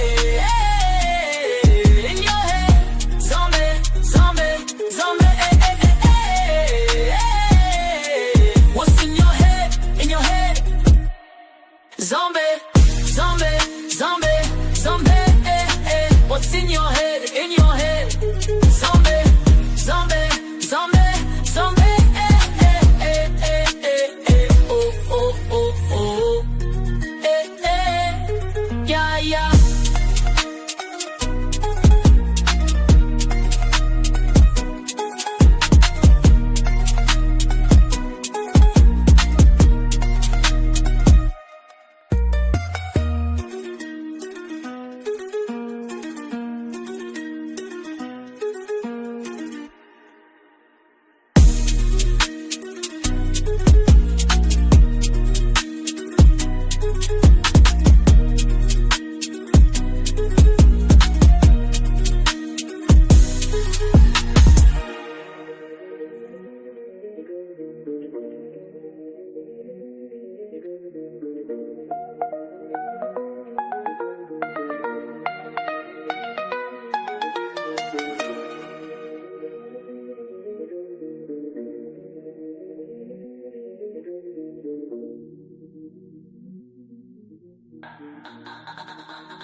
Yeah, we living in a world where the truth's under attack.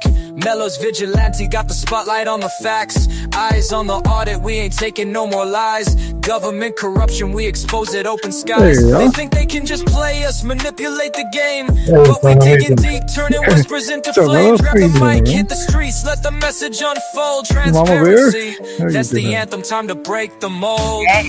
Mellow, mellow, eyes on the audit, shining light on the shadows like we go. Take a stand, break the chains, truth's a weapon, it's our name. What's been going on, man? He was just about to wind down and Bitsy. Cool, You wanna listen to Bitsy? Yeah, I'll do that. Yeah, it's been a while. Like, come up here and see what y'all been doing. So.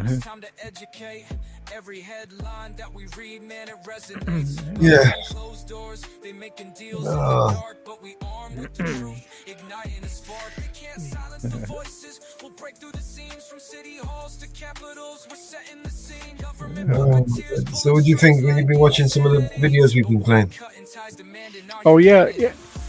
A little bit of it. I think I was watching part of that court case. Yeah, but I didn't watch enough of it to give me some. But yeah, just kind of coming in and out for a minute. But. Yeah, it was funny. Oh yeah. Some of the videos we played, especially that one where they got kicked out. That was the congressman getting kicked out. Fired. Oh yes. Yeah. What's her name? Waters, right? Maxine Waters. Yeah. Oh, man. Yeah, I remember. It's like, I saw that one. Yeah. Going full meltdown. Yeah. And this is only like, a week ago. It was the same people were getting twisted over the auditors coming in and taking photographs of them, right? Get them out. Get him out. Oh, No.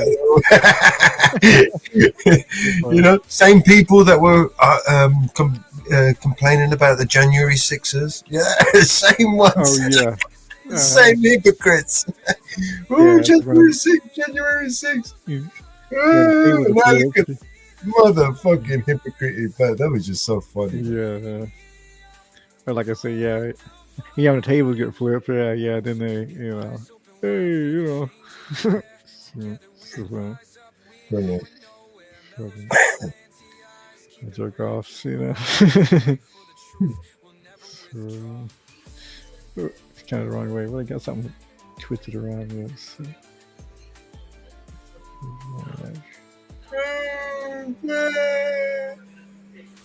Motherfucker.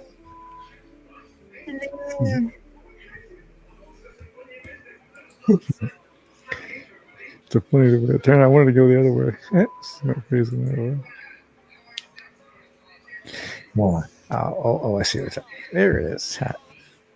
Did you see the first video we played? No, I don't think I did. Oh, God. Bad. Yeah. Showed how our system is. Okay, sure. And if they're doing that to animals, think about what they're doing to the human beings. Oh, I see.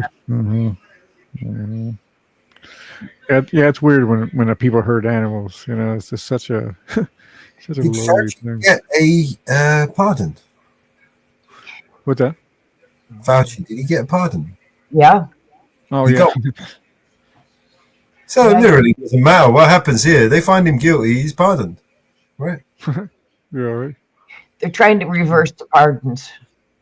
There you go. I mean, what, more taxpayers' money being wasted? Yeah. Yeah, of course.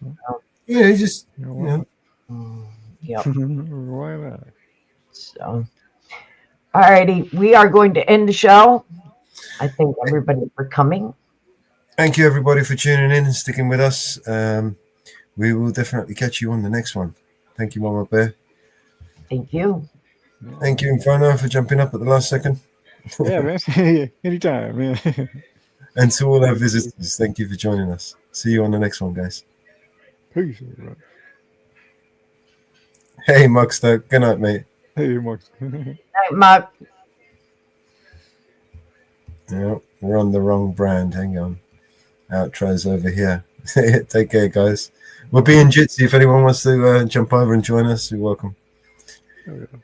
Bye-bye for now.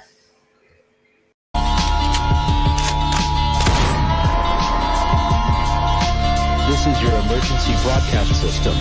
All civil unrest has gone global. All capital buildings and cities are under siege by the United States government to quell the domestic terrorist threat. All residents of urban neighborhoods and cities are being ordered to stay in their homes until the threats are eliminated.